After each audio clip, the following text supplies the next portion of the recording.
Jane's Addiction, Just Because, on XFM 104.9. I'm Ricky Gervais, with me Steve Merchant and Karl Pilkington. We're all here then. Oi oi. About 1:05. Yeah. Got 2 hours to go. I imagine you've got all kinds of treats lined up, Rick. Well, there's lots of things on the show. Great music. You know, Nirvana, Radiohead, The Darkness, to name but 3. Can I play you something from Led Zeppelin later? Yeah, please do, and maybe some Neil Young. Oh. Now, coming up also on the show, we're continuing a thing we started. We've only got 4 weeks to go before maybe we either give it all together or go away for a couple of months. Is it 4 weeks or 3 weeks now? Is it 3 weeks? Oh, I don't know. I think it's the 16th of August, isn't it? Cannot end soon enough. Wow. Might be that, it'd be a shame to end it forever, but it's all up to Karl. But again, he's in a grumpy mood. We've tried to try and up his attitude, and it's them, it's the listener that counts, Karl, not us. We may be feeling bad, but you, the listener, count. You come first, yeah? Okay, up, yeah? Big 'em up. Big up London. Big up you, the listener. Karl, leave yourself at home for a little while. Yeah? We're gonna continue that thing we started last week. We're doing the list of the most hated people in Britain. It's not us, it's the listener. So we're, keep coming, with those suggestions of people you just, obviously, you don't hate them. We don't want a list of mass murderers, dictators, and politicians. You can have them, but, mass murderers and politicians, what's the difference? Good point. Good point. Satire. Satire, yeah. No, but we're doing some jokes like that as well, aren't we? Satire like that. We're trying to get onto Radio 4. Trying to get on there, yeah. And, if there's any kind of amusing show that perhaps takes a sideways look at the week's news, and then new people. If there are any Radio 4 producers who, have been knocking around for about 12 years with the same old hacks, and they're desperately trying to get on telly, they want to give us a call. We're not interested. No. We've got bigger fish to fry. But yeah, so if people that you hate, minor celebrities, people on TV, pop stars you don't like, email in ricky.gervais@xfm.co.uk. And I'll tell you what, then we'll do like the Channel 4 do, then we'll give you the sort of list of the top 10 at the end, and you can vote within that top 10. I'll tell you the ones out in front though. Could we wire up some kind of premium rate phone line, so that we make a fortune We from can't afford it, but if when you email in, if you could also maybe send us a lottery ticket, then, you know, we'll make something out of this. The ones in the lead, and I'll do in no particular order, but these are the ones way out in front at the moment, is Chris Moyles, Robbie Williams, Chris Tarrant, Davina McCall. Interesting. I'm sort of surprised at, but I know that it's probably just I think she's just been on TV too much lately. Yeah, that t-shirt annoys me, Big Mother. Sure. That annoys me. We don't care. We don't care whether you're pregnant or not. Loads of people have children. Yeah. I don't care. Get on with it. And Dominic Mohan. So, I mean, but think of your own. There's a lot of people just coming up behind there, though. Graham Norton. He's just approaching from behind. Oh, there's the sort of stuff. It's sort of like we've done satire, we've done innuendo. I mean, he's the king of the double entendre. Well, he's the king of the single entendre, but we can double it up if you want. If anyone... 104.9, this is the sort of things we're available. Go on. If any I'm loving this. This is going to be good. I'm loving what's coming next. What? If any of the producers of Carry On London are listening and they need some new talent to write some smutty innuendo, I think we're your men. Yeah. Anyway. Karl, you better press the knob, right, to start the record. Spunk.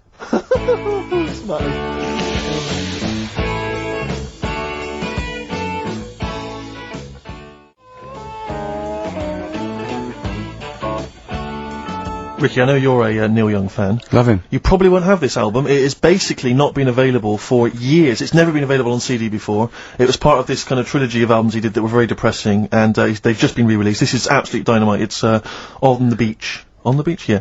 And that's the opening track, Walk On, Neil Young. Brilliant. On XFM 104.9, that's the sort of stuff. You've had satire, you've had a little bit of politics. You've had, we said spunk, which is a bit naughty, isn't it? Which is a bit cutting edge. Yeah. And you've had Neil Young and Jane's Addiction, so... I can't think of anything else I'd rather... Down with the kids and everything, aren't we? Yeah, pretty hip, pretty weird. Yeah, so... do you know what else? Wish Tony Blair would just stop... doing stuff wrong. Good, that's good. Who else is there to have a go at? Peter Mandelson or someone. No, he's good, isn't he? Because he's good because he's gay, isn't he? I don't know. I don't know if he is. If he's not, then I'm sorry, but if he is, then well done. Brilliant. Good to all gay people. Good. Yeah. Any underprivileged people, you're all brilliant. But people who are overprivileged, Do you know what I like? Go on. Foreigners. Do you? All the mad shit they get up to. What is you see on the news. It's just that interesting, isn't it? Yeah, crazy. I'm watching. I'm going. What are you doing that for? What are you doing that boy? It's weird, isn't it? Killing and that. Yeah. So if you're listening and you're watching Radio 4, good stuff. And good stuff, and yeah, well, yeah. Euro Disney, that's good. So anyway, that's the sort of satire and the way we can kind of tear apart popular culture and just get to the very nub bit. Can I just leave with this? Do you know my favourite country? Africa. It is brilliant. Not strictly a country, but all the countries. Except the bad ones. Remember the bad ones? Oh, evil ones. Play a record. Anyone at Radio 4 is listening. Yeah, we would like to get on some kind of satire show, please.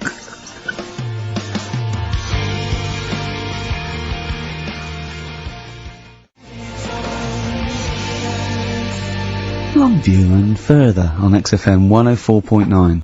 Richard Gervais, Steve Merchant, Karl Pilkington. Yeah. The Holy Trinity. Yeah, going well at the moment. Not bad, not bad. You were just talking about, foreigners. Love them. And I'll tell you something, I've been meaning to ask you this for a while, because I know you're a very well-informed man. Yeah, political and sort of liberal and that. Yeah. How does Chinese work? With the language? I can't figure it out. No one knows. I can't figure it out. No one knows. It's not like any other language. No, it's not. It's not. You know. Either spoken or written down. Well, it's not written down, it's...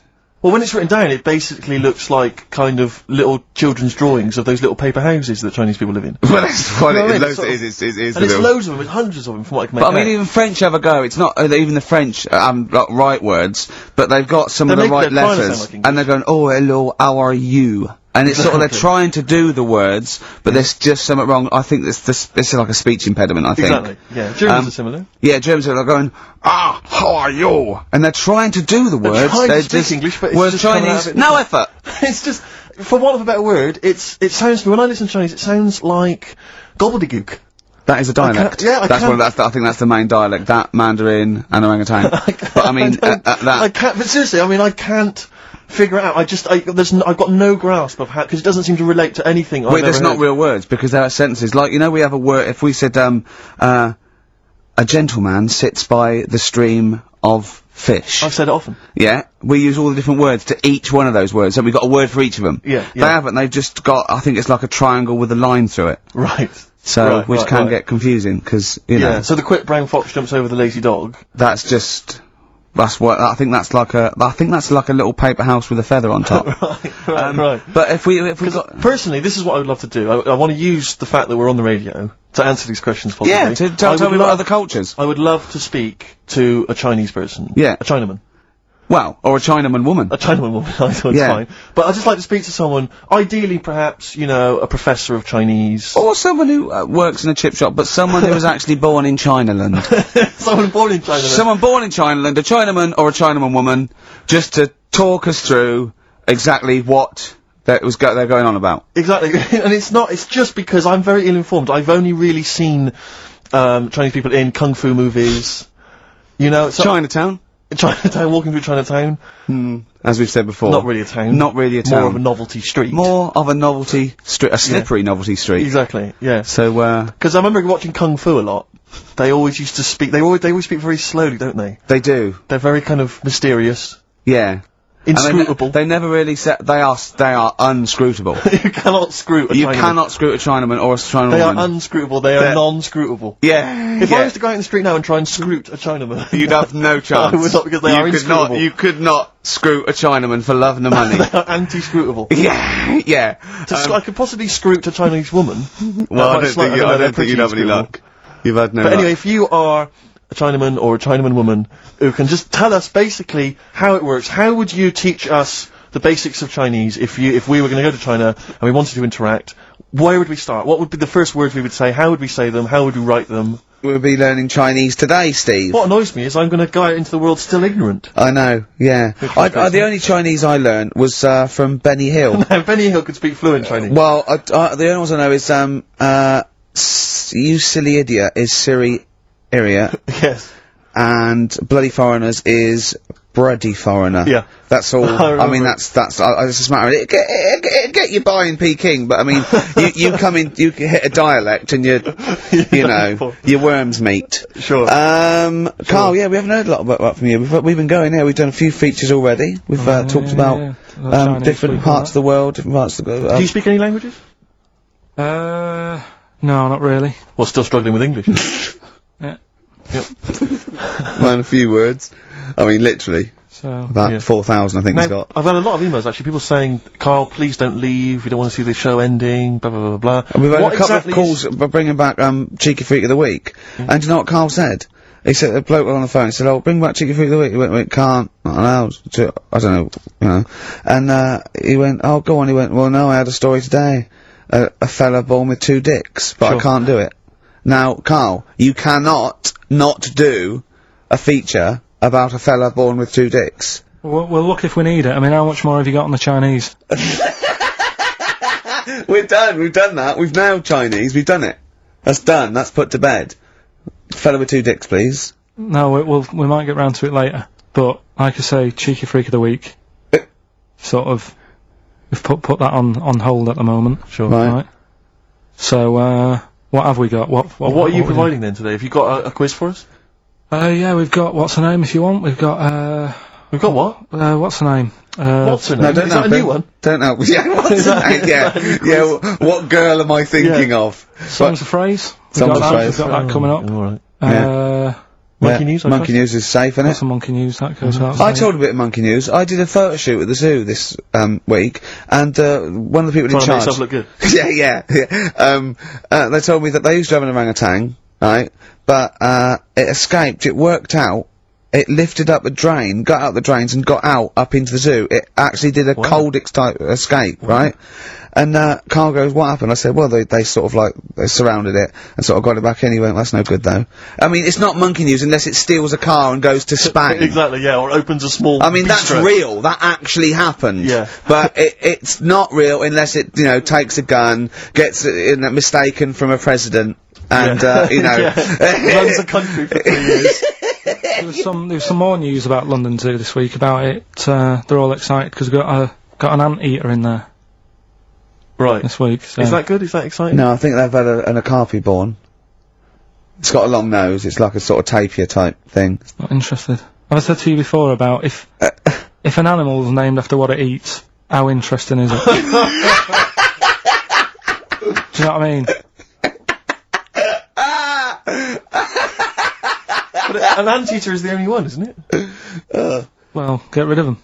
No, there's lots in there. What other ones are there? Well, there's flycatchers, there's lots of animals that are named after what they eat. What's the flycatcher? That's a bird, isn't it? Seems ill-informed. I can't think of many beyond anteater. You're talking about, because you're talking about zoo though, and I was watching the news last night, and it had, a feature about Madame Tussauds. And it was saying that they scrapped many of the royal family. Now, I don't mean this, but I've never understood the appeal of Madame Tussauds. I just, genuinely, with no irony, cannot see the appeal of sort of having my photo taken next to a waxwork of J-Lo. I know. I can't compute why that would be fun. I don't know, what is it? Do they move? Because they don't move, do they? No, They of just course they stand don't. there. I know. So genuinely, I mean, it's so crowds of people queuing up, and people queuing up to have their photo taken with the royals. And the queue would put me off immediately. Well, yeah. I mean, it's just down the road, isn't it? So you go home to your friend and go, there's me, there's me with Kylie. It's not Kylie, is it? Her eyes Oh look no, a bit it's just funny. a wax effigy. Oh, I thought you met her. No, it's just a waxwork. Right. It's not even the real person. If you've been to Madame Tussauds, if you have any understanding of why the appeal there, email and tell me. Let's not diss them, because they might melt down, Ricky Tomlinson one day to do me. Sure. You never know, you know. Or Rick Waller. Yeah. So I don't want to put them off. But seriously, I mean, I'm not being... You know, Roy Kinnear might be in there. What is the appeal? Genuinely, what is the appeal? To walk around a number of... But that's the same as lookalikes. When I see it at the back of the stage, and it's got like, I don't know, Susan Gooding is Caprice. Yeah. And you want to go, what do you do with her? Oh, 500 quid, she comes and stands at your party. Yeah. And people go, she looks a bit like Caprice. Yeah, don't go too close. She does, yeah. It's like Caprice over there. No, but it's... It looks a bit like... Yeah. There was one in the back of the stage which was, so-and-so is Jordan. And it was a woman who was sort of buxom girl, wearing very little. Buxom! Are you from the West Country? I am. But I thought to myself, if you're willing to get your knocks out pretending to be Jordan, just get them out and become a pastry model. Stop pretending to be Jordan. And call yourself after another Middle Eastern country. Yeah. Don't just... It's very odd. I know. God. Very strange. But you've got a lookalike now, haven't you? Yeah. It's so odd. But it's a bloke, right, sort of at his desk, right, In the picture. And it's David Brent. Yeah. And it's got Ricky Gervais. Yeah. So, But I don't remember, it's just an old fat bloke with a beard. alright, don't have a go. Alright. Play a record, Carl. No need for that.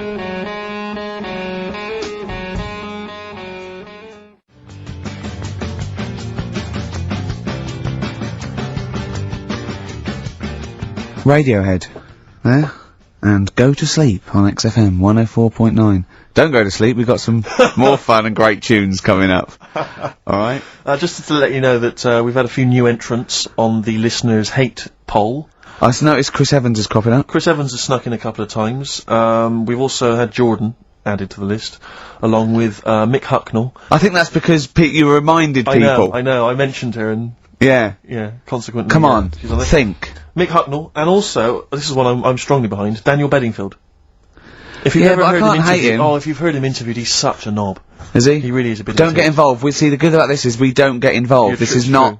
Does not necessarily reflect our opinions. That's There absolutely are a couple of people that are cropping up that I'm right behind, but I'm not going to give that away. So don't give your opinion, Steve, because then our hands are Do you know clean. who I love? Daniel Bedingfield. He's bloody brilliant. Do you know who I think is a comedy genius? Go on. Chris Miles. But let's move on. Let's not. So anyway, listen, we'll be giving the top 10 of you, the listeners, votes, probably about 2 o'clock, and then from that list If we remember. if we remember. If Carl doesn't lose the list. Yeah. Yeah. And from that list we'll probably try and drop the top 3, maybe. Yeah. Okay, so quiz time. I know everyone's been looking forward to this. Which quiz is Well, it we're this going to week? play along because he's done Songs of Phrase where he cuts up bits and pieces from records. You have to guess the title or the artist, and makes a well-known phrase, i.e. a phrase that we've said a lot. And the challenge is that me and Steve have got to try and work out what it is as well before we will tell you the phrase, but let me just see if I can guess. Play it. Tell me why, tell me why, tell me why. Play the game of swing. Right, I know what that is. I didn't hear it. Can you play it once more for me? Right. I know what that is. Right, it's why don't they play the game of swing ball? Because that's what he said when he turned on and saw people in wheelchairs playing tennis. And his point was... Tell me why, tell me why, tell me why. Play the game of swing. Oh dear. That is so naughty. This show's been a bit naughty, I think. I don't know what's happened to us. I think it's like, sort of end of term sort of madness, but I think we've got to calm down here. We've been a bit naughty there. We said, you know, bloke with 2 dicks. We said Chinese people don't talk properly, which is a little bit... Offensive. Yeah. Know what I mean, Carl? Well, they don't know. Right, okay, let's leave it now. Okay, stop there, Carl. Carl does not necessarily reflect the opinions of XFM or any Yeah. other human being. If you think that me and Steve have been being offensive, we are strongly behind the guise of irony, satire, and ignorance. Carl only has ignorance and hate. Yes. No, but as long as you say something good about someone, you can also say something bad about Go them. on, then. Go on, then, give us an example. Well, Chinese, Yeah, yeah, yeah. great people, right? Good. Really, that's the good bit. women really good looking as younger people. No! They get What are you older. doing? I'm just saying, as long as you know what I mean, there's good and bad and everything. For every Well, what are the positive old and ones negative. like? They don't age well. What do you mean? The fella in Karate Kid, the teacher, was only about 36. We started this! We started this! Oh. Fact. So, songs of phrase, email in, ricky.gervais@xfm.co.uk, right? I mean, I have to say, Carl, it's very tricky this week. You've got some very obscure sounding songs there. Yeah, just all we want is the artists. I think just the song, Carl, mate. I No, think actually, that's harder. hard. I No, think that's hard. Yeah, harder. the artist. Just the artist, then. Here we Okay, go. so these are the prizes this week. Well, let's play it again so they can hear it. Try and work out all the different artists. Yeah, why don't they play the game of the game of swing ball? Right? Tell me why, tell me why, tell me why. Play the game of swing. Right? That's tricky. It is tricky. That is tricky. That is good. But there's some great prizes, including, Carl, I can't help but notice, torn from the Well, I think today's issue of the Daily Mirror. What, he's giving away a giveaway? It's a free CD from the Daily Mirror, which you can buy it, you spend 30p on the Mirror, you can get this anyway. But it's still in the piece of plastic that it came in, I love just that. ripped. Anyway, there are some other treats for you as well. Oh, you'll be loving getting that through the door. So there's the Jingly Jangly Sound of Summer, Good Vibes, a 2 CD set featuring music from Crowded House, R.E.M., Simon and Garfunkel and the Beach Boys. I'll tell you what, I've got the thought of another game. We can put Carl's into theory, right? I can tell him a sort of like a person or, you know, a people or a place, right? Or a profession, and he's got to come up with a good and bad. A good and bad thing. It is dicing with death. Yeah. Are we ready to do this? Well, listen, if we're quitting in the next couple of weeks, then who cares? Okay. Good and bad, right? Well, hang on, whoa, let me just, we're on the prizes here.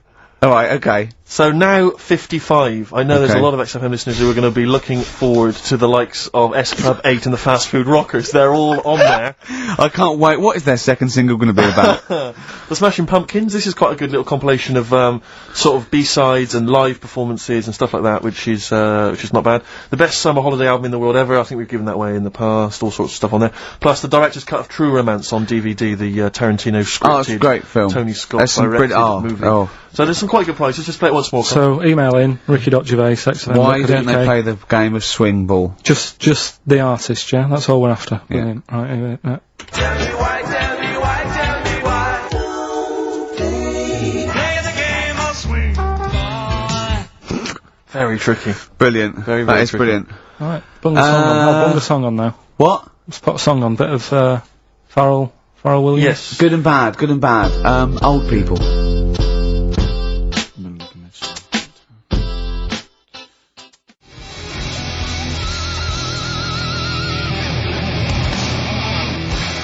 Darkness. I believe in a thing called Love on XFM 104.9. Ricky Gervais, Steve Merchant, Karl Pilkington. Karl set the ball rolling with songs of phrase. Why don't they play swing ball? Referring, of course, to people in wheelchairs who play tennis, because he was disappointed they weren't getting around the court quickly enough. So why didn't they play swing ball? Yeah. Brilliant. Someone just emailed in saying because if they hit it to the top, they wouldn't be able to reach it to unravel it. Exactly. Which is a good point. Yeah.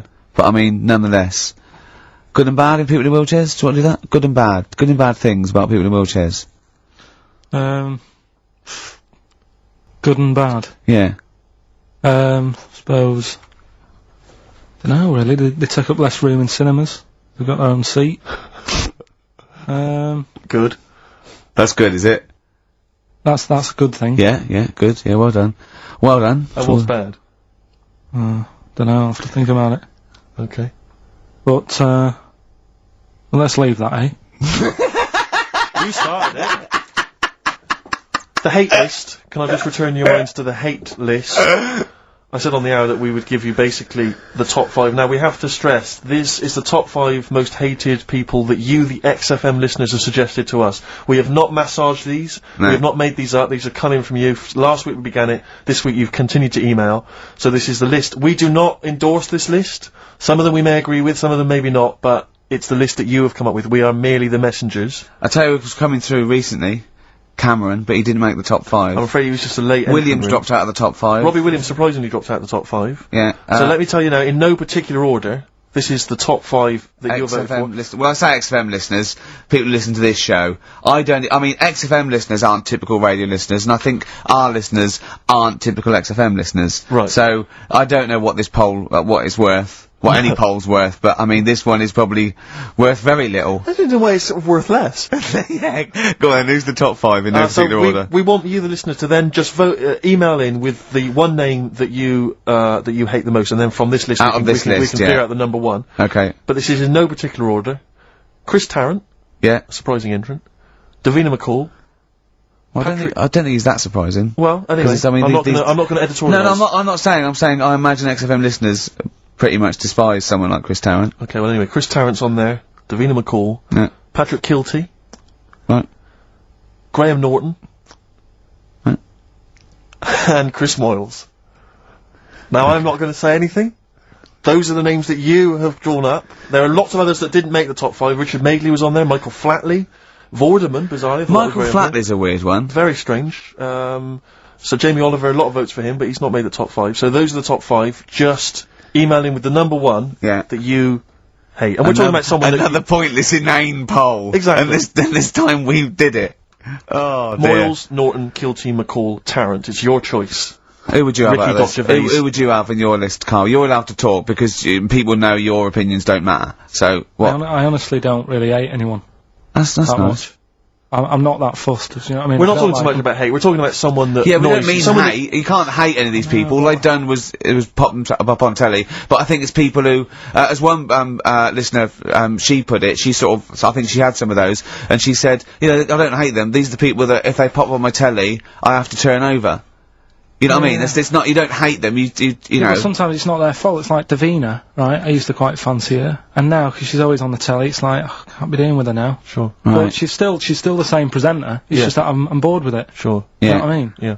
So, I'm not getting involved in it. Okay. Do you know what I mean? Don't want to offend anyone. Let me just give the email address. But I Ricky, mean, let me just give the email address. I just said it, so look, talk over it. Okay, I'm gonna do Carl's top thing. Ricky.gervais@xfm.co.uk. That's also the email address for your answers to this week's Songs of Phrase. Play it again, Carl, if you would. Go on. Tell me why, tell me why, tell me why. Play the game of swing. We just want the artists, is that right? Yeah, that'll do. I've got 2 that you don't like. Not that you hate them, but that you sort of like, don't agree with them. Would Liverpudlians be in your list? Probably. What about, gay fellas in toilets looking at you? Well, I think they've sorted that out, so.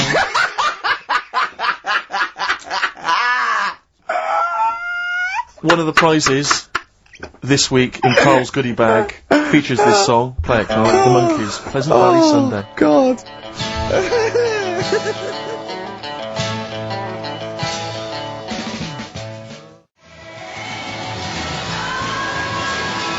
Monkees, Pleasant Valley Sunday. Brilliant. XFM 104.9, Karl Pilkington. This show is monkey heavy, isn't it? It is monkey heavy.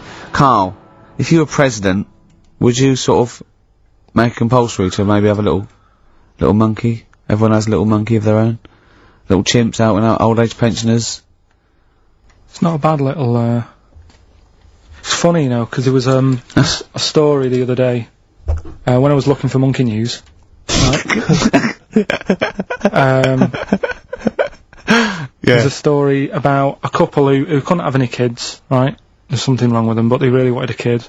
And they got some, dodgy email address where they could buy a baby online, right? It was someone who would have a kid, and you could buy it for $3,000 or something, right? Yeah. So anyway, they got one, they got picked, and they're like, brilliant, there's the money. Got the baby and everything, they were loving it. You know, playing with it and stuff. As it got older, Feeding it. it got airier. Oh, shut the oh, Carl! Turned out they'd been sold a chimp. You maniac. You stupid mank twat. How on Don't earth? talk shit. That is as if that, what? didn't know it. Oh, don't talk. Are you mental? You I love the fact stupid. that didn't make it into monkey news. I know, yeah. Well, it's a bit sad though, we don't like to bring They the bought, feature down. yeah. But And how anyway, long was this? It got hairier. They're born hairy! no, it wasn't. They're not born like humans then develop hair, because they go, hold on, we better get the chimp stuff kicking in now, because we're in the jungle! School photograph, they were like, hang on a minute. It looks a bit weird. With all the Oh, other kids. you are just the rubbish. Mad, innit? Mad, innit? Mad, innit? Imagine, oh, God. But Just anyway. imagine if he was in charge, we did put him in charge of the country. Terrifying. Wouldn't that be amazing? Let him run the country. Just for a week. Or the mayor. What would you do if you were the president, or the Lord Mayor of London, or the Prime Minister Carl. I wouldn't do it, like he's gonna be offered it! It's a hypothetical question, Carl. No, but Suzanne was, alright, my missus, if you're a new listener. Your keeper, sure. Yeah, help her. She was watching the news, trying to follow some heavy stuff. And I'm like, The weather? What? Do you know what I mean? I just was like bored, and I was reading about that mouse that had an ear on its back and stuff like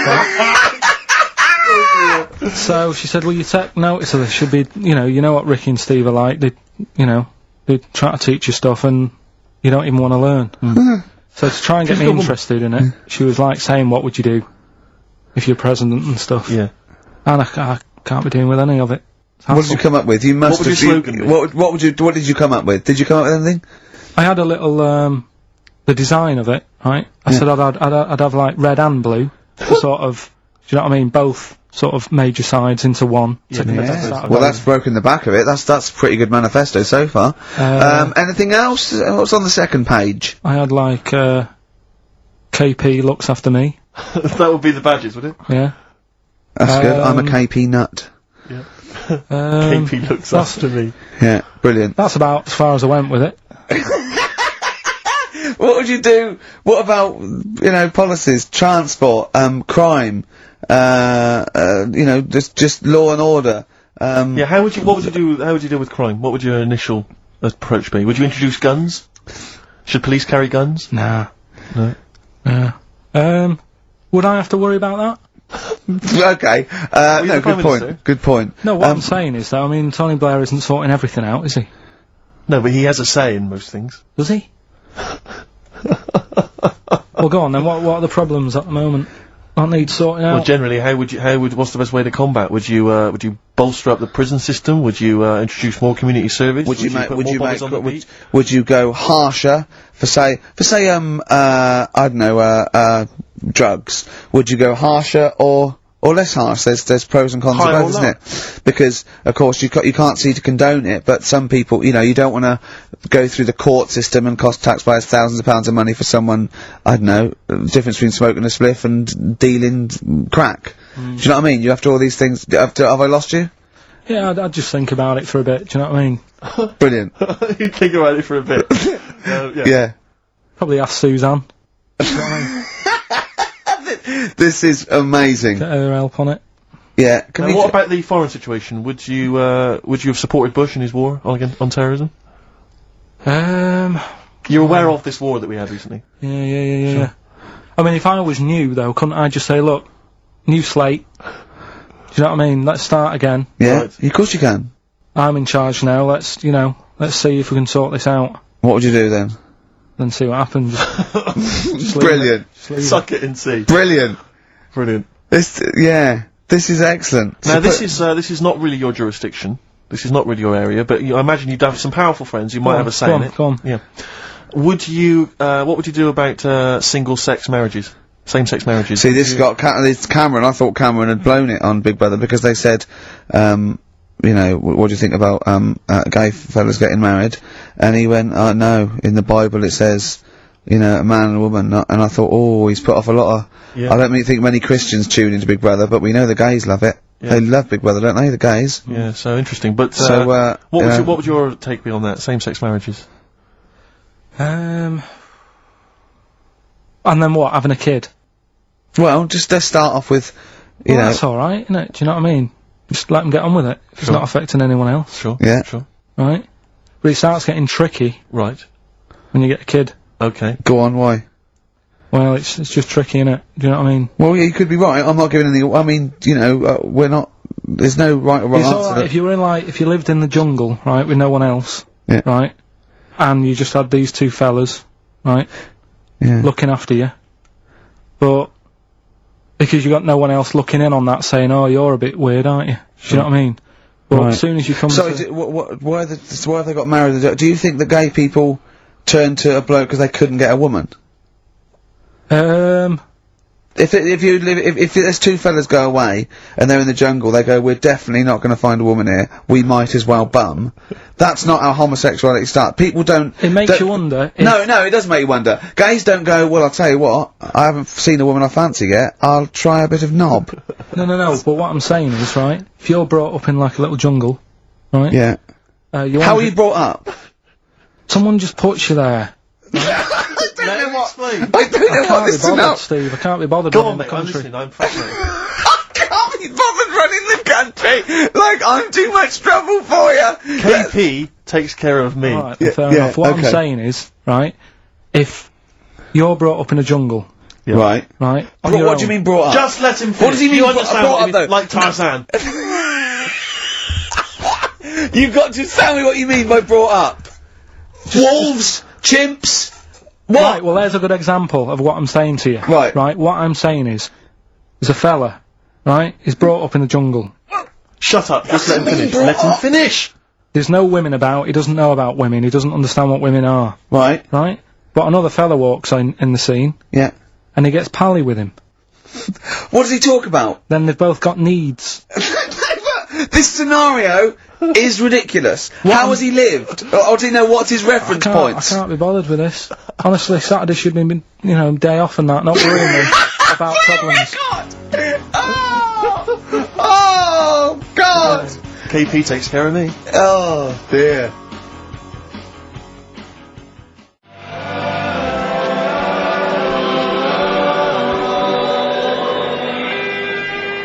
Elbow. Fallen Angel on XFM 104.9. So, there we go. Karl as president. He's still confused, aren't you, Karl? Just a little bit, sort of amazed. Yeah. By the body. Yeah. You're in awe of it, aren't you? Just the way... I'm amazed how two people can buy a baby on the internet for £3,000 and not realise it's a chimp till it goes to school. No, but seriously, what we're, talking about there during Elbow and Fallen Angel, we were talking about that I think... Yeah. If you're locked up, well, not locked up in a room, you've got a normal life, except there's no women in it. Yeah. Right? But how would that happen? What would this point of reference be? How would you bring up a person can I just ask you something, though? Go on. How can infinite monkeys and a typewriter? Right, again, I've told you before, right? That is not... You don't actually have to test that model. It's basically a model for that explains the nature of infinity. Okay? Yeah, but... I've told you before. It works because of the definition of infinity. There's nowhere in the world you'll ever be able to get an infinite amount of monkeys and typewriters to But anyway, all I'm saying is, I think if you don't know about women, would you crave for a woman, even though you don't know they're around? When you hit sort of puberty, your hormones will kick in and you'd start getting urges. But for what? If you don't know about it? You don't have to know about it. If you grew up and you started feeling hunger, you wouldn't go, I wonder what that is. You'd go, get me a sandwich, I'm starving. It's different though, it's different. But I'm not, but we're not saying it's all hardwired, or people can't change their natural state. We do it all the time. We fight nature all the time with conditioning. That is weird, isn't it? Yeah, well that's that one. I'll tick that. It's weird, isn't it? No, the body is. There was something. Yeah. Did you read that thing the other week about Man with two penises? No. We don't need that. We don't. Need that. Lawyer who got in office realised he was actually an orangutan, and they just shaved him and put a suit on him from Hugo Boss. And the funny thing is, he won the case, and the judge said, "Well, don't send him back to the jungle. Let him set off on his own. Budget, wibble, and podge." You'd make the best judge in the world. No, there's a fella. Here's a banana. There's a fella who was in a coma for 20 years. Just they kept like taking him through like the normal day. They take him to Alton Towers and stuff. He doesn't know anything about it. Just kept going through the motions. Don't know if they kept charging him. Kept putting him through all that. He eventually came out of it. 20 years. And went, stop taking me to Alton Towers, it's shit! I just thought, imagine how stop much post making, eh? How much post?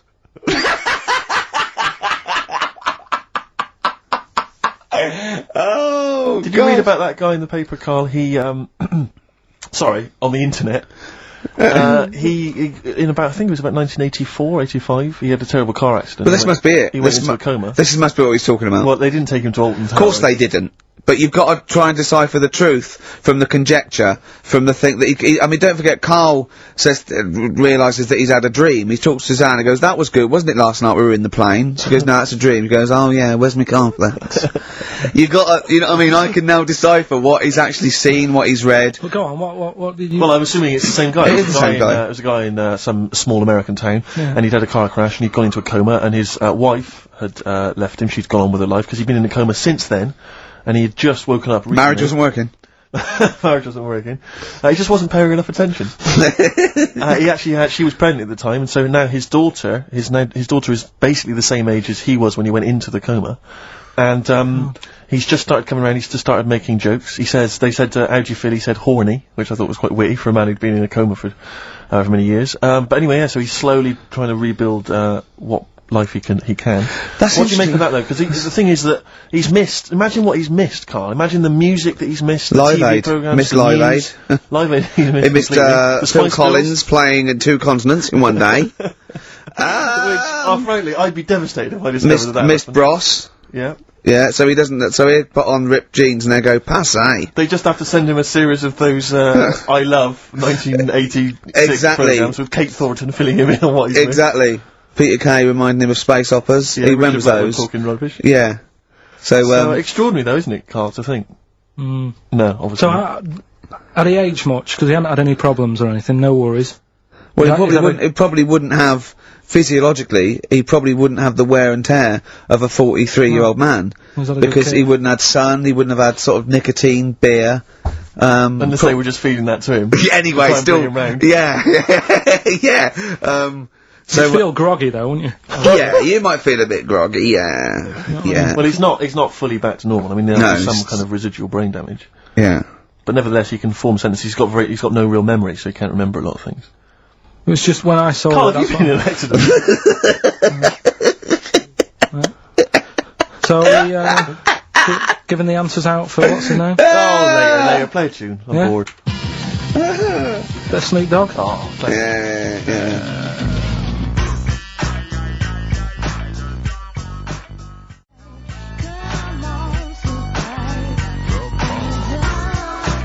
Snoop Doggy Dogg from 1993. And What's My Name? Long time ago. It was indeed. 10 years ago.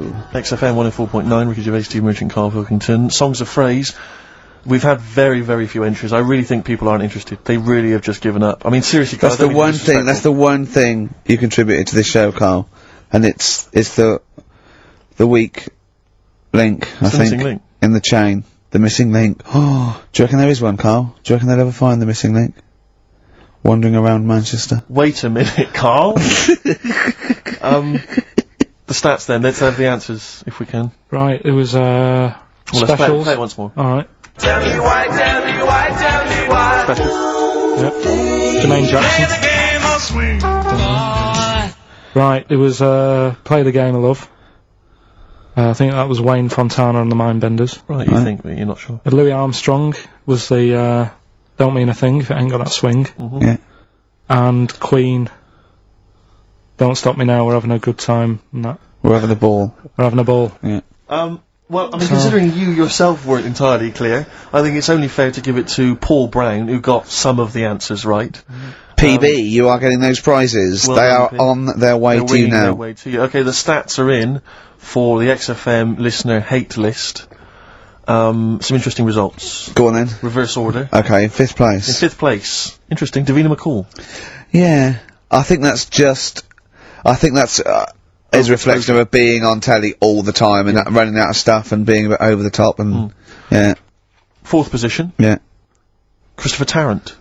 Okay, well, I wouldn't have thought he's the favourite There is role a model joint of. Go on. 2nd place. Go on. Graham Norton Yeah. is alongside in 2nd place.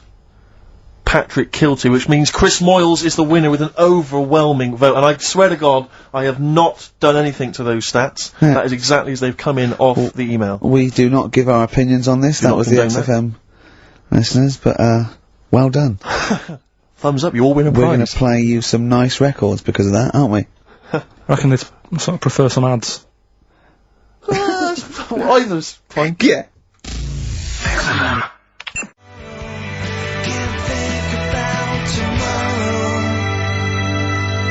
Feeder.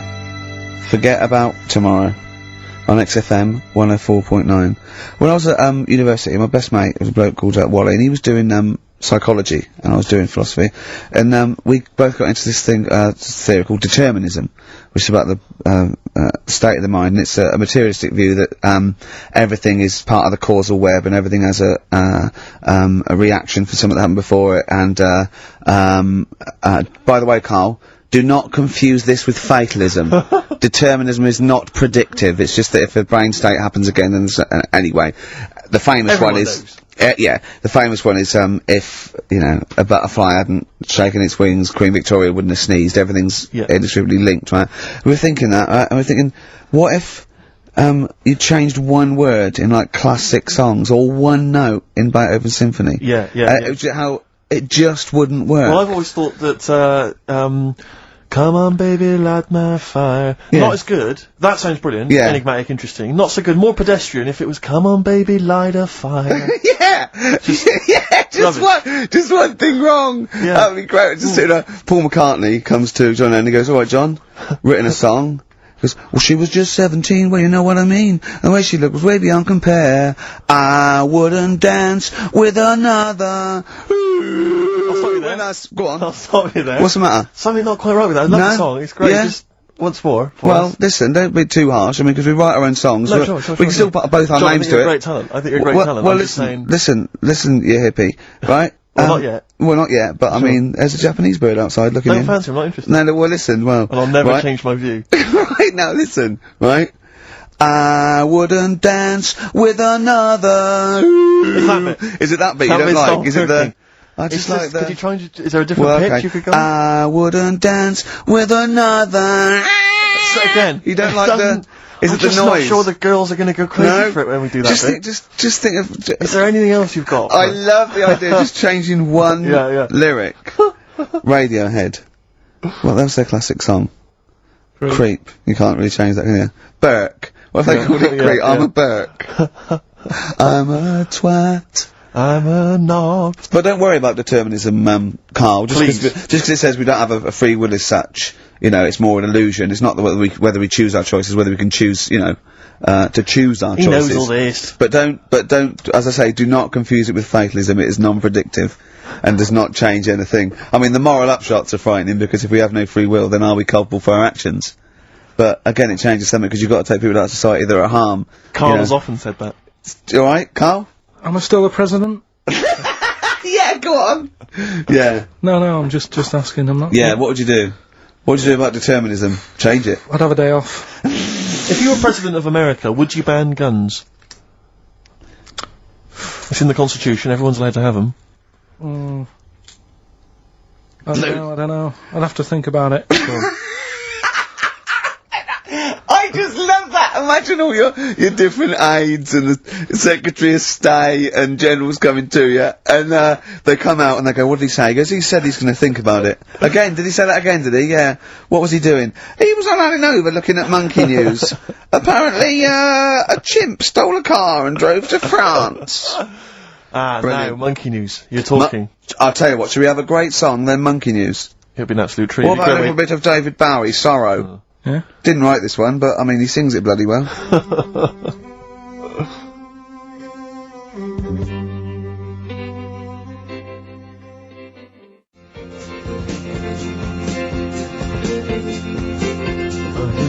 David Bowie, Sorrow, on XFM 104.9. Nearly there, but, you know, we're working our way up to the grand finale. The bit where Karl spouts absolute nonsense from a dodgy source on the internet about a monkey who did something impossible. Let's cue up the jingle. Hang on. Alright. Perfect. Oh, chimpanzee, that monkey news! Right. Let's have a look. This one's from some woman, right? Yeah. And she was taking part in the London to Brighton bike ride, right? Lovely day, weather's good and everything. What year? She's just a couple of months ago. She's done all the training, right? Done all the training and stuff. Got a brand new bike for it. Got a little puncher outfit and stuff, all set for the day, right? It's a nice day. She sets off. They all start pedalling and that on the way to Brighton, right? So she knows the route and that. Got her little headphones on, cycling along. suddenly... Right, okay, I'll stop you now. If a cyclist overtakes her, and it's going really fast, and it's sort of hunched over, but it's got, like, lots of cycling gear on and a helmet and goggles, and they can't tell what it is, but they just know it's like a little hairy fella, who hasn't bothered shaving his legs, which is weird, isn't it? Because cyclists usually shave their legs, and this bloke had really hairy legs. But, and it won. They gave it the medal. It won 3 years running. They gave it the key to the city. It had its own game show. And then someone said, hold on, though, this fella's all hunched over, and he's only 3'5", and his arms are longer than his body. It's a chimp! If it goes anywhere near that, we're never doing it again. More monkey news next week. She's cycling along. So anyway, she's cycling along, right? And, this tricycle... I couldn't predict that! There's always one element you can never anticipate. Yeah! Got a kiddie's tricycle with a little kid on it. Little hairy kid with a helmet. Okay, just go on then. Well, the tricycle comes... Whizzing past, yeah. him. Strong legs, don't they, chimps? So she's thinking that's... But didn't get a chance to see the thing. Oh, yeah, couldn't quite see the cyclist! Oh, God! You bald mank git. Go on. Yeah, research scientist Karl Pilkington. So anyway, she gets to the end line, right? Yeah. And, they got talking, that said it was a nice day, nice race and all that. So did you see... a little thing on a tricycle. Thing? Well, a person, surely, just a human. Did you see that? No. Did you see that bloke on the tricycle? So anyway, turns out... Yeah! Well, what did you say thing? Well, no, no suspicious. I mean, why did you say, did you see that fellow on a tricycle? Anyway, so it turns out... Go on. It was a chimp. You're joking! Right. Well, Christ almighty, there you go. Unbelievable, and it was a chimp all along. So anyway, right, so the woman's like, we're never doing this again. checking out the news, right? There's nothing on it. She checks out XFM Monkey News. Right, okay, I'll stop you there mention again. Right, if it turns out she does on the news, right, and the circus goes, we're looking for our chimp, it used to ride this tricycle, and it escaped with police chasing it. No. So she listened to XFM, see if I'd picked up on the story. Yeah, sure. I didn't have it and stuff. So she got in touch with the organisers of the London to Brighton bike ride, said, look, saw a little hairy fella. Why did she care? Because she wanted to know, she thought it was a bit odd. Well, turns out it was a chimp. They weren't happy about it. Of course not. Because now the owner of the chimp wants to enter it into the Tour de France.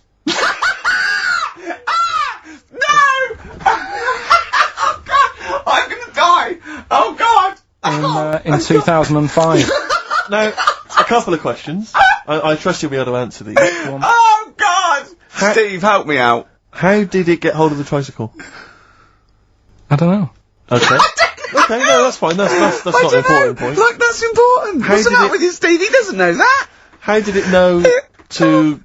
well, firstly, how did it know which way to cycle, but more importantly, how did it know there was a major bike ride? Just following the crowd, Steve. What's the matter with you? The owner of it had trained it and stuff. No, he hadn't! It had already done the run beforehand, before the big day. No, it hadn't. Like I say, it wants to do the Tour de France in 2005. No, it doesn't. But there's something about animal rights. If they don't let it enter, they can kick up a bit of a fuss. The animal rights is that it's cruel to make a chimp ride a bicycle. Not that it's prejudice that it'll go, is it because I is hairy? You idiot! Right. So. Wow, that is the worst one yet. Absolute twaddle. Absolute rubbish, Karl. Have you got a tricycle?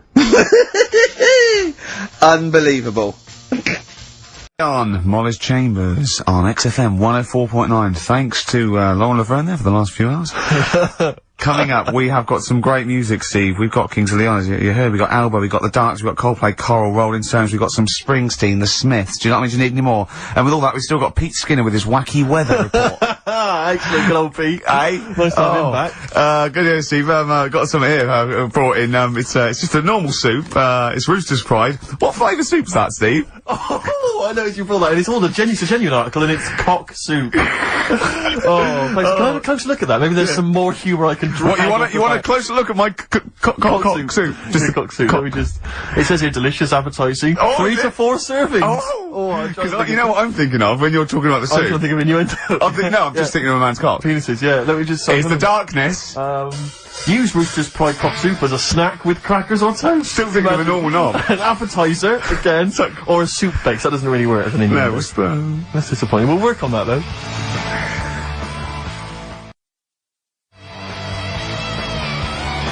The darkness growing on me on XFM 104.9. Going well, isn't it? I've enjoyed it so far. It's been a bit naughty and everything. Yeah, a bit like, smut.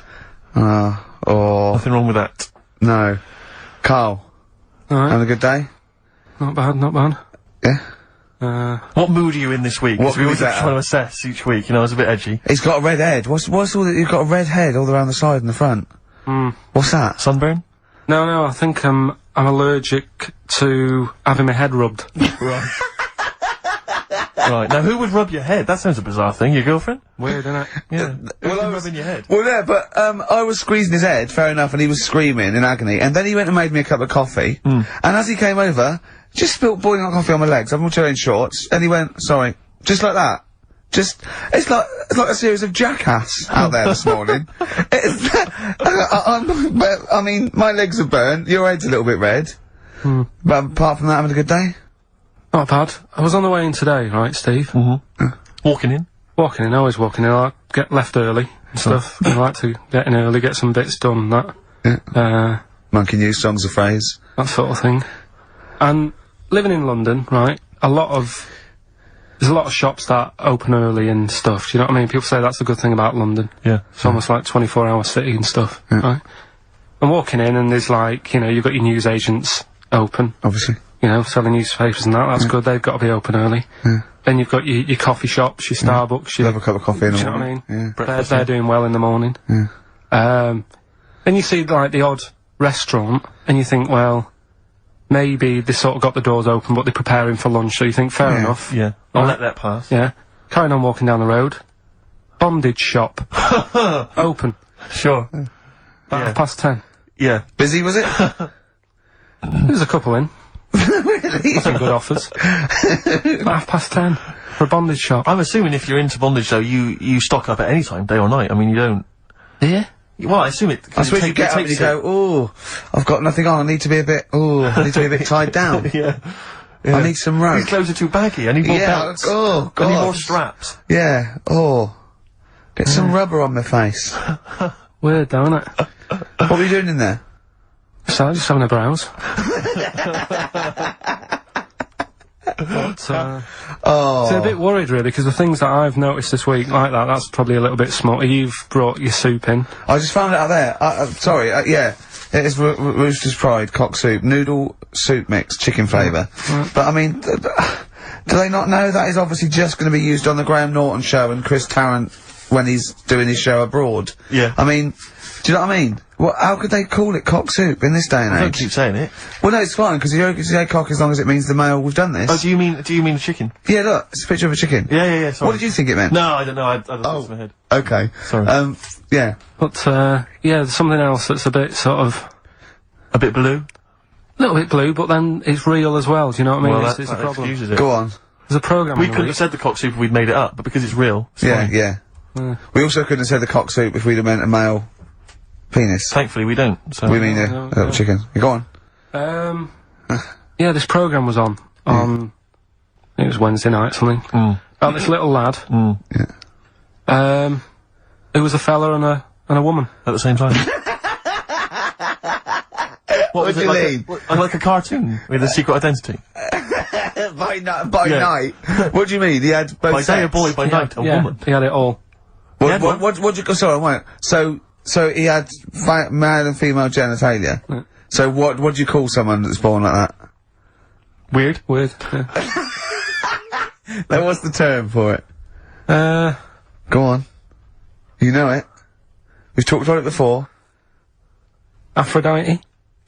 Nearly! So close! Hermaphrodite. Yeah, hermaphrodite. Yeah. That's weird, though, isn't it? Yeah. And he had the ball. Yeah. And he had the... Well, what happened was he was born, right? Obviously. And the doctor said, there you go. Lovely little boy and girl. So the mum was like, what?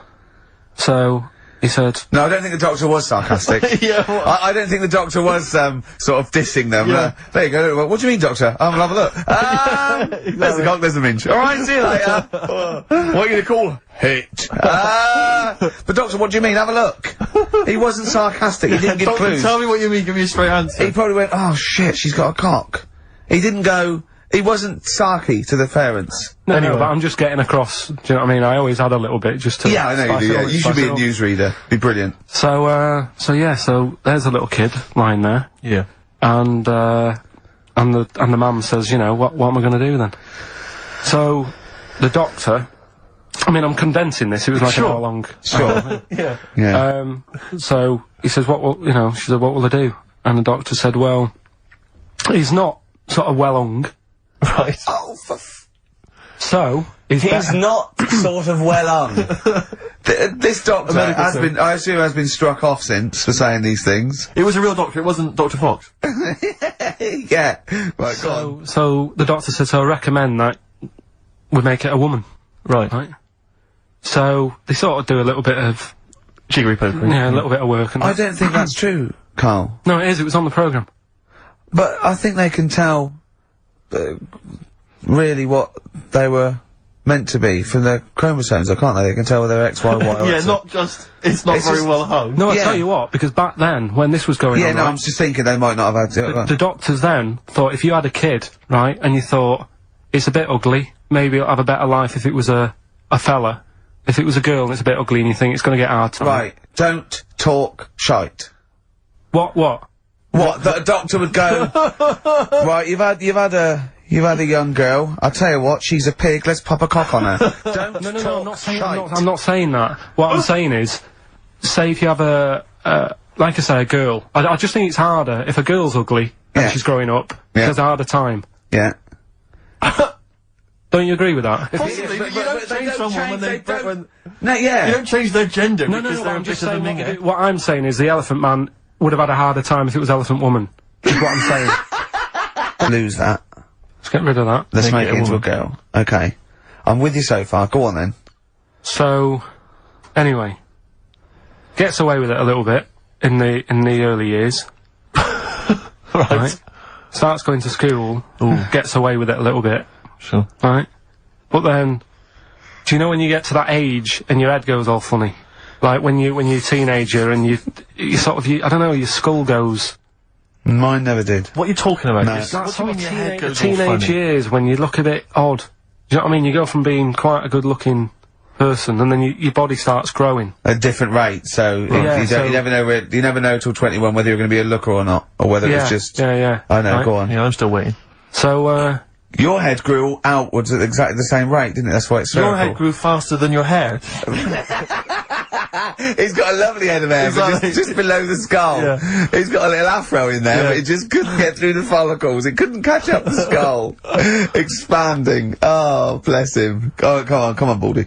but the thing is, right, so you see these pictures of the lad stroke woman Yeah. who's trying to be a woman at the age of 14, 15. Yeah. She's got one of them big heads, Right. like a okay. lad. Doesn't, she starts having a hard time. She doesn't want to play with the mates, with the dolls and all that. She's more into go-karting and that sort of thing. Gets to an older age, Yeah. decides to go back, is now sort of with a woman and having a life of a fella. But did he did the doctor keep it for him in case he needed it? No, he's had one put on though. Has he? Where'd he get that from? Dunno, maybe that bondage shop. What do they do when they do that? Do they put on a... What do they do? Maybe someone could call in and tell us. If you're a woman, and you have a... Do you want to speak to someone who's got that information? Yeah, I do want to know. What do they If you've use got that it- information, I don't want to talk to Do them. they construct one? Do they construct it? From plasticine. Or do they whack on a dead one? What? What? Whack on a dead one? Yeah. What? What? That's not, it's not, what do you mean? No. When a woman has a knob put on Yeah. to have a sex change, where do they get it from? Is it constructed? Do they find, like, I don't know... From a donor. A donut? From a donor. Oh, well, yeah. A donor? A What? donor, yeah. Yeah, but presumably it's like Maybe there's someone who well, wants after to they're become- dead, I mean. No, I thought maybe very there's- few people. It's not like giving someone a kidney and then sort of Maybe, like maybe celebrating if with you're them. a guy and you want to become a woman, you've That's got one to true. spare. That's true. Yeah. Well, a swap. Yeah, just do a little swap, probably on the internet or something. Or Noel Edmonds. What do you mean? On Swap Shop. He's not a man. No, but he could go, we got a fella here who, got a lovely, nearly new, unused penis. Yeah, Keith Chegwin out in kind of Bognor Regis. Wants a couple of tits and a fanny for that, so, call in. It reminds me of the, do you remember the John Wayne Bobbitt story? Which it's always seemed odd to me. I never really kind of got all the information. Do you remember that one, Carl, where the woman cut off her husband's penis because he was sleeping? I think he was sleeping, and she drove off. I think he woke up quite quickly. That's so much better than the alarm clock, isn't it? Yeah. And she threw it off. She threw it out of the window car into the woods, and he went and found it. Yeah. But imagine if he'd got to the hospital and they'd sewn it back on, and he'd gone, "That's bigger than I remember." I'm not sure this is mine. How many of you cut us where we done all the knobs? We done all the knobs in there. Yeah. That was an extraordinary story. And then, bizarrely, he became a porn star. Yeah. Yeah. Very strange life that man's had. Well, it is a bit of a shock to the system, isn't it? Oh, cutting your knob off. I know. Do you remember that, French bloke, the performance artist of 1910? Do you remember him? No. He, as a performance art, in a theatre, he cut his knob off to a crowd of people. Now, what? That's only a one-night trick, though, isn't it? Exactly. Yeah. But what if there'd been a bang outside? They went encore. He went, what? Yeah. Or they looked outside because a car backfired. He went, did you see that? I go, what? I go, oh, just cut the... Did you? Yeah. Think of that. Sacre bleu. I know. French are funny, aren't they? Cutting your knob off for your art. Weird, isn't it?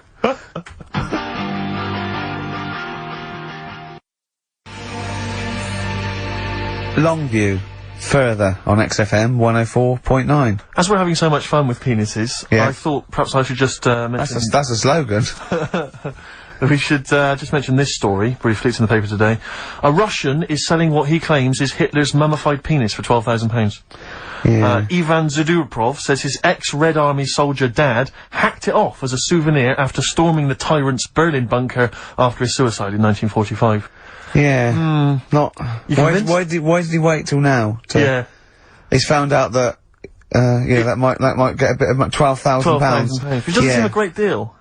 Doesn't seem a great deal of money, really. Well, it's useless, isn't it? True. You're not gonna be able to use it. It's not gonna be able to, it's not gonna be a donor. Imagine that if you walked round. You'll never, making love to a girl, you'll never believe who this is. Yeah. You never believe who's doing you, love. Exactly. This is gonna freak you out. This is, just relax. Exactly. Okay, sit down now. Was that I got a little surprise for you. It was brilliant, yeah, so you enjoyed it? Yeah. Right, are you a fan of the Third Reich? Exactly. Well, no, awful racist. Okay, let's go a different tack. You did like the sex. I love the sex. Okay, then. It's not gonna be Hitler's knob, is it? But, I like the idea that, I mean, you're you're in the Red Army. Yeah. You've just stormed Berlin. Yeah. 1945. You crash into the bunker. You've gone through terrible.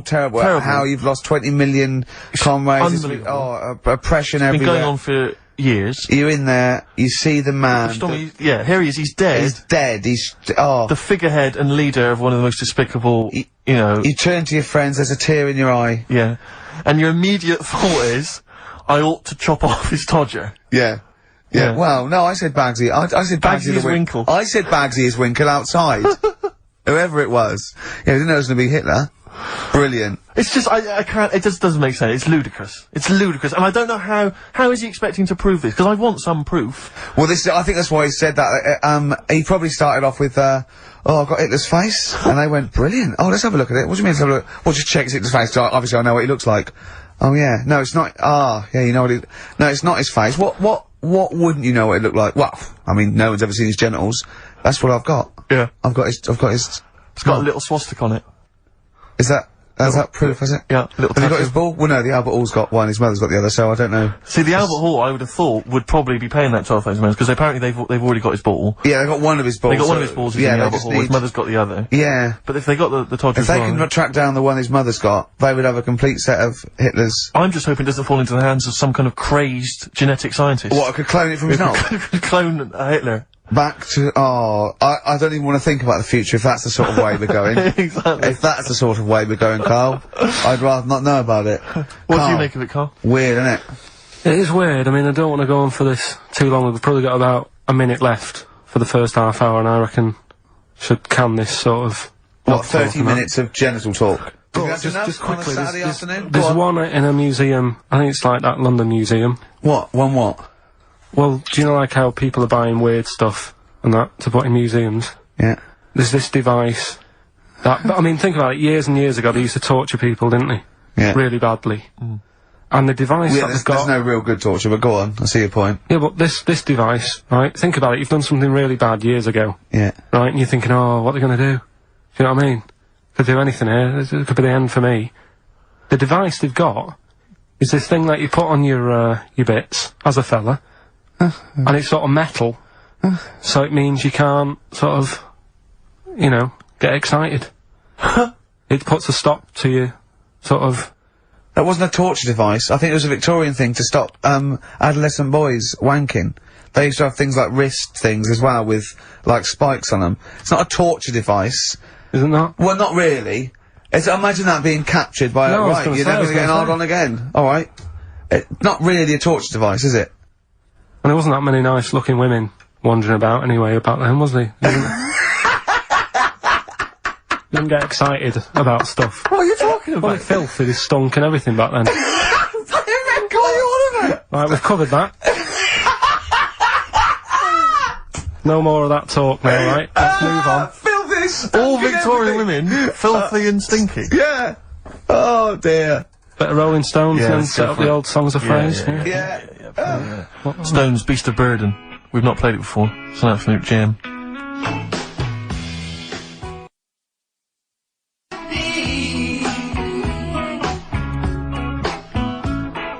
The Rolling Stones, Beast of Burden. Can I just take this opportunity, Rick, to say to, Sir Mick Jagger, happy 60th birthday this year, Mick. Happy 60th birthday this year. Yeah. Was it today? No, I don't know. Well, otherwise you'd be saying happy birthday to everyone every day, every year. No, because I don't know Mick Jagger, do I? So I'm just taking the opportunity in case he happens to be listening today to wish him a 60th. Happy 60th, or someone who knows him might What be about listening Brian online. Ferry? What about Brian Ferry? How's Brian? Right, well, I I'm mean, not- he's not- got I'm not a really a fan birthday of this Brian year. Ferry. I'm not going to wish Brian Ferry a birthday. Oh, Kevin, happy he's not birthday, really- Brian. Well,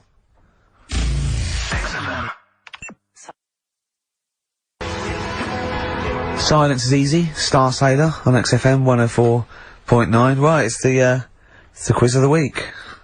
if you want to go out and do some shopping, this is probably a good time, and come back again for about 15:15. But don't forget, what I will say is, even though these clues, we're going to do songs of phrase, by the way, where Karl picks out a phrase that he might have said once, tries to find words from songs to put it together. You've got to guess as many as you can, song or artist, I can't remember. But even though you might look at it and go, that's mental, I don't know any of them, you might win if you get 2 right. I mean, I think the winner last week got about 3 out of 3 Well, or I have 7. to be honest with you, I mean, last week, Rockbusters, surprisingly, was a very, very popular quiz. Yeah, It just happened to be awful. yeah. This one is pitiful. I mean, it's truly atrocious. Yeah. And it really doesn't even have a fan base. I mean, there's no one championing this one, Karl. Last week, seriously, mate, I got about Oh, Karl's face. 7 or 8 replies. Oh god, that's terrible. That was like when you told a kid that you couldn't afford a Christmas present this year. Look at his face. Yeah, it is a bit distraught. I Karl, suppose what it's like Chris Evans' face when they said they were cancelling Girls and Boys. It's like, but I can come up with great TV game shows like that. No, you can't, Chris. Not anymore. Oh, his little glasses slid down his nose. I'm the guy who don't forget your toothbrush. Yeah. All that money you owe me. No, you owe us. Oh, can't believe it. Alright, so, will I just play it to you and Whatever, you Karl. try and work out what the phrase is? Sorry, it's a phrase that might have once been uttered on this show. It was said last week. Oh, right. Alright, okay, brilliant. Alright, here we go. I know you're just 16, but looking all of 21.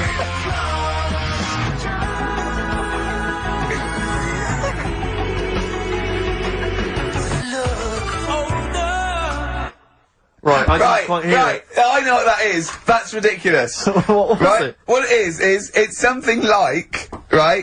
You're only 16, but you look 26, and the Chinese look older than they are or something, because he said that. The Chinese don't age well. That is mental, Karl. It's the most convoluted, ridiculous, racist piece of material ever to be uttered on radio. Play it again. I know you're just 16, but looking all of 21. That's...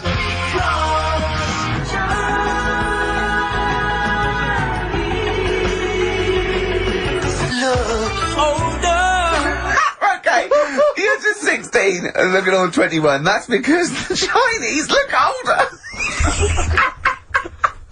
Carl, you've gone mental. Alright. Oh, that is amazing. So, there you go, the well-known phrase, you're 16, looking all of 21, that's because the Chinese look older. Well-known phrase there, sweeping the nation. That'll be up there with "was up," and "shut that door." If they do a poll. Right. Okay, Flat, we're after the artists. Just the artists. Yeah. I know you're just 16, but looking all of 21. That's...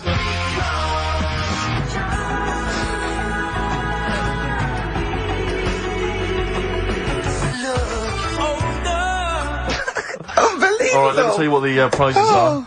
We've got, I assume this is the new album from Mower. Everyone's going crazy for Mower. I've not heard people stop talking about Mower. But there it is. We got the new album from the Webb Brothers, which might be quite good. The Polyphonic Spree album, the best dance album in the world ever, which is ideal perhaps if you're having a barbecue and you've got lots of 8-year-old children coming. The Polyphonic Spree, I look at them and I think, well, you know, you're a pretty good band, but if that album sounds like $1 million, you're gonna make that 40 quid each. I know, it's extraordinary. I mean... They're the sort of indie equivalent of the So Solid crew. Yeah, you're not gonna make any money. The manager's getting 20%. Exactly, yeah. And also on DVD, Red Dwarf Series 1, so, some absolutely barnstorming places. And if you can identify what artist are using this well-known racist phrase, that's because the Chinese look older.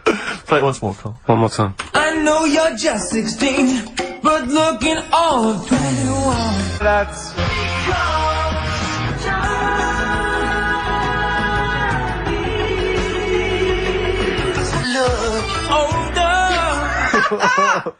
Oh, Ricky.Gervais at xfm.co.uk. Play a record. This is Radio Words. Panic, the Smiths on XFM 104.9. Well, we've done the first half hour, which is mainly genital related. Then we've kicked in with, some racism. You have to guess what artist. It seems appropriate at this juncture just to mention something that's in the paper today. Dominic Mohan, I know you're a big fan, and as am I. He is just writing about the demise of Radio 1, or as he perceives it, and talking about the Radio 1 breakfast show, and apparently it's lost lots of listeners. And he says, talking of the BBC, it must act swiftly to replace Sarah Cox and look to exciting and inspirational figures like Jonathan Ross, Ant and Dec, Johnny Vaughan, or Ricky Gervais to try and save Radio 1. He's right. I mean, he's right. Has he ever heard this show? What is he talking about? All those other acts, they're dynamite. I can't genuinely. That's someone who said I quite like Ricky Gervais show, but he's never. He can't have listened. I mean, can you imagine what we just played? Or in fact, can you imagine the last 50 minutes on Radio 1 on the breakfast show? Well, we could pre-record it though, so I wouldn't have to get up early. Sure. That's not your point, is it? That's not really No, your point is the quality of what we're doing, not well, how early it is. Sure. Get it, What would you provide though, Ricky, do you think, if you went to Radio 1? What sort of, because I mean obviously... Wank, oops. I can do all that. Because I mean obviously our time at XFM is gonna basically... I'd be the furry shreddy. Right. Yeah, so I'd get that. Would you have some wacky catchphrases? I think I would. You'd bring back Holy Fook, presumably. Holy fuck, yeah. Oh, ding dong. Oh, hello, it's my little Chinese neighbour. Hello, what's your name? My name is Holy Fuck. Hello. Look at Carl, he looks just going, oh, I don't know why you didn't even do the Chinese accent that time. Well, that'd be racist. Okay, sure. I mean, yeah, Sure. it's just his name's Holy Fuck, and there's nothing wrong or with funny about that. So yeah, you'd have that, you'd have crazy that. comedy characters, you'd probably have some wacky quizzes. Yeah. Oh, look, it's Dirty Old Queer. Hello. No, he's a new character to me, I'm quite excited, he sounds very modern and contemporary. Yeah. A new spin.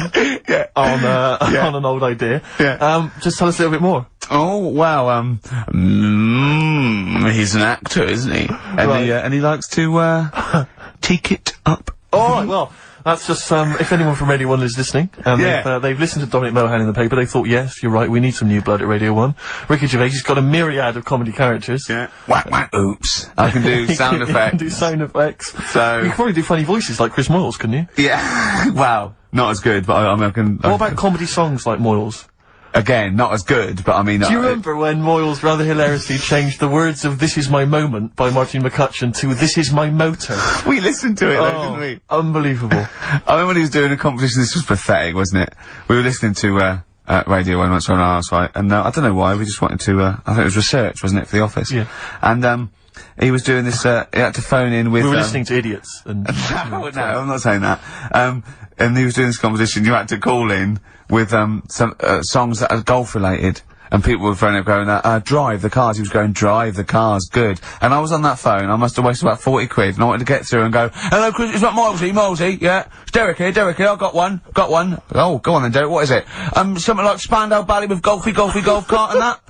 And I just wanted to, and I waited, and I thought the joke's on us. Yeah. I waited that phone bill just to say something stupid. Oh dear. Oh. His show's better than this. Yeah, anyway, if you've got any hilarious golf-related song titles that you'd like to email in... What's the number? Oh, let them email in. ricky.gervais@xfm.co.uk. What would a song title be if perhaps we were doing something about, I don't know, air travel? Yeah. If you've got any crazy ideas, email in. We'd love to hear them. Yeah, brilliant. I've got a thought of another golf one. Okay. You know, Duran Duran? Something down the fairway or something, if they wrote that. Alright? Girls on the putting green? Yeah. Or something? Alright? Yeah. Oh, hello. Have you introduced you? My name's Holy Fuck. I'm Dirty Old Queer. I could do all that. Ding dong, whack whack, oops.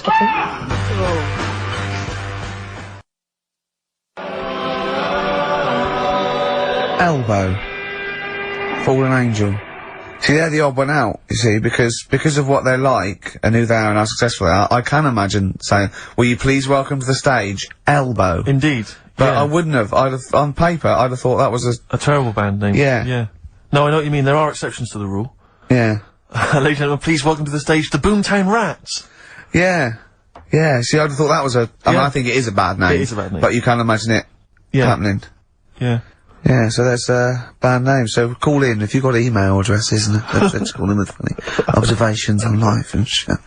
So, well, it's going well, isn't it? That's halfway through. Carl, what do you think? Yeah, it's been alright. It's been alright. Yeah. We've covered a lot of bases. We haven't taught them anything. Not taught them anything? No, I think we taught them to tune into a different station. Yeah. I think Heart 106.2 is probably picking up a few of our listeners as we speak. Yeah. Who's on at the moment? Don't know. Doesn't matter on there, does it? They just sort of... Don't slag them off. No, I'm not slagging them off. I'm just saying I don't think... You tune in because you want to hear Simply Red and that, don't you? Do you know what I mean? Well, they play other great stuff as well. Magic is the one that I love, because I only ever listen to it in a cab. Yeah. If I'm in a minicab. Good, that's good. That is a good station. But Magic is dynamite. But I know on Magic, the DJs have got like 5-hour shifts. It's incredible. They're all... And they do read their own news. I know. It's like they've cut out any expenditure on that channel. It's just some old records. Yeah. And one guy has to go on for 5 hours, read his own news, his own travel. There's nothing else. I saw a bloke struggling once. He sort of wants to be a bit of a sort of comedian, and he does one link. It's sort of one 15-second link between each record. Goes, that's Celine Dion. There's a story in the paper again that people were late for work on the Underground because there was leaves on the track. Just wondering if leaves are ever late for work because there's people on the track. It's Simply Red. Oh, bless him. I still think he's got to come up with them for like 5 hours. He's been sweating. Thought going, I'm gonna kill myself. I'm gonna kill myself. Share's almost finished. I was thinking the story about war on Iraq. Imagine if I can't do this anymore. I can't imagine if humans had become extinct. With leaves. Dinosaurs would kill Iraq. I don't know what I'm doing. Oh my god. Look at Carl's face when I said that. The man moth. Yeah. They've cloned a man moth. No, but that's the sort of thing I think we need now, right? We've covered a lot of stuff. What, education? Teaching, yeah. Well, okay, what do you want to know? Don't know. Have you got something? Can you educate us on anything? I've been reading bits. So could we bring back just for one night only, educating Ricky? Oh, I'm excited. Yeah? Do you think it warrants that? I don't know enough about it. You know what I mean? About what? It sounds perfect. Play the jingle. Oh, educating Ricky. He's getting smarter. A couple of things happened in the week that I read about. Okay. Keeping up on what's going on in that. Sure. Yeah. One was about that Galileo fella. Okay. Was it about 1636? Was it? I think it might have been not earlier. bad. Go on. Did some stuff with light and that. Yeah, he did lots of physical experiments, yeah. Is that it then, Carl, is it? He did some stuff with light and that. What did he do with light? What was that? Well,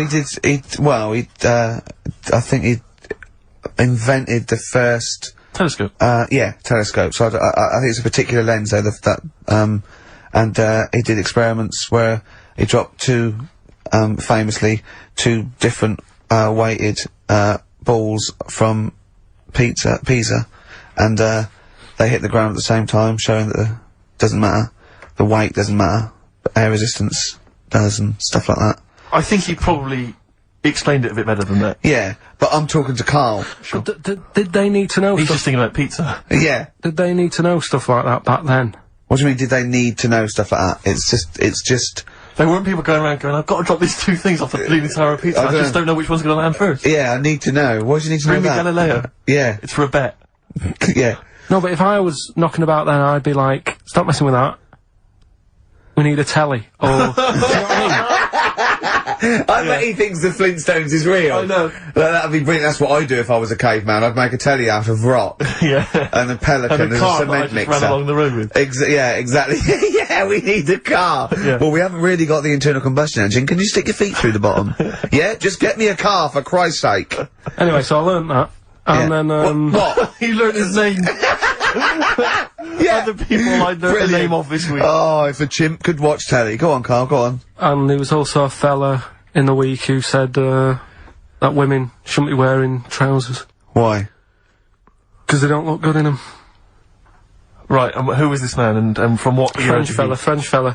Last week. Did he mean walk around naked? He just said, women should wear skirts rather than trousers because no woman looks good in a pair of pants. Right.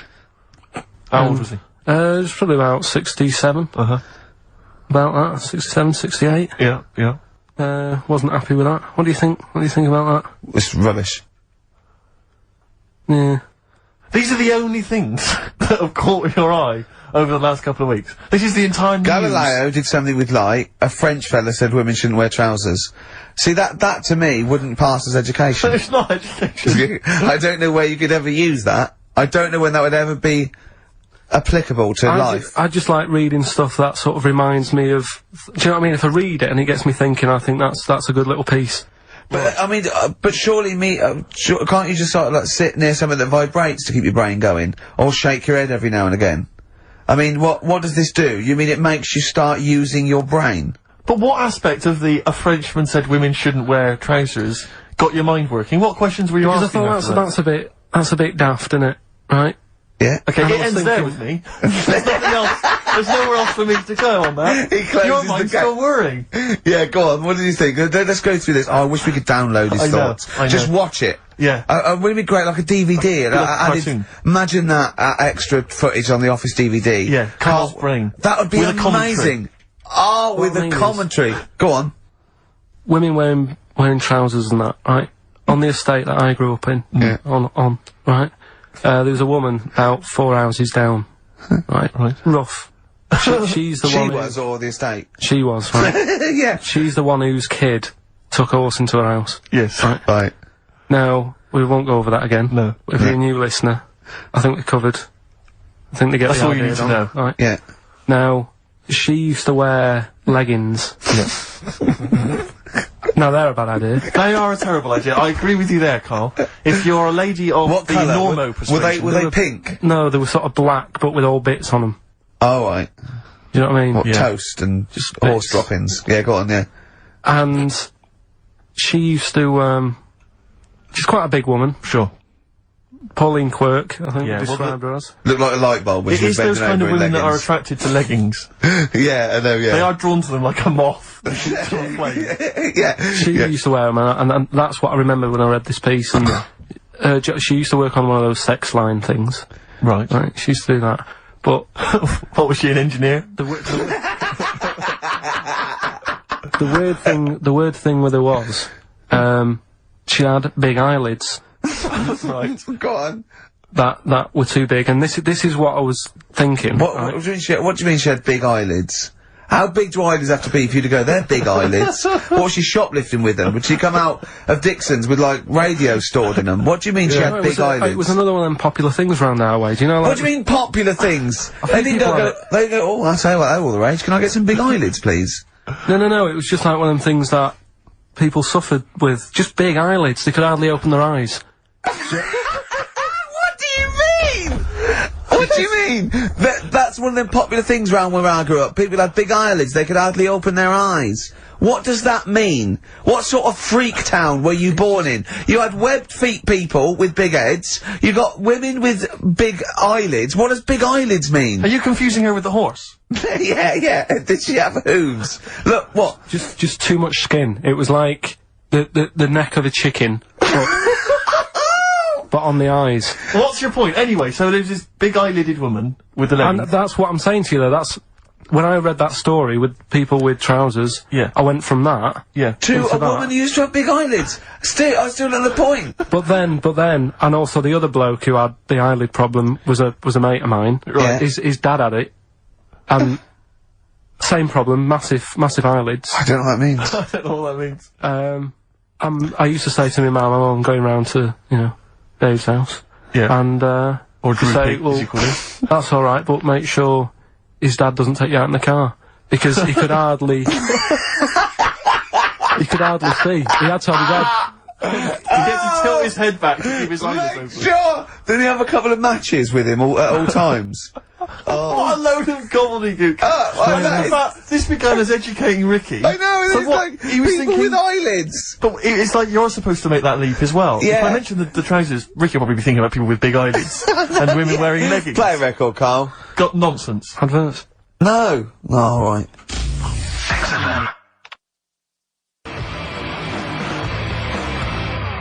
Muse, time is running out on XFM 104.9. Just a couple of emails just to update you on what's coming in here. Go on. Natasha has emailed us. She says that she's of Chinese origin, and at 27 she often got mistaken for 24. So your notion that Chinese people don't age well is obviously factually incorrect. Yeah, well, we didn't need... thank you for phoning, but I mean, honestly, trust us, Natasha, we didn't need you to tell us that. We know Carl is talking absolute nonsense. Wait till you get to 30. Oh dear, no, this is quite a nice email from Paul. He says, let Carl know that I have a Chinese friend called Oi. Imagine the confusing and amusing situations we get into. We're out and about in busy Soho. Does your surname come here? Lightning wit from Carl. Wait That's nice. till you're 30. Yeah, I know. Brilliant. But no, actually, we've had a surprising response to Songs of Phrase this week. Despite the fact everyone has agreed that it's racialist, they've nevertheless had a go. So keep your answers coming in, because we may as well. You're a hit, Carl. You're a hit. What, have we still got monkey news? Yeah, that's still coming up. Yeah. Later on. We're not doing Cheeky Freak of the Week anymore. We're not. No. No. Don't want to upset people and that. Sure. But there is a good freaky programme on this week. Go on. I think it's on Channel 4. Yeah. Got a woman with a big head on it. No, I think it's BBC Two. Is it? Yeah. Alright, well, look Unless out for there's that. two on, because that would be a great week for you, wouldn't it? Brilliant. Won't be coming out. Is that the one when you said... Go on, say what you said when you saw it. The woman with the head Yeah. just said it looks like a cartoon. I just think... That's so mean. I don't want to discuss No, that. it's not mean. It is mean, Carl. Again, Steve, if we were in a restaurant and I'm arranging to meet her, and I said to the guy on the door, I'm meeting, Lisa, or whatever her name is here. Right. What does he look like? Well, looks like a cartoon. I'll be over there. Do you know what I mean? I don't think he'll get mixed up. What would you That's say I'm about saying. me and Steve again? If you were meeting us? No, it just starts getting nasty, doesn't it? I'm meeting, Karl Pilkington. We're very busy. What does he look like? He looks like Charlie Brown grew up. He's got a complete little round bald head, and he's got a gormless look on his face. He's over there, mate. Yeah. Alright? That started the ball rolling for you, Carl. I love that it's okay to say what you like about people. If you go, yeah, but if I was looking for her in a restaurant... I know, but... Yeah. And why have you arranged to go on a date with this woman? Be a good night out. For her or for you? Well, I'd like to have a chat with her. You know what I mean? Just find out what worries her and... Do you know what I mean? Because some girls worry People about like you. things. Like their hair being a mess and that. Yeah. With her, it's like, at least your problems. Do you know what I mean? Fine, alright, well let's move on, mate. We're not doing Cheeky Freak of the Week anymore. No. Let's do something nice. Let's talk nicely about things. What's happened nice in the world, Carl? What do you like in the world? When you get up, when you go, oh, that was a brilliant day, What do you do when you go, oh, that was brilliant? We had a nice game of snooker. You like snooker, don't you? You and Steve played snooker last week. Yeah, but things are always ruined. Do you know what I mean? I might be having a nice time having a game of snooker, and then, you know, we're having a proper battle, and I'm trying to concentrate on taking a shot, and then you'll say things like, look at his little monkey hand, when I'm going for the black. Do you know what I mean? Yeah. Or maybe I'll say, I'm just going to the toilet, and then one of you will follow me in and peer over the door. Oh, yeah! Tell that one.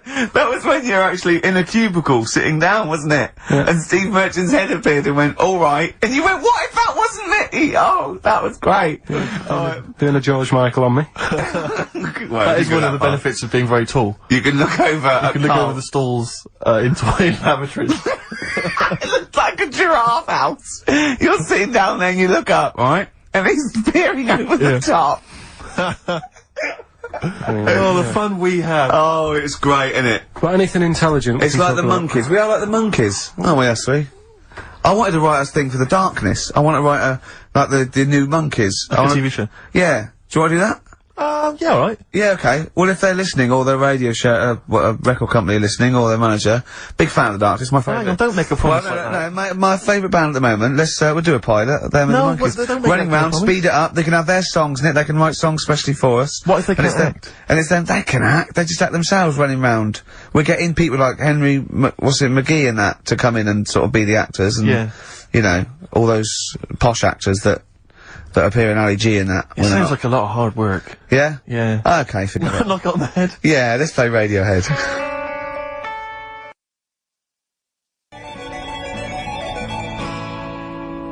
Radiohead and Let Down off OK Computer on XFM 104.9. Right, let's think of some nice stuff then. Annoyed how I was yesterday. Go on. Just got off the train, and, guy comes up to me, and he says, excuse me, can you spare some change? I'm from Liverpool, and I'm homeless. And I was so angry. I was in a bad mood anyway, and I just wanted to say to him, well, there's your mistake.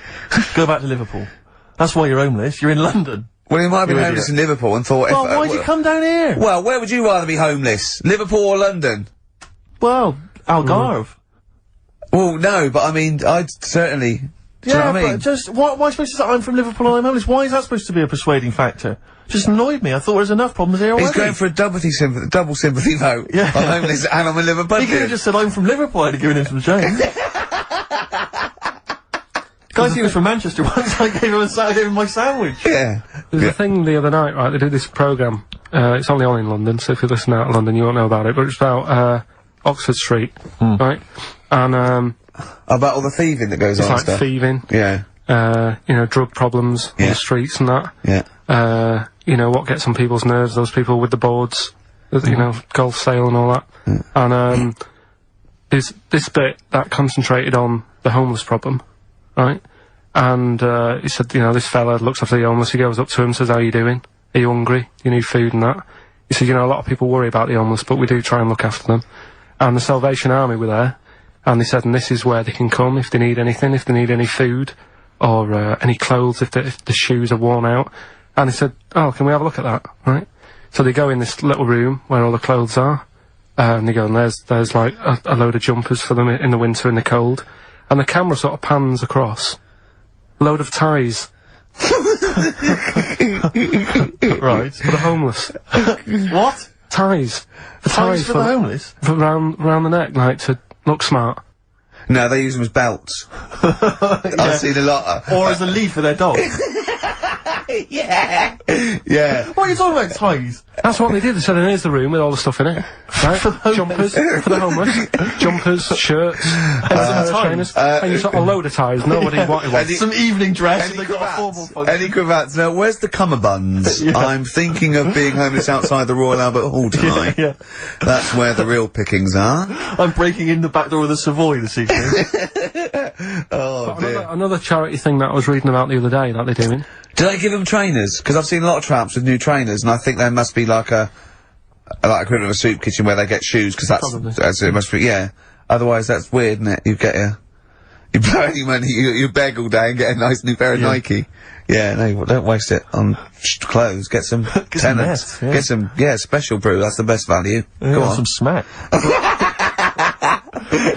Go on. If you've got a lot of worries, on the street. Little starter bag. Take your mind off it. Yeah, take your mind off it. Yeah. Well, that's weird you say that, because, you know, a trainer's the most important thing, because, like, you know all the problems in Africa. Sure. Right? Lot of problems going on there. Yeah. The other day, they're asking for people to send their spectacles to Africa. Right. Would you be happy if you were over there and, like, you're hungry and that? And then they say, here you go. Well, yeah, it must be for a reason. I don't think it's... they've got bad eyes and that. Yeah, I know, but I don't think they go round...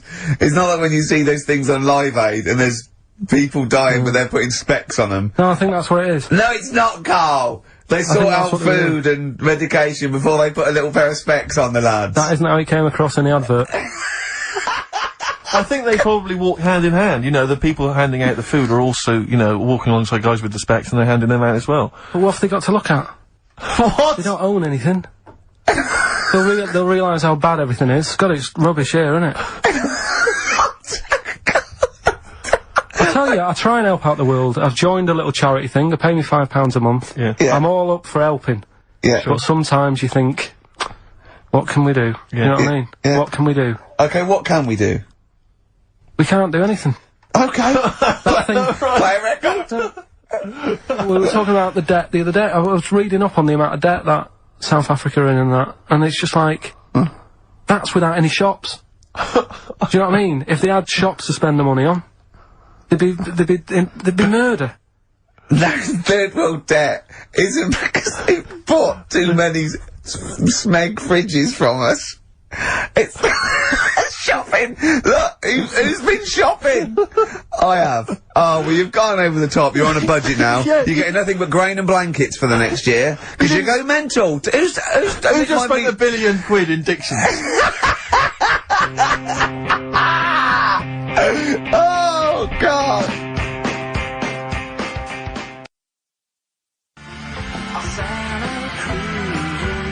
Forthcoming single from The Thrills, that's called Santa Cruz. On XFM 104.9. We were just talking about people who do good work, you know, wandering up and down Oxford Street, giving stuff to the homeless and things. And I was at they have a little kind of music festival back in my hometown of Bristol, periodically in the summer. They can never really attract any decent acts, but, you know, we support it anyway. Not even Portishead? No, they never tricky. No. I think that, well, this year it was Robert Plant, who sang lots of old blues covers, and people were quite bored until he played Whole Lot of Love at the end, and then we sort of went, you should have done all the old Led Zeppelin and stop playing all this other nonsense we're not interested in. So I always set this for next time. Yeah. Robert, no. But, I was just snuck off into the woods for, you know, a waz, because I'm quite rock and roll like that, and I was passing, and these are a group of people, and I've always thought they never get enough praise, enough credit, and I genuinely, and I mean this entirely sincerely, I really do, I don't mean to be, I'm not taking the mick at all, but the St. John's Ambulance people, they're absolutely blinding, because they all look like nerds. I mean, they all look like because they're normally kind of fat women or kind of blokes. I think you're doing very well for their new recruitment campaign. Well, so, I was going to say, I think you're selling it to people who want to join. This is my point, Rick, is that they've not changed the uniforms in like 40 years. And it is normally, it's normally the kind of the nerds from your school who went into it or whatever. It's kind of old people. I saw them, they were all sat around in this little area. No one was, you know, nobody just sat around, they were bored, they weren't really enjoying the music. And I thought, look at that, they're not. That fat kid over there, I pointed him out to my mate, I said, see that fat one over there, in the uniform? With the glasses and the hairbrush forward. With the glasses, hairbrush forward, the kind of blue navy jumper. Satchel? There's a little satchel, yeah. He is never gonna get off with a girl, probably until he's like 30. And even then it gets to loosen clothes. And even then it's because he's giving mouth to mouth to her. Yeah. Right, and I thought, he's never gonna get anything. And I'll tell you this, all these trendy young girls walking around in their kind of, you know, cool summer gear, in their trendy tie-dye and the like, I'll tell you, when one of them, you know, takes something that's a little bit dodgy that they bought off some guy with dreads, right? And then they're desperate for him, and they zip in there. Oh, quick, my friend's, you know, passing out, she's had a funny turn, and he's straight there with his water and his medication. Oh yeah, they need him then, but he doesn't get any action the rest of the time. You know, and that's what annoyed me about it. I thought, they're doing a bloody good job. They turn up at sports events, at festivals, no one gives them the time of day, you never hear any good praise about them, and they're there, sat there, Steve, hot or cold. Tell me the truth now. Did you join the St John's ambulance last week to get some birds? Got no action. Really? I've had no action. And I've been passing some dodgy E's around all the festivals. By the way, your dreads are awful. you can see they're fake. They're made out of newspaper. They're awful. You really do look an idiot. But seriously, I'm all joking aside, I genuinely wanted to give some massive props. If I could give some big ups to the St. John's people, because I genuinely, without any joking, I genuinely think they do a brilliant job. Could I just say how good I think the Salvation Army are? Because you see those elderly ladies with surgical supports, a lot of them, all look like Thor Herd. Yep. Well, that's a prerequisite to get into that particular army. And they play that bloody tambourine, rain or shine. Yeah. And they are just, all they're trying to do is, you know, save you from burning in hell. And they don't get any respect. Of the Salvation Army, do they, like, would they have to get called off? Yeah, they do. if all other armies... it'd be the Gurkhas first, then all the regulars, then the TAs. I think then it's sort of like police, lifeguards, yeah, but down to I think AA, and then it's the Salvation Army. Right. We send in the Salvation Army, obviously, if you know, really, we lost a lot of casualties, you know, and they're the last to go. Yeah, but they are all highly trained, aren't they? All those old women, they can kill a man. Yeah, with a single blow. Yeah, yeah. So good to them, good to the John's Ambulance, good to Salvation Army. You know, big up. But I think we should just, you know, if I might introduce a new feature every week, let's just give some props. Let's just give some massive respect to someone who doesn't get enough respect. Yeah. Who doesn't get enough respect? Who's done a blinding job? Mother Teresa. She's gone now. She's gone. She won't be listening anyway. Who's the best person that there is? Who's the best person there is? I'll tell you what, I'm gonna call, either Carol Vorderman or, Esther Anson and say who's the best one you've ever met that, you know, did something. Yeah. Alright? And we'll heap praise upon them next week. Yeah. Great. What? I just don't like, you know. They know they're doing a good job. Right. If I did that job, I want a pat on the back. You wouldn't need a pat on the back. And people are starting to, you know, it's like Carol Vorderman, I like her, she's alright, she does a good job. But now that Better Homes, they only tend to turn up at people who have had problems. Do you know what I mean? Right. Well, leave it. Okay, wait. Go on, what do you mean? No, it used to start off and it's like... I haven't seen Better Homes. What is Better Homes? They go around and do someone's house up. Right. Do you know what I mean? But then they get a bit of bad news.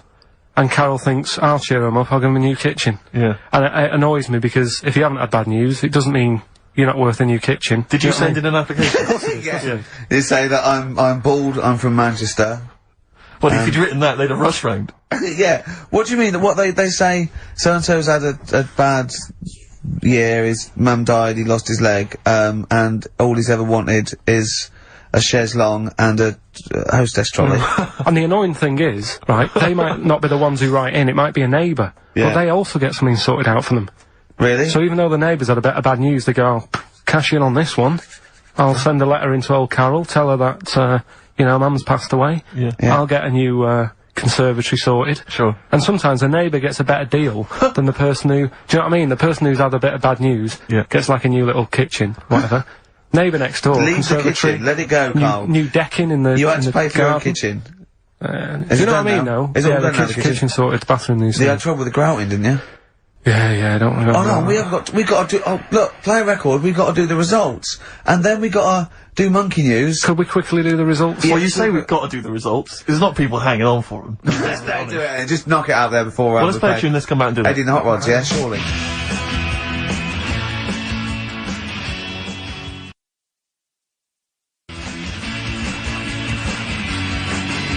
Eddie and the Hot Rods, do anything you want to do. That's uplifting, isn't it? Oh. Oh, the drumming. Brilliant. takes me back, all the way back to 1978 on XFM 104.9. What were you doing? What are your memories? I was actually probably dancing around miming the drums to that in my bedroom. In fact, I remember... Were you nude? No. I remember I think I had that one on a single, but I'd got it from an old jukebox, so it didn't have a middle. Sure. Right, I think they're called dinked, right?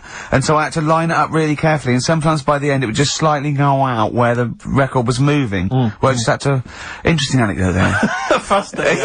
Yeah. What a lovely insight. Since you're right for asking me what I was doing 25 years ago. Yeah. Carl, quick, the results, they're monkey news. I need some monkey news, but I need the results first. Right, play it again and give the answers. Here we go. Songs of Songs of phrase. Name the artist. Name the artist. I know you're just 16, but looking old. Hue and Cry.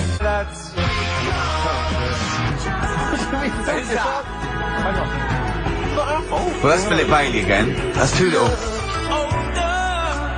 Right, it was... That was Roxette. The Look. Yeah. Right, we had, Hue and Cry started it off. Yeah. In 16. That was Dean Martin. Because Jane's Addiction. Yeah. Because Chinese Philip Bailey. Philip Bailey, that's second outing he's had. Last one, we used him for Chinese, where there's a hairy Chinese kid. He's never got so many royalties being used in racist game shows. Brilliant. Then Roxette and finishing with George Michael. Oh dear. So. Brilliant. Right. Who's the winner? Well, the winner, actually, it looks to me like he's got all of them here, from Bognor Regis. It's Stuart Birch. Well done, Stuart, and you get that bag of tat. Bognor Regis. Yep. Oh, just needed takes me back as well. Yeah, if you just email in your address, Stuart, and you can have those goodies. If you're not interested, don't bother. Steve. Oh, chimpanzee that monkey news. Okay, monkey-related news from Karl Pilkington. Right. Do you know the monkey that went into space? Yeah. Yep. It happened in 1958. Right. Now you know that. Yeah. Yes. What did he do next? What did the monkey do next? Yeah. One appearance on Celebrity Squares and it was like forgotten. Right. Yeah, cut a novelty record. Yeah, just like Rick Waller. I'll tell you what happened. He got back and all that. He got back. Heroes welcome. NASA sort of said, you know, you did a good job. And that's where a lot of people think, you know, it all ended. Sure. Yeah. But NASA were like, well, hang on a minute. We spent a lot of time, we've trained him up and stuff. So he's like, you know, he's saying, sure, you know, I've learnt a lot, I've still got it all, I've kept it all, I know what to do. So they said, right, we'll use you. So he turned into, like, a bit of a trainer at NASA. We wanted to send you out on the top of an organ. yeah. Put on this little bellhop outfit. Could you smoke fags? Yeah. I'll have a go. So they were getting in new monkeys. You know, the main man at NASA was saying, can you teach these the same? He's going, of course I can. Do you know what I mean? I remember it all, I know what's going on, I'll tell them what buttons to press, what to do in emergencies, that sort of thing. It was technically sort of employed by the army.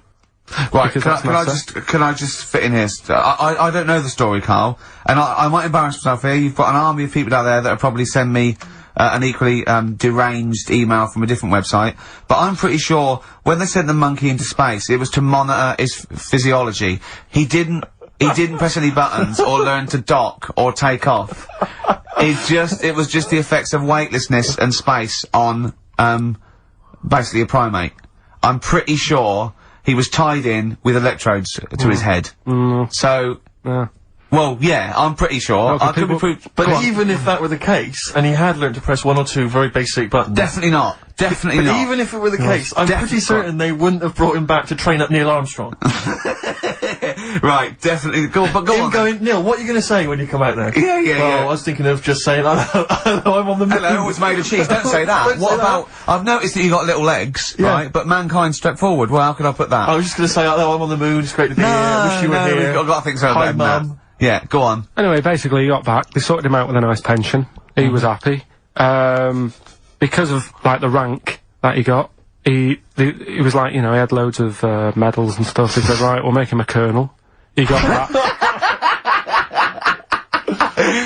Like I say, he got a pension. How does it end? He died in 1969. He was buried with his wife. He passed away. His wife. I'm sure it just goes on to a different website about something completely different. And You're talking about Buzz Aldrin. Yeah. His page is missing. Oh dear. So well, Carl, if someone could call in Did they train Leica the dog to sort of like, you know, dock and He never re-entry? made it back, did he, like? They didn't bother. They didn't even bother. Didn't bother to bring him They back. just sent him up there, and they didn't have technology to bring him back, and they just went, yeah, that's there. That's brilliant. Well, I can do that. Yeah. Amazing. Really? Yeah. What do you think of that, Carl? Rubbish, isn't it? Sort of brought it down a bit. But But the little monkey made a colonel. Hero. Big hero. What was he in? What craft was he in? Sputnik. just hang on a minute. He was in, Jupiter AM. Yeah.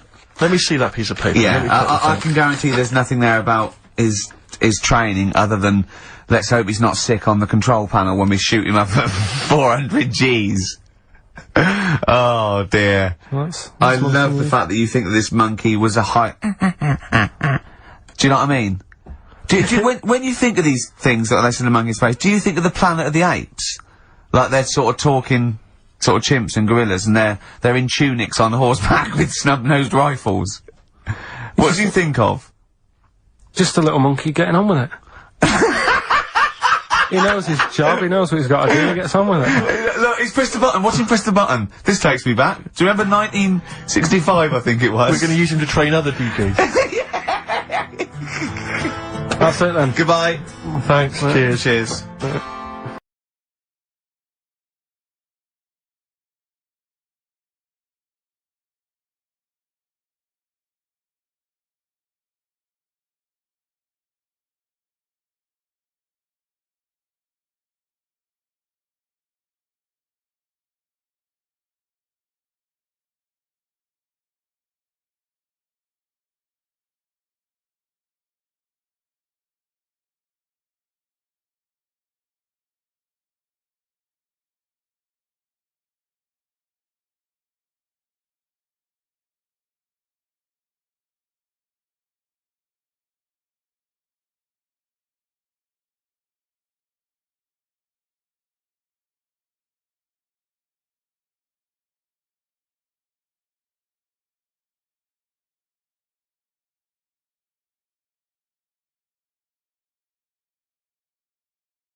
Steve Merchant. Hello there. Karl Pilkington and everything. No, I'm gonna be honest with you. Go on. A little bit hungover, Yeah. don't feel very well. Yeah. I don't know if I'm hungover or still a bit drunk, but I don't feel... You sound like you're still a bit drunk. Yeah, so what But I'm then worried you do about... every week, so... But what I'm worried about is that the standard will slip. Yeah, Sure. if I'm not right on the ball. And the other thing is, I haven't had a lot of time to prepare the show today, Okay. so I don't, I don't really, I don't feel, you know, 100%. yeah, I haven't done the Karl. Right. Look, Have you finished that sentence? I don't make me laugh because it hurts as well. And there's another side effect to me being a little bit hungover or drunk or whatever, right, is that I can be annoying. Right, yes, yes. Because just to amuse myself, I sort of like turn my body off a little bit and just poke and like that and annoy people and that. I want to sort of like. Well, you do the physical equivalent of freewheeling. Yeah, Don't yeah. you? You just I sort of want to climb on Karl and go to sleep on him. Yes. Do you know what I mean? Yes. They'll both annoy him and it'd be comfortable. Yes. Yes. Which is, you know, can be annoying. Just a little thing just to make this show a bit easier. If you'd put your hand up when you want one of us to speak, because it's not quite, I'm not quite sure when the sentences are finished. The hands are up. Okay, good. So, The hands are up. okay. Okay. Good, alright. Okay. Are you gonna just keep them up for the rest of the show, or? No, Karl, do what you,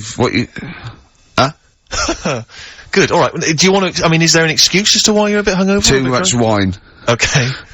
All Last night, yeah. Yeah. Good. Thanks Okay. for that. Because this is the only work you've got to do all week, isn't it? It's like, unless I'm very much mistaken, you don't have to do anything. You just sit at home eating cheese. Yeah. And then occasionally you do a bit of sort of shadow boxing, and that's exercise. And then you sit and watch TV. Yeah. Is that roughly what you did this week? Yeah. So this is the only 2 hours you had to do anything for all week. This is you had to prepare for this. Yeah, but who can plan a hangover? Right. You know, you'd think, Karl, you said you had some stuff. Yeah. What have you got? Karl, I love the fact that, whereas I was a little bit slow, Karl there leapt into action to keep this show afloat, keep the pace up. Go on. Right, well, Karl, are you hungover as well, or? I'm just a bit annoyed because I'm with you. Do you know what I mean? He hasn't got much to do all week. You're having a laugh. What? What angers me is I kind of hope that maybe I could have quite a long career in radio, and I sort of feel like I'm, I don't know, the word sinking ship. Yeah. Those words spring to mind. But Because it feels like, I mean, Karl, you're just a chancer anyway. You weren't even supposed to be on air, and we've made you into something of a household name, and that's cool. household name. And Ricky's already a celebrity. He's got it stitched up. He's got corporates. He's got, you know, voiceover work. But I've got nothing. I'm running on empty. I'm not, nothing. I've got nothing. I'm sort of dependent a bit on this. Yeah. Financially. And, Go on then. What and you two say? are sort of bringing it down, really. Right. Do you reckon I Karl. can get my own show, Karl? Karl. Tell them like what I did Capital out there Gold with or a bit. No, Karl, tell them how funny I was out there with a bit in that a minute ago. So anyway, come Karl, on, I'm right? bored of this. Tell you what. will we tease them with what we've got coming up next? Yeah. Karl, tease us after the next Because I think record. we've already got them for 2 hours. Yeah, we've hooked them, Karl. Don't worry, this is textbook radio. What's this? Badly Drawn Boy. Yeah. Badly Drawn Boy. You were right. XFM 104.9, Ricky Gervais, Steve Merchant, Karl Pilkington. Karl, you were saying what's coming up? Right, over the next 2 hours then, last week, was a bit of a mess. Don't be silly. So I've sorted it out. We'll be doing the same features. Right. We've got, I think that was the reason it was a mess, if I'm honest. well, You've tightened it, you've tightened the ship. tightened it up, and also keeping people for longer. Okay. Right, So- tell me your plans. What have you come up with Tell then? me your ethos behind this then. Right. Always show your workings, Karl. Always show your workings, Karl. Alright then, so, last week we started good sort of play on words that we had going. Go on. The well-known film Educating Rita. Yeah. That's become, thanks to Karl Pilkington's brain, it's become... I've tweaked it a bit, and now it's Educating Ricky. Brilliant. Right? And that was a new feature we started last week, if you weren't listening, where I teach Ricky stuff. What did you teach me? Taught you about that little Chinese hairy kid. Yeah, you didn't teach me anything. You said there was a kid that was born that was slightly hairy than other Taught Chinese you people. where the saying chewing the fat came from. I enjoyed That was good, that was interesting. And, And a man who had a beard because And he a was man- being abducted for 3 days. Again, that was rubbish. Lest we forget. That taught me more about you than about alien abduction. but what happened last week is, Go on. we sort of talked about it all in one go. and you can't... Whereas this week you've done what? You've spread it out over the show. Well, I spread it across the 2 hours, because I always found that if you try to be taught too much in one go, you just can't take it in and it'll be wasted. Is that your experience of school? Yeah. They taught you in 3-minute bursts. Yeah, and not every day. Yeah. Every other When month. you felt like it. Yeah. Right? So that's what we're gonna do, right? So we've got Educating Ricky coming up. That's Educating exciting Ricky across the 2 hours. Okay, look and what I do is, I've made little headlines again, and you decide which story you want to go All of for them. first. Well, give me the first headline. No, not yet. We'll do that in a Well, bit. give me a teaser. Hang on a minute, I'm telling you what else. Oh, yeah. We've also got, we started it last week, Rockbusters. Oh, yeah, that was a triumph. Yeah. I think we went wrong there. Why? By letting you do it? Doing it on air? Not thinking it through. Yeah. Bit of that. Okay, so what's the rules on Rockbusters? We're gonna do Rockbusters, Okay. but you email in ricky.gervais@xfm.co.uk when you know the answers, Okay. right? And sort of round near the end of the show, right? Yeah. We'll give out the answers then. So if they think they know the answers, they've got to hang about. Rick, I should tell you now, I'm not hanging about. don't think that the listeners are going to go away empty-handed. I was worried about that. I can tell you where, and don't worry, because Karl has sorted out some top quality prizes. Good. First up, this is stuff that people can win, and get excited about this. First up, it's a DVD of The Office. I don't know how he got hold of it. I don't know how he got hold of it. Because they are like gold dust. Yeah. There's, this is the second gift. Now, bear in mind, this is, I don't know where he's rummaged that from. This is an XFM compilation album. Oh, He's managed to sort that out somehow. Excellent. I don't know how he sorted that out. There's another compilation album, which has got, some sort of, indie-type hits of these. But this is Have you got a film to give away? Well, I'm glad you've asked. What film, though? Cause I know you're a big fan of DVDs. It's one of the big hot releases that everyone's keen to get their hands on. Not arbitrary, is it? It's not the only one. No. This film title won't be an arbitrary film, will it? It'll be a big... Rick, I don't want you thinking that the film that Karl has sorted out here is that he's sourced for us is just an arbitrary thing that you wouldn't get. You could buy for $3.99 in HMV. Yeah. Right, they're giving these away. One of those big baskets. Exactly. I don't know who is phoning up to try and win this, but you can be lucky If this is winner. your favourite film, it's yours. Exactly. Okay. But this is the big star prize. This is the one you're all playing for. It's Children of the Corn. Stephen King's Children of the Corn. It's a widescreen presentation on DVD. Imagine getting that and going, excellent. We can watch this now. But Rick, I mean, let me just run through some of the cast. Peter Horton.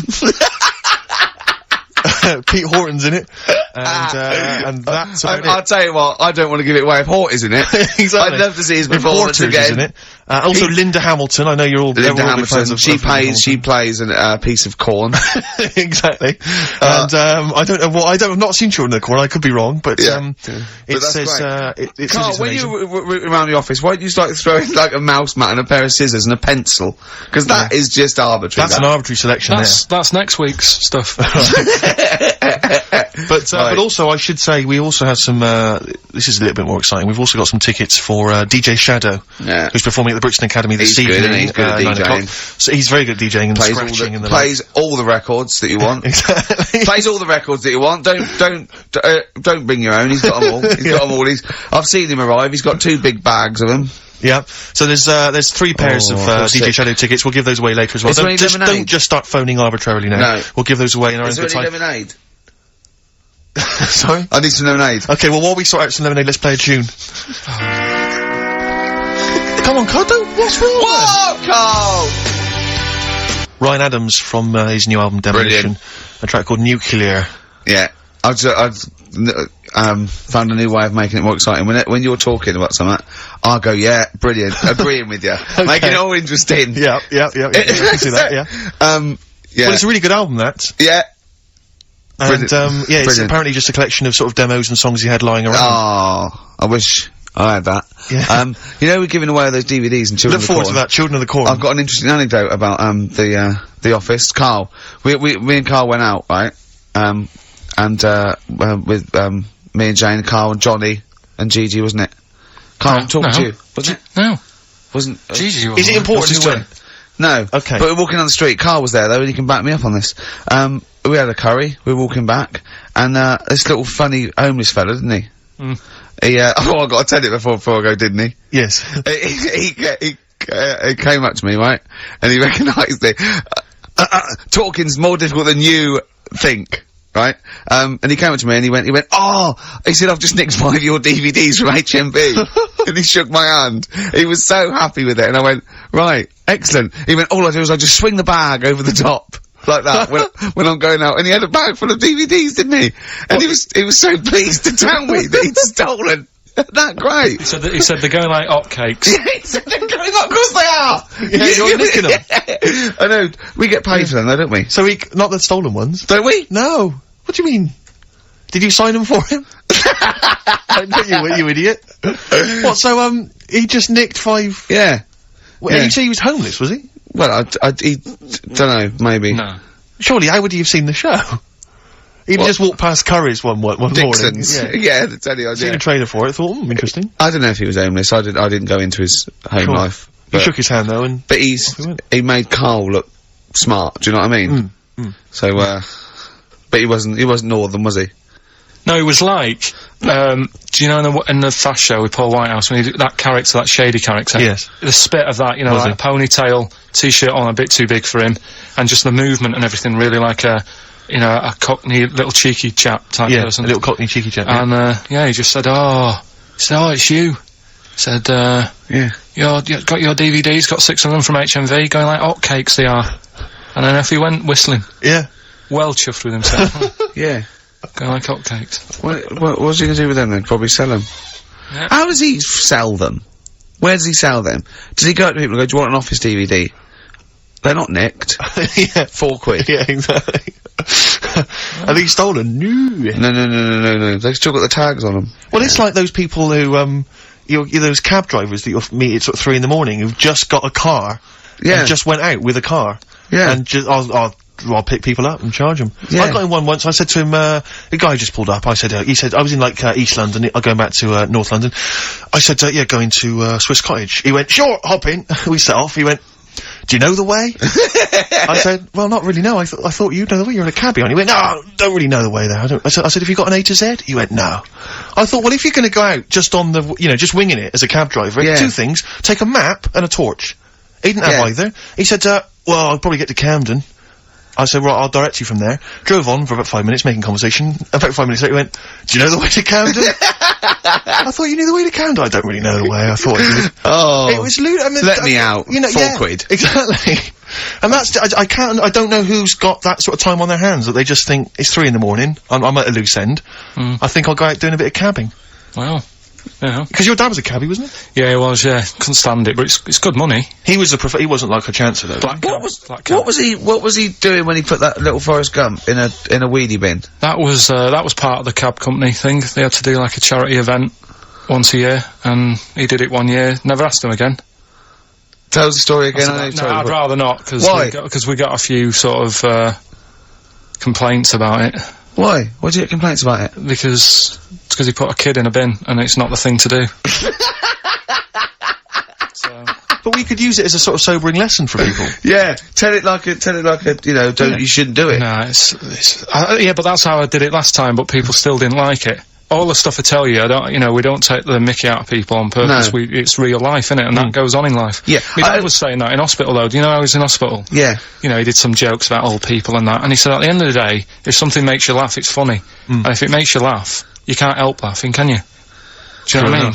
So, what you meant to do? And laughing's good for you.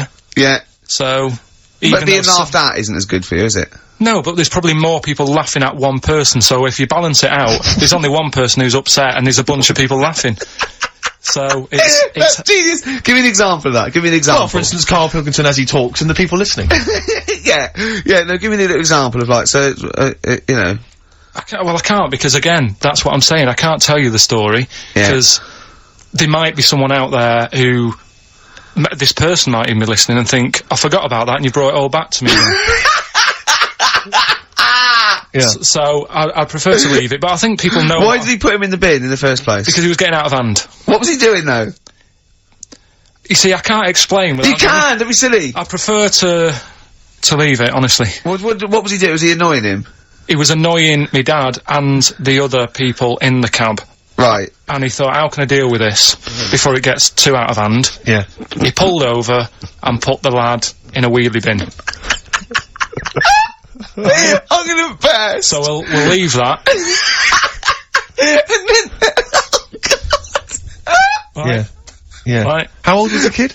I'm not sure, but I mean, it was a trip to sort of Blackpool, so I'm guessing. Do you think it was one of the rides? 17. This is rubbish. 17? Yeah. Oh, he's quite an old lad then. So a big lad. Yeah. But let's. And did he pick him up? He picks him up and put him in a wheelie bin. Every time he says it, I like it. And then on the way back, he got him back again. He said, right, you won't do that again. On the way back? Yeah, he left him there for a bit. He left him there, what, they went to Blackpool and Yeah. he left the kid in the wheelie bin? Yeah. Did he? Yeah. What, was the kid in the wheelie bin when he drove back? Yeah. Did he not get out? No, because how do you get out? It's tricky, innit? And he wasn't a normal kid, was he? Let's leave it. He wasn't a normal kid. Right then. So, Is your father in prison? Oh, I think he should be. can we put a song on? Yeah, go on then. Feeder, come back around. XFM, 104.9. Ricky Gervais, Steve Merchant, Karl Pilkington. I asked Karl in the week, right, what animal would he never trust? Even if he got to know it and it was a pet and everything, what animal would he never trust? What was it? Was this, a wasp? Yeah. Why wouldn't you trust a wasp, Carl? I just think that, They're shifty? all other animals, if you get them at an early age, you can sort of make them like you. You can train them. A wasp. Nothing. Never. Is there anything do you think there's anything you could do that would kind of, win the favour and win the trust of a wasp? What would you have to do you think? What if you had it from a little grub? Yeah. And you fed it, he had its favourite marmalade. It doesn't affect it though, does it? A bee dies, doesn't it, if it does it, so it's not gonna, like, use it willy-nilly. That's easy for you to say. But a wasp. I Do you, wouldn't you think they sting arbitrarily? They just sting for the fun of it? They're like sort of like delinquent insects? Like I think so, because last night, right, I mean, this is part of educating Ricky in a way, but something I learnt last night was that tarantulas only bite you if you annoy it. Right. They don't, do you know how people say, oh, if you're in a sleeping bag living in a jungle, a spider will get in there and it'll bite you? Yeah. Apparently not, you've got to really annoy it. The thing that it really hates is having its leg sort of twisted. It hates having his leg twisted. Right. Yeah, but that's more for... Is that what they said in a documentary?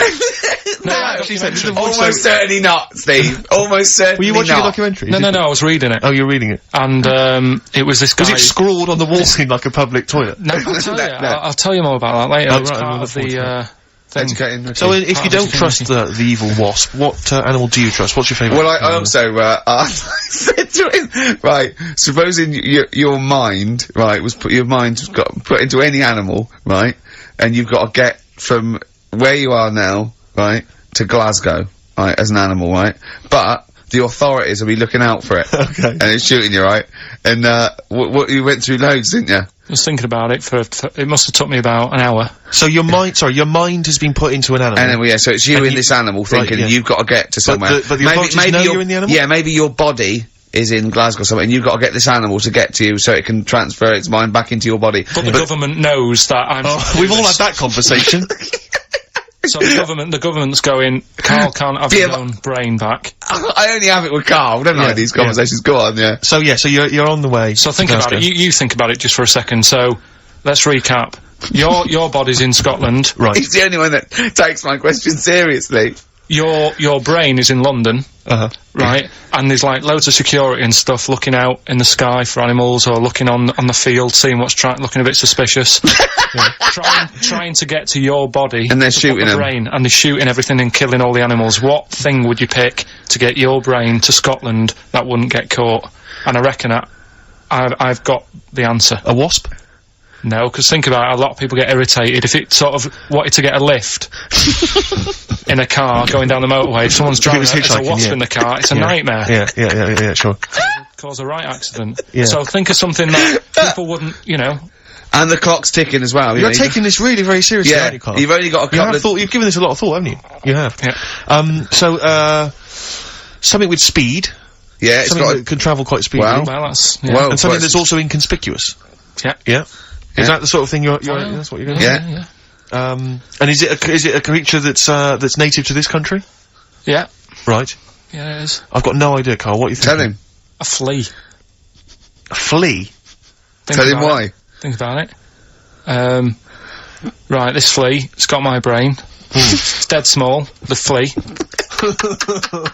Thanks for clearing that up. Yeah. And so it goes, right, I've got to get to Scotland. So it jumps on someone who's going to Euston Station. Right. They don't know it's there. No. The government can't see it. Can't see it, Steve! Think of that statement! Think of you just tuned in! Yeah. Now, People get on the train, goes to Glasgow or Edinburgh, wherever in Scotland it is. It jumps off, it goes right, jumps on someone else who's going the way it needs to go, gets there, still no one's seen it, jumps on me, I get my brain back. Yeah. The government are like, phew.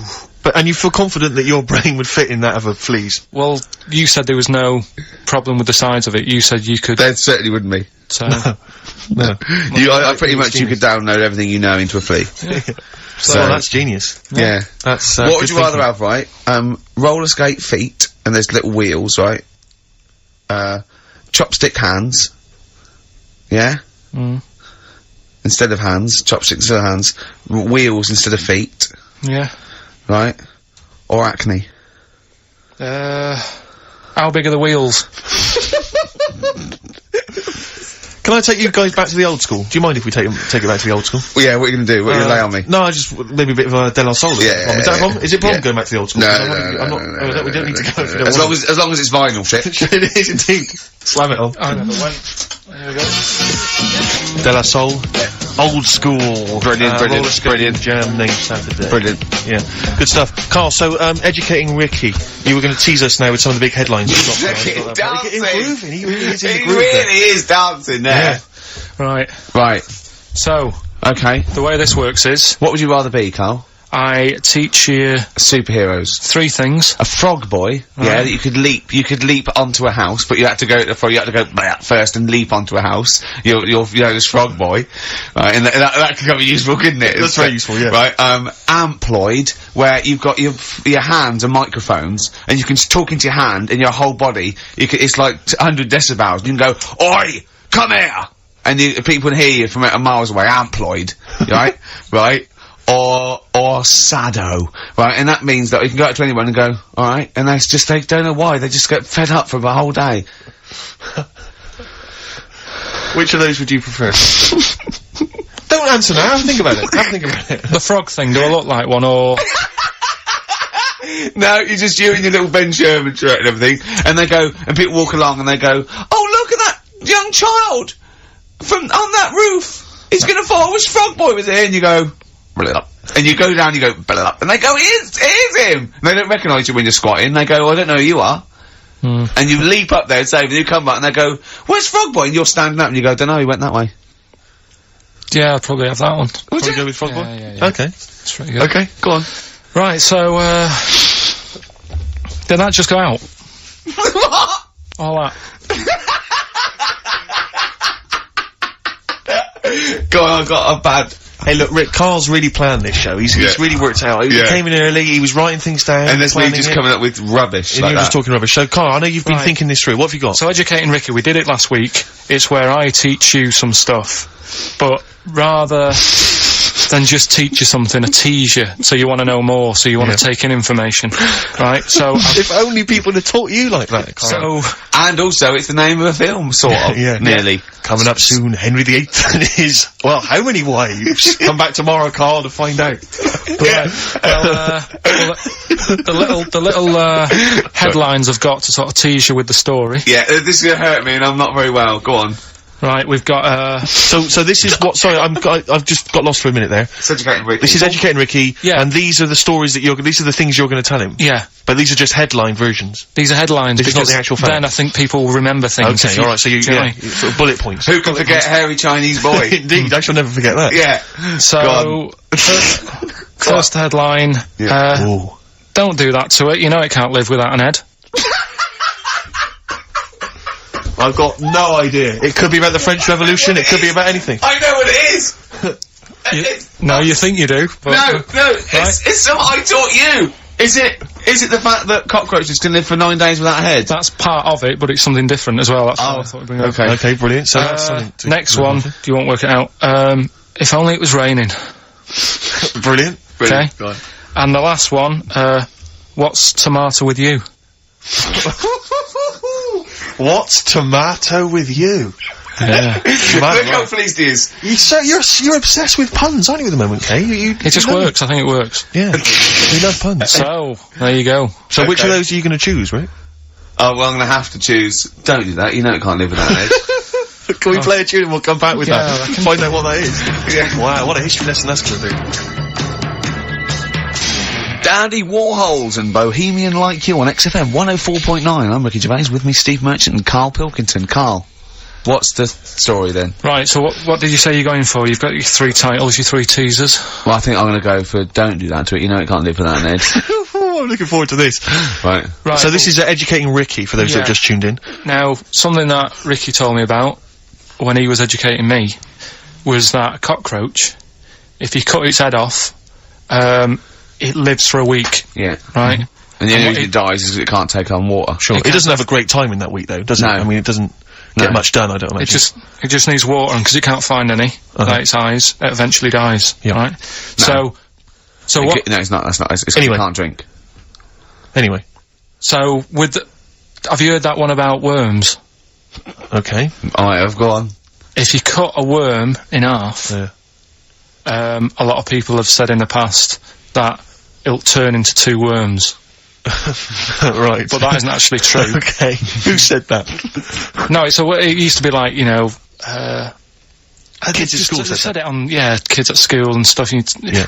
So that, you know, a lot of people think that. Don't pick him up on stuff, Steve. It's bad enough. Sure. So, but what they can do, if you get a worm, right, and you find out which end its head's at, Right.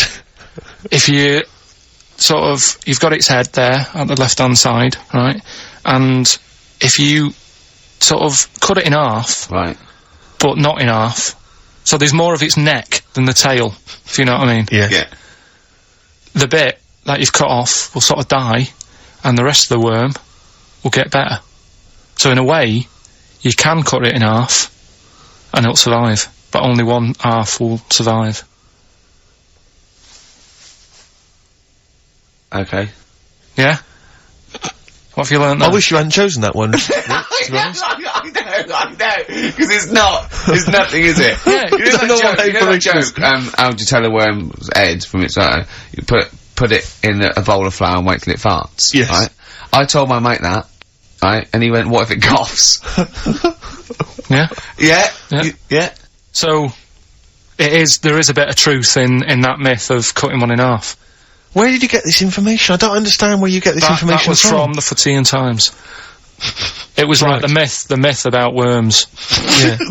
That was the big article that week. Did it take you as long to read that article as it took you to tell us just then? I like the fact that it starts off debunking a myth Yeah. that we hadn't heard of anyway. Exactly. You know the big thing about cutting a worm in half and making 2 worms? No. Yeah. What's the other one? What's I the mean, other it's not the headline? thing to do either, by the way. Don't go doing it. No. It's not very nice. But, It's cruel. but it can get by And if it's you pointless. do. Yeah. There's no scientific worth Yeah. in that. Well, there you go. Okay then. So the others now, you see was the what I others? do. No, What I was the tell you others? the other titles. You're not having them yet. That's the whole idea of this. People will be driving or about to go out doing the shopping. They'll think about that now. What was the other 2? Well, the other 2. They won't think about that. They've forgotten No, that they will. already. They will. No, they've forgotten that already. If only it was raining. And what's tomato with you? Right, That- you've I'm got to looking tell forward us- to that one. No, you've got to tell me tomato with you. Look what's happening. You see, you already want more education, and this is what listeners will be doing. I tell you, I wish you were a teacher. I so wish you were a teacher. Do you know what I mean? Kids would be saying, I know it's 3:30, but I don't want to go home. I want more. Yeah. And that's what I'm doing with you. I'm teaching you. Why are taking you in teaching information. me things about not to cut worms in half and what's tomato with you? Please tell me what's tomato with you, Karl. In a bit. No. In a bit. Rick, What? I tell you, he's thought the show through. He's Yeah. teasing the audience. You're excited. They're listening. Yeah, maybe. Yeah. So listen, I think we should all, because we got your competition to squeeze in. We got all these great goodies. Let's not This is forget. amazing. Hello, Children of the Corn. I do feel slightly give that away guilty before that 3 now this is Karl Pilkington show. I don't think we should have our names involved. No. It's not fair, is it? And I think we should give Karl the money. I don't want my name to this. It's a Ricky Gervais show. Yeah? Right, the quiz. Yeah. will we get that out of the way, because they've only got an hour to start. Don't you worry about that, Carl. I've already got this one. I'm thinking on your terms now. Let's play a tune. We'll come back with the big competition information. All right? Money Mark. We got a classic from Money Mark from his album Push the Button. Play that, Carl, and afterwards. Are we excited? You got the competition? Look at his face. He's so excited now. He's thought this through. He's loving it. Rockbusters. Rockbusters. Yeah. Agreed. Yeah. Yeah? Yeah. Should we do that? Yeah. Brilliant. Go on. You're rejuvenated, are you? Yeah, let's He's go gonna for it now. Let's second hour. Yeah. Yeah. Hangover finished with? Yeah. It's all done? Done. Good. Done. I had some water. Excellent. That'll often sort it out. Yeah. Well done. Flea is the best way. He's just had an argument with a punter. Someone called up and said, I don't think a flea's very good. How would the flea know? Tell him what he said. He said, how would the flea know what train to get on? He went, he get to Houston and look at the timetable. Yeah. Yeah, and he went, we're not going to agree on this. He got annoyed at him, because the bloke said he'd be better to be a wasp. Yeah. A wasp would not survive, would it, on, you know, a Virgin train or something? So... Why wouldn't it? It just wouldn't, because people really don't like wasps, so somebody would end up clouting it and killing it, and that brain would never get to his body, so... Right, yeah, it is quiz time. Whee! This is the moment we've all been looking forward to. Do you want to tease them with the prizes? No.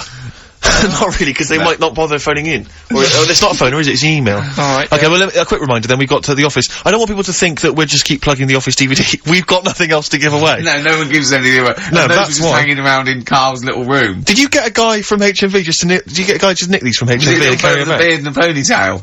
Was that the story? So we got the Office DVD, obviously. We got the remix, XFM's remix album, Volume 2. That's sort of remixes of various tunes. Quite a good little compilation album here. One of those kind of the best Coldplay, Travis, Oasis, blah blah blah blah blah albums in the world ever. And let's play some of them, because there's nothing in the library. Exactly. Have a look on there. See 4 what you fancy. Alanis Morissette, 9 Catatonia. I just counted, didn't that? But the big one, the big star prize that you're all playing for is, of course, the DVD widescreen version of Children of the Corn, Stephen King's horror film. Lest we forget, it's got Peter Horton as the star. so look forward to that. We're going to give Shadow away separately, are we? We're going to do that separately. Yeah. We'll give away the DJ Shadow tickets at a separate. Right, so we're playing for those DVDs and CDs, and what it's an email competition. Don't bother phoning. Email, yeah, the phone lines are lighting up a bit. So put the phone down, get the computer started up, and it's ricky.gervais@xfm.co.uk if you know the answers to these, right? And the way it works, we did it last week, but if you didn't hear it, I'll give you some initials and like a bit of a cryptic clue. So, and you work out who the band is or the artist, right? It's always a band or an artist. It's not any TV programs and that. So, say like last week we had S, didn't we? And it was Better Than the Average Homeless Person, and that was Supertramp, right? So it's not always XFM music; it can be anything. And there's 3 of them. They've got to get all 3 of them. You've got to get all 3 and email in. How long this intro so far has taken. Yeah, but here we go then, right? First initials, LR. LR. LR, okay. Right? Yeah. And the cryptic clue is, you should have thought it through. You should have thought it out before you came in. Yeah, cryptic clue. You've got it? Yeah. I'll take that book to the toilet with me. I'll take that book to the toilet with me. Yeah. LR. I'll take that book to the toilet with me. And don't shout out if you know the answer, because... No. No idea, Carl. No idea. Right, okay, so there's 1. Right, the second one, FL. FL. This one's actually been emailed in as a suggestion. Okay. That person who's done that, don't email in, because you're disqualified from the comp. So... I'd love him to be a teacher. So... It'd be great, wouldn't it? Just to see him one day. Can't we do that? Can't we get you a placement somewhere for you to teach history to sort of like, 14-year-olds? I think science, Rick. Science would be good, yeah. Right. I'll tell you what. You got a lot of... just quickly, for me, Carl, explain, say, what can we get into explain that everyone learns as a kid? Science. Photosynthesis. Right. So, FL, right? FL are the letters, and the cryptic clue, blow the candles out before you eat the cake. Blow the candles out before you eat the cake. Yeah. Blow the candles out before you eat the cake. The letters there, FL. Alright, we've got LR, we've got FL. Yeah. And finally, the third one, NS. Hold on, how many have they got to get? 3. Don't worry, there's no more after this, Rick. Right? NS. How can I wash up in something shaped like that? Right? That's one of mine. So very quickly recap, just in case we missed any. LR is the first one. LR, I'll take that book to the toilet with me. Cryptic clue. We had FL, blow the candles out before you eat the cake. And the final one, NS, how can I wash up in something shaped like that? If you think you know the bands, you just email in, ricky.gervais@xfm.co.uk. You win the DVDs, the CDs, and that's it. He's great, isn't he? I could sit here and watch him all day do this. Wow. So ricky.gervais@xfm.co.uk. And we'll give the answers out just before, we finish, because then we'll keep them hooked. Alright. Carl, just briefly, this is module 4A, natural history, yeah? Just briefly explain evolution. So, natural selection, origin of the species, Darwin, just briefly describe. That's the monkey thing. It is, isn't it? Oh, well done. Yeah, go on. Tune, Carl. What do you have fancy playing? Rick, I know you're always keen to rejuvenate the reputations of certain artists when you think maybe they've been kind of unfairly treated in the history of rock and roll. Yeah. I'll tell you a band I've always thought has been treated badly. Yeah. The Lemonheads. Go on. You with me? Yeah. Yeah. Lemonheads, if I could talk, I'd tell you. Yeah. He wrote some good little tunes, Evan Dando, before he went a bit potty. What would you rather have, right? Carl, would you rather have a lemon for a head, a radio for a head, what other band is there with something head? Radiohead. Oh, you've done that. Yeah. Or a talking head. Right. Third one. No, but you don't know what, no, because you've got you, and then you've got someone else's head on top, and it doesn't shut up. It's my head. It's my talking head coming out of your head. Yeah, so a radio head, just a radio head, and you can tune in, right? You know you said, Carl, that wasps were one of the most irritating things on the planet. Can I offer another suggestion? Yeah. You with me on that? I am No, today. go on then. Okay, Educating Ricky, we got two left, don't we? I'm looking forward to We've still got these. two more. We've still got, If Only It Was Raining, and, What's Tomato With You?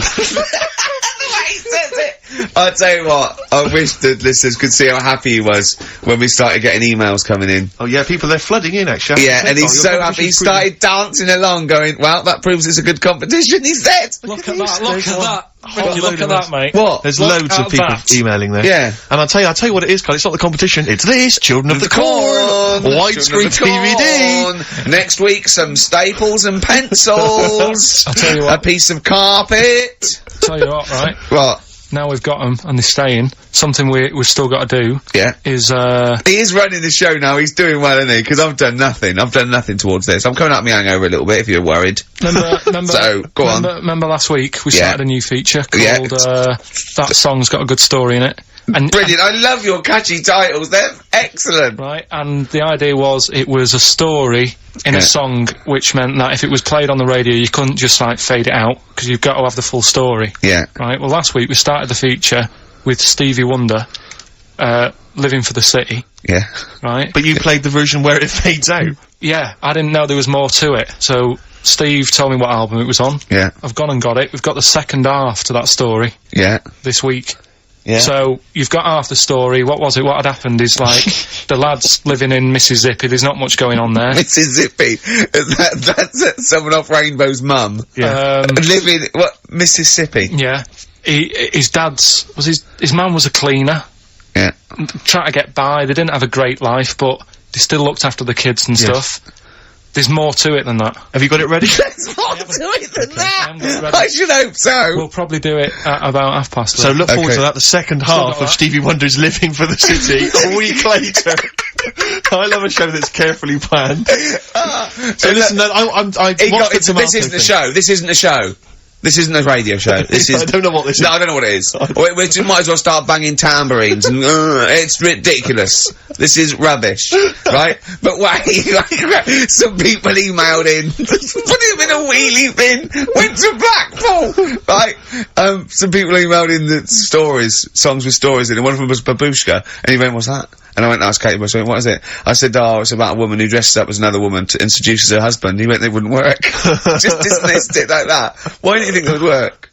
because you'd know. I mean, say like, right, Suzanne, right, who I go out with, right? She can see me from, say, if I'm coming down the high street. Yeah. She knows it's me by the way I walk. Right. So, just the fact that this woman went and put a wig on, there is no... You haven't even heard the song! I know, but you're saying that she put a disguise on and he's like, oh, I fancy her, and he takes her out, and he doesn't know it's his missus. It's just... You're not buying it. I mean, I'm controlling this Whereas the flea with your brain going to Glasgow, perfect sense. Yeah, babushka, rubbish. Carl, can we have the tomato story after the next tune? Yeah. Bit of Coldplay? Yeah, love it. Yeah. Coldplay. A scientist on XFM 104.9. Right. Competition, isn't it? No, it's Educating Ricky Part 2. Oh, is it? Yep. I wasn't even listening. He's doing all the work, I wasn't even listening. Oh, and he's spilled some water down on that. Right, what's this one again then? Right, what's the teaser headline? Teaser headline is, What's Tomato with You? Brilliant. Yeah? Go on in. How excited were you when you came up with that? You couldn't wait to come in and tell us, could you? I think it's a good one because you won't forget it now, will you? Okay. I mean, like the worm one. What's so special about the worm? You know, a lot of people think that if you cut a worm in half, two worms will grow, but no. What happens is if you cut the head end slightly nearer the tail than the head, the tail will die, but the worm with the head will be okay. So, it's exploded a myth, and taught me something. Right, so, the second one is part 2 of Educating Ricky. What's Tomato with You? Yeah. What this one's about is, ages ago... Scientific. There's never a date. There's never a country, a location. Okay, settle down, children. This is A-level history. Right. Once upon a time. Yeah. When a mental place with swords was a king, forget his name, but he was a loony. So, and it was literally ages ago. Yeah. So, good luck in the exam. Yeah. Right. So, like, you know, alright, many years ago. Oh, yes. Yeah, cleared that up. Go on. They thought tomatoes were poisonous. Right? Okay. Because what hold on, are they going to be proved wrong at the end of this story? Well, because I don't want to give away the ending, but is it something to do with are they poisonous tomatoes? No. Oh, you're having a laugh. I don't believe it. Go on. They could have been eating tomatoes all this time. Oh, Steve, what's tomato with you anyway? Okay, so hang on a minute. Let's just recap quickly. Many years ago, when people thought tomatoes were poisonous. Yeah. Go on, Well, they didn't know they were poisonous then, because they were still eating them. But what was happening? Well, they're not. But they're not poisonous. Ah, but hang on a minute. Alright, I'm just gonna listen. I'm not even gonna talk. Okay, I'm not gonna tackle it anymore. If you remember, years ago, they didn't have, like, pottery plates. they had lead plates. Right? What are you talking? Just let him talk. Sorry, what year is this? Let him talk. Come on. Plates made out of lead, and what they'd end up doing, they'd say, right, do you want a tomato? And they'd go, yeah, alright. And they'd put the tomato on the lead plate and cut it, and because of the acid in the tomato, right, it would sort of make the lead runny, and the lead would go into the tomato, and they'd say, oh, it's lovely this, and they'd be eating it. They'd get food poisoning, lead poisoning, what have you, and they'd be really ill. So they thought tomatoes were poisonous, so they didn't eat them for many years. And when you say they, do you mean the people of Narnia? Yeah, this didn't happen. Where was this happening? Sort of in Britain and that. You put him on the spot there. Oh, I hope there's no uppity pupils at this school when they go, what do you mean, sir? Oh, if you're gonna... Oh, I'm fed up with you. Do you understand? No. So the No, you've got... No, right, okay, first of all, Carl, where'd you get this information from? Where 14 times as well? Do you know... You can't remember? I don't know where I got that from. I don't know where I got it from. But why don't you think that makes sense? But, what? Someone once got lead poisoning from a tomato? Not just one, loads, and then all of a sudden... No. Why is this educating me? Because I'm telling you that tomatoes, I can't take anything away from this. Yeah, I don't know what to take away from this. What have I learned? What have I learned? Don't mix lead with tomatoes. Why is this educational in any shape or form? What are you telling me? A long time ago in the land of Glunk, right, where the ninnies did slib, right, they thought tomatoes were poisonous because they ate plates of lead. What are you talking about? Yeah, but we all know tomatoes aren't poisonous. that what we're taking from the story? Is that the moral of the story? Don't believe these people that I'd never heard of before. What are you talking about, Carl? I think it's a bit weird. It's a bit weird, yeah. Is this the same people that were spreading those malicious worm rumours? My hangover's coming back. I've got to get some water. Play a record that was rubbish. I'm eating. Hey? I'm eating. So am I. Carl, you have to carry on. Right, yeah. We're all eating. Those crisps, big crisps. So last week, yeah, you were playing your feature, that song I shouldn't switch off because I'm enjoying the story. Yeah. And we played Living for the City, only you played the single mix, which doesn't have the entire second act, if you will. Yeah. So, Carl, you've not heard it before. I've never heard it before. You're excited to hear the second act, because as far as you're aware, there was a young guy, he's living with his family, they're fairly impoverished in Mississippi, but, you know, they're happy, they're getting on alright. But you're not even aware that he's moving to the big city. No, it just fades out. Well, that's the city in question. I mean, I've liked this song for, must be, 3 or 4 years, and I've always listened to the single version. I had no idea that I didn't know the full story. So, yeah. It's not, I mean, and I know your attention to detail, you like to know the full story, like, where everything was. Well, the whole idea of the feature is to say, you've got to listen to the song. Where was the lead plate thing? Where was the lead plate thing? Where was the lead plate thing? That was like a few years back. Where was it? In Britain and Scotland. Yeah. It was a problem all over the world. They had to deal with it. You're making it up now. Is it something you saw in Lord of the Rings?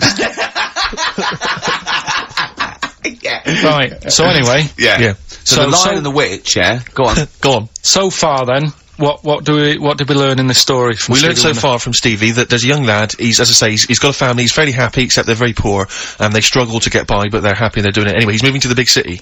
Carl, this is the bit you didn't realise. Just play the track. Okay, here we go. So this is halfway through. This is halfway through the tune now. This is, you've not heard this before, have you? Let's go. Sorry, we accidentally played an episode of Kojak. By mistake. We were going to play a song. Carl, what did you make of that then? Yeah, what's happening there then? Eh? He was living with his family, he was fairly impoverished. He went He's on a moved bus, to the new... bus he was on, was it? Right, so what's your take on it, Carl? After hearing that, what I've worked out by it, the first part that we heard last week, everything's alright, but it's not that great living in Mississippi, right? So he goes, I'm gonna go to New York. There's plenty of work there. Yeah. They'll sort of accept me as, and everything. So he goes there, and, the weird thing is, he's hardly, been in New York for a second. He gets on a bus, all of a sudden some cop is arresting him. He's like, what's going on? And then he's got 10 years. I mean, what you can't hear, because the levels are quite bad. I mean, I work with sound.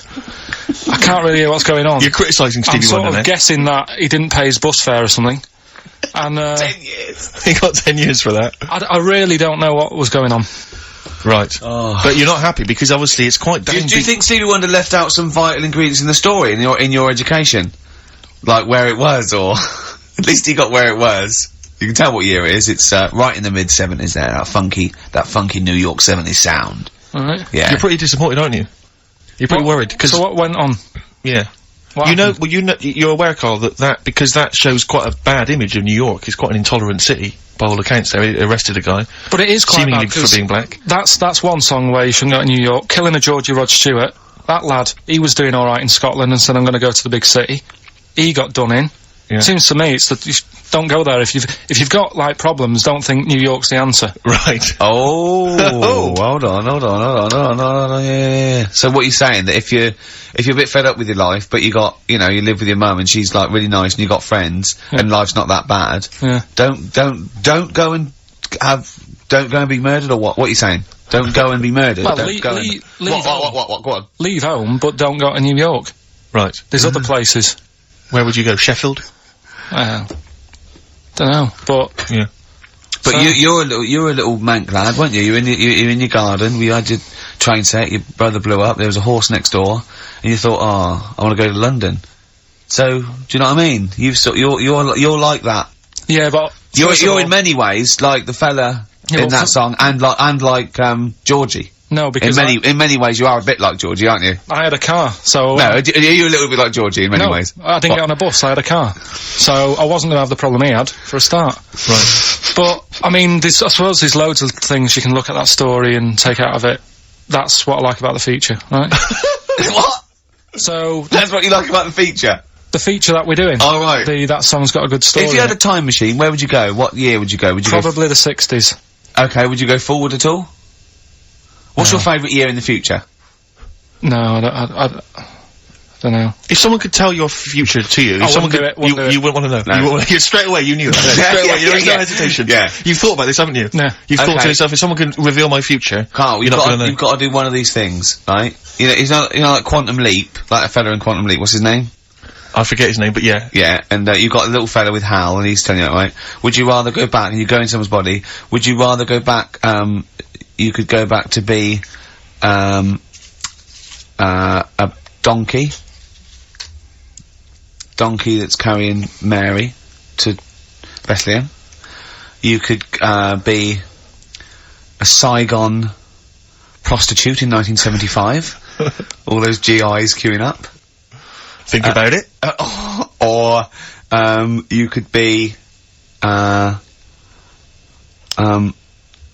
Moby Dick. Which of those would you be, Carl? Think about it. Probably Moby Dick's the best option, isn't it? Okay. So What work have we got? Play a tune, Carl. After this, we need to educate Ricky for the final time. Final time educating Ricky. We've still got to give away these tickets to DJ Shadow, and we've got to give the answers to your magnificent we've only got a quarter now. It's not enough time in this show. It's packed. Race for the prize from the Flaming Lips. Competition answer time, is it, Carl?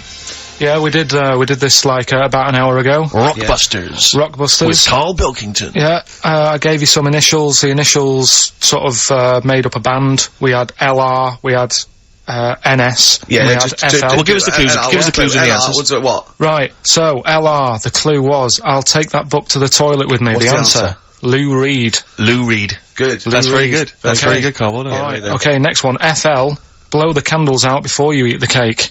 Yeah? We just played them. Flaming Lips. There we are. Okay, and the final one was NS, how can I wash up in something shaped like this? Yeah. That was NSYNC. Yeah? So, NSYNC. NSYNC, it'd be a bit... NSYNC. If you had a sink, you wash up in a sink, Yeah. shaped like an N, you'd be like, oh, have I got everything out? So- Has anyone got that? Wow. Right, Well, so... no, there are right answers, I have to say, Carl. You've done very well. It was an enormous response. I'm just going to click on one of these emails randomly. I'm not even going to look. Who we got here? We've got Kath Turner is the winner. Kath Turner gets those great DVDs and CDs, including watching Children of the Corn tonight. Children of the Corn. She was going out, but I imagine she's gonna phone a few friends and say, I can't come out, I'm ill. Exactly. They go, you're not watching Children of the Corn. I go, no. And we've learnt as well that there are about 5 other sequels to Children of the Corn, so maybe we'll give those away consecutive Brilliant. weeks. What else have we got to do? Have we got anything else to do? Quick, Carl, what would you rather be, a tree frog or a tree crab? Quick. What would you rather be? Straight away. Tree frog or a tree crab? Tree frog? Why? Don't know what one is, you just said pick one quick. A tree frog or a tree crab? What would you rather be, a tree frog, yeah? Yeah. Okay, what would you rather be, a tick or a leech? They both suck blood, there's not a lot in it, go on. Leech. Why? Because I heard they've got, I was reading about them yesterday, they've got 300 teeth, and what they do is, if they get on you, right, and you didn't get it off with a match or anything, it would stay there, and it eat 5 times the amount of blood to make it 5 times bigger than the size of itself. Oh, you're a scientist! And then it'll just go, oh, I've had enough, and it falls off. Okay. Naturally. What would you rather be, a puppy or a kitten? Kitten. Why? Just look better. Okay. Yeah. Some great adverts there on XFM. I enjoyed them. 104.9. Absolutely. We have to give away these 3 pairs. We have to give these away, Rick. Yeah. We've got 3 pairs of I DJ know, but Shadows. this turn up with this And is there's just not enough so time. jam-packed. I think we've planned too much for this We show. have indeed. We Next week, I think we have a little bit flabbier next week. Rick, Do less. Rick, can we chill out next week, please? Yeah. Go on then. So yeah, any ideas, guys? Any questions? Sort of DJ Shadow related questions? Any Shadow DJ Shadow. or DJ questions? Carl, any ideas? What does the word DJ mean? Yeah, it's too easy. It's I'll tell you something I do know, Go on. right? But I can't really get a question out of it. Go on. Just tell us. There's a shadow somewhere. It's pretty good, isn't it? I'm loving it already. No, right, there's a shadow, I think it was in America, Yeah. and it's on a quiet road. I'm guessing somewhere like Boston, that's what I imagine. Okay. Right? No. Somewhere like Boston, and people at night used to see this shadow moving about, and they'd go, what's that? Right? And it got known, the little local town got known for this shadow, but it didn't cause any problems. People What are you talking about? Just you've lost me. What are you talking about? Do you know, like, some places get famous, like, Scotland's got the Loch Ness Monster and that, but it doesn't cause any, but it doesn't cause any problems. It doesn't exist, go on. Right? So there's this shadow walking about on the road. What do you mean? No, what, see, again, rubbish. Right, so it's Nonsense. walking about, Where did you read this? Where did you see walking this? about, this was on the internet, and I'm sure... sorry! Sorry! Right. I thought it was shite. I didn't know it was on the internet. Right, so this shadow is moving about, and, Independently of an object. yeah, and the local mayor and that is like, yeah, it's a bit weird, but it's not harming anyone. The mayor involved! Was he elected to that post? Hey, Mayor, we got a problem down here. Seems like a shadow. Well, it's not causing any. No, it's just causing any problems. Yeah, go on. But that's the thing. It was left for years, and then it did start causing problems. I see. That's it. If you leave these shadows to go unchecked, Rick, they go crazy. Yeah. You let them run amok in the city. Yeah. You've got to stand What down did it do? on What did it Roman do? shadows. What did the shadow do? It was pushing people off the bikes.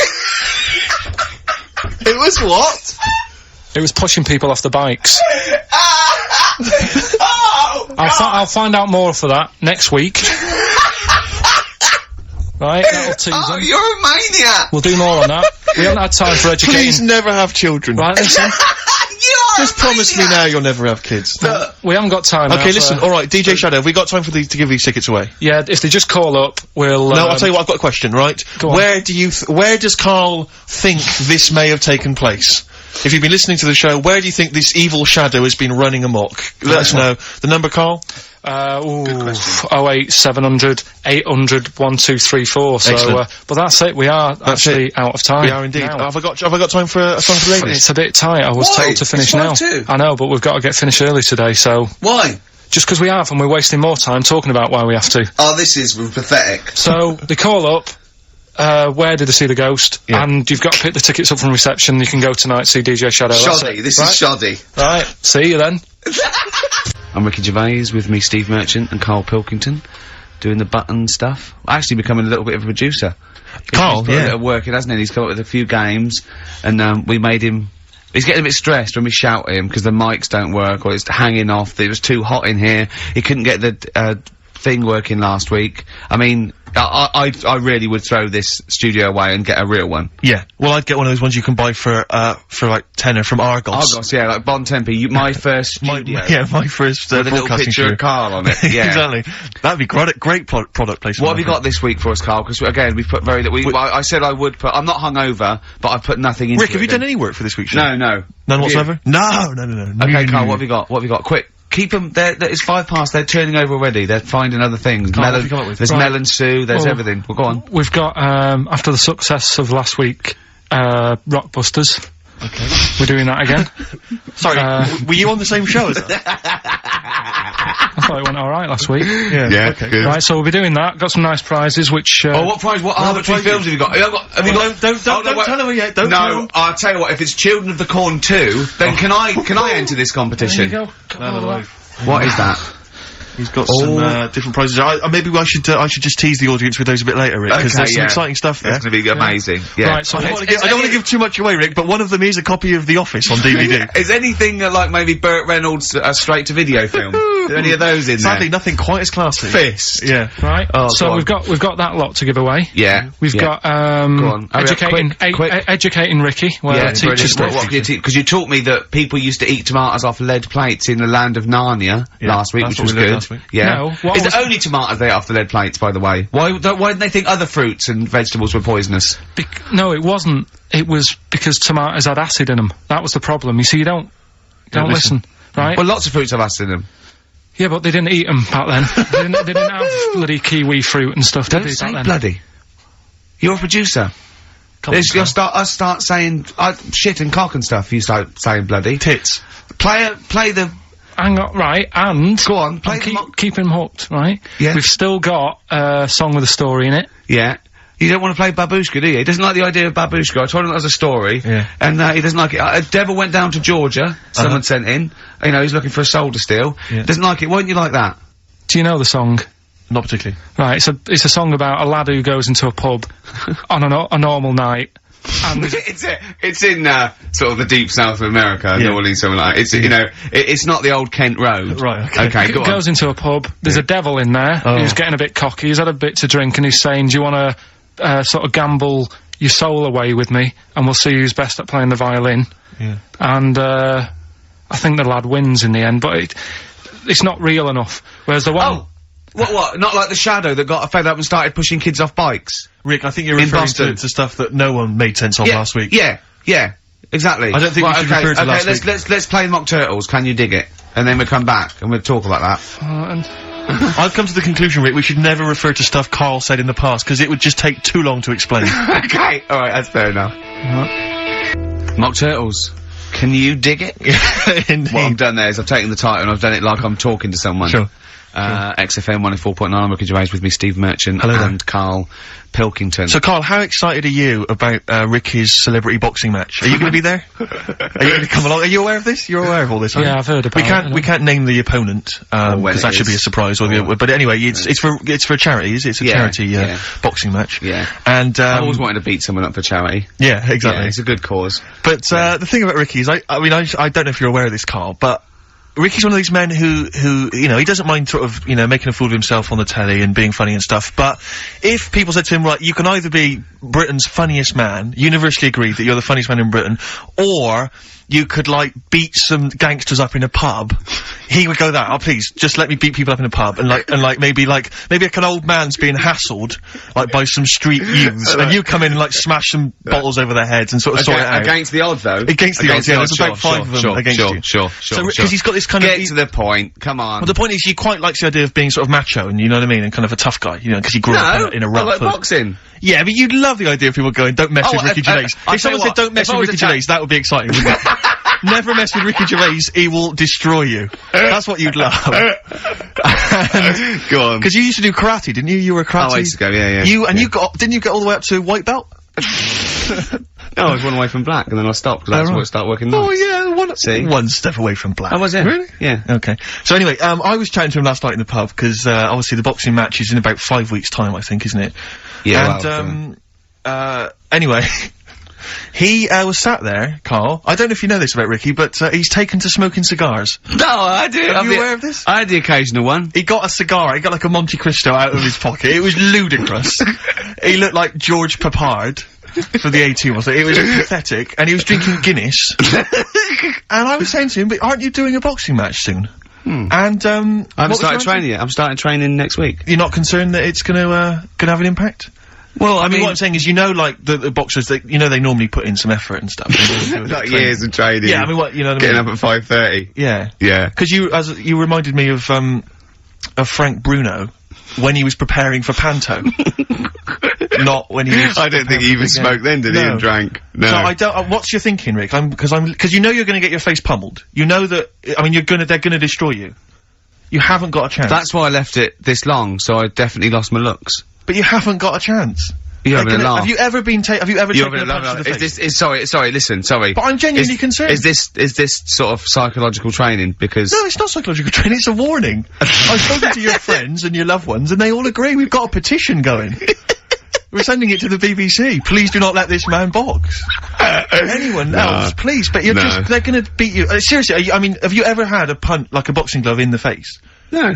I think you should let us punch you next week live on the show. You'd like that, wouldn't you? No, because because you've got to get used to it. Because I think you're gonna either, cry, just start crying uncontrollably, or just run away. You'll just run away. You'll just climb out the ring and run off. Yeah, this is the same tactic that Ali used against Foreman in Rumble in the Jungle. But I just... Oh, dear. Because I think a boxing glove... Because I know you're wearing, like, aren't you wearing, like, huge kind of foam boxing gloves? We're not, no, we're not. We're using, not normal, amateur ones.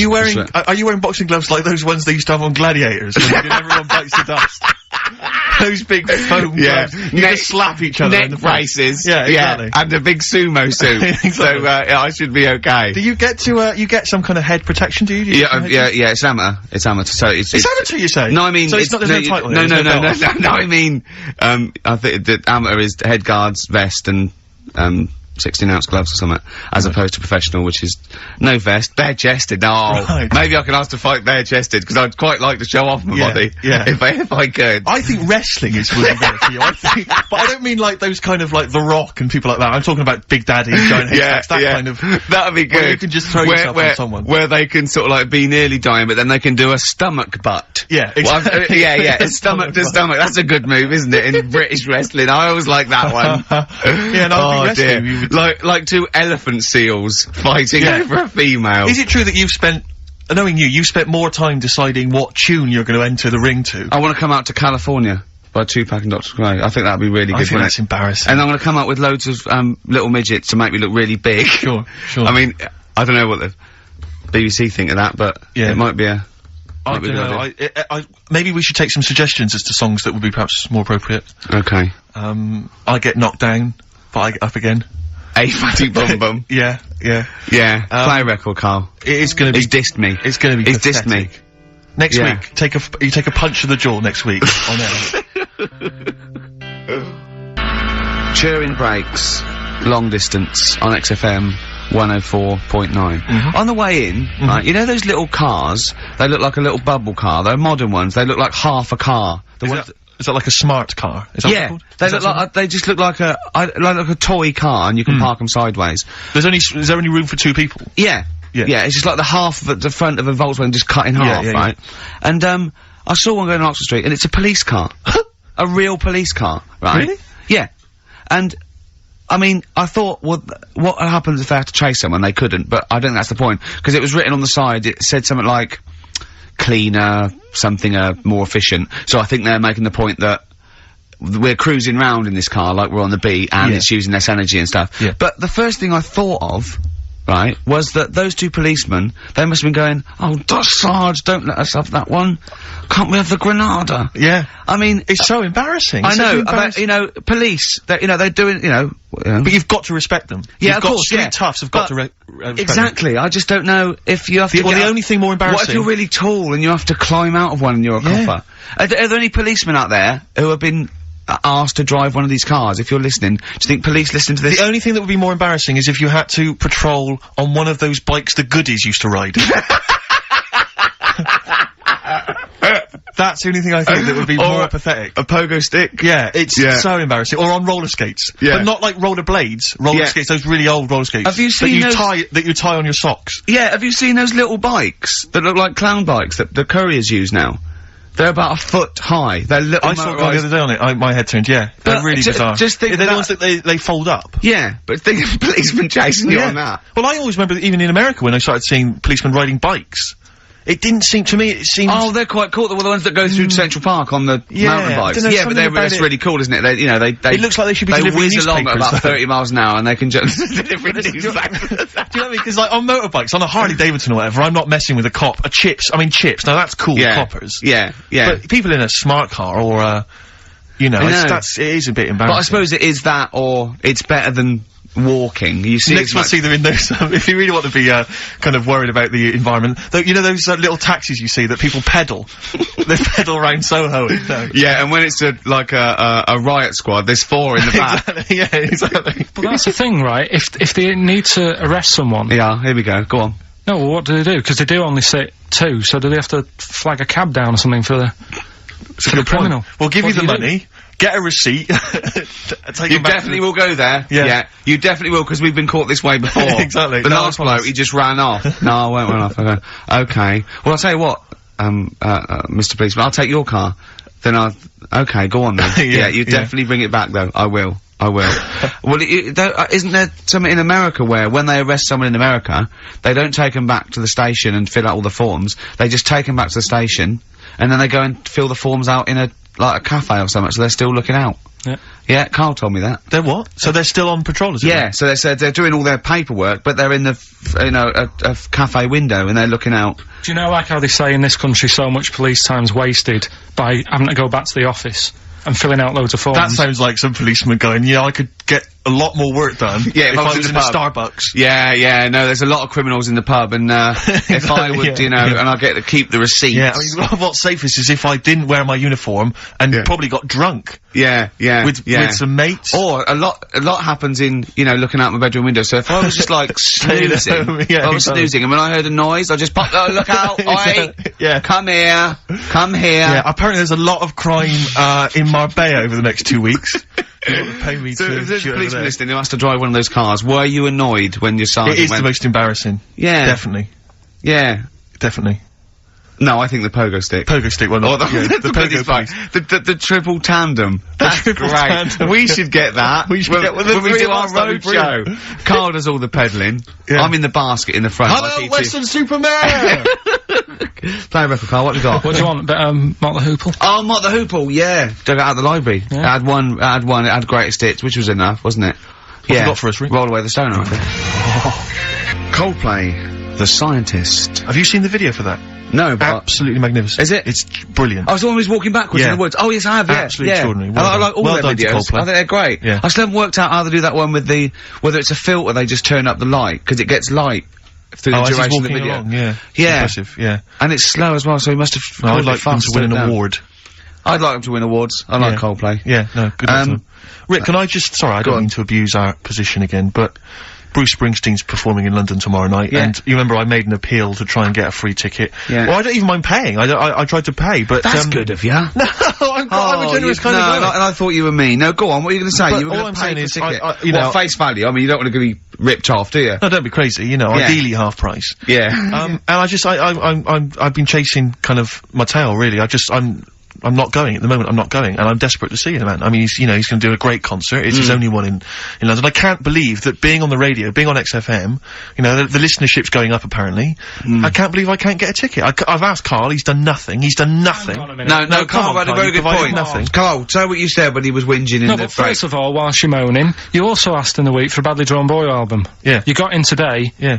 There's one there for you. Well, but it's yin and yang. And it's like, but I don't, Carl, what's Steve ever done for you? That's what you got to ask yourself. What has Steve ever done for you? Well, he took me to the BAFTAs. Yeah, but only 'cause no one else would probably want to go with you.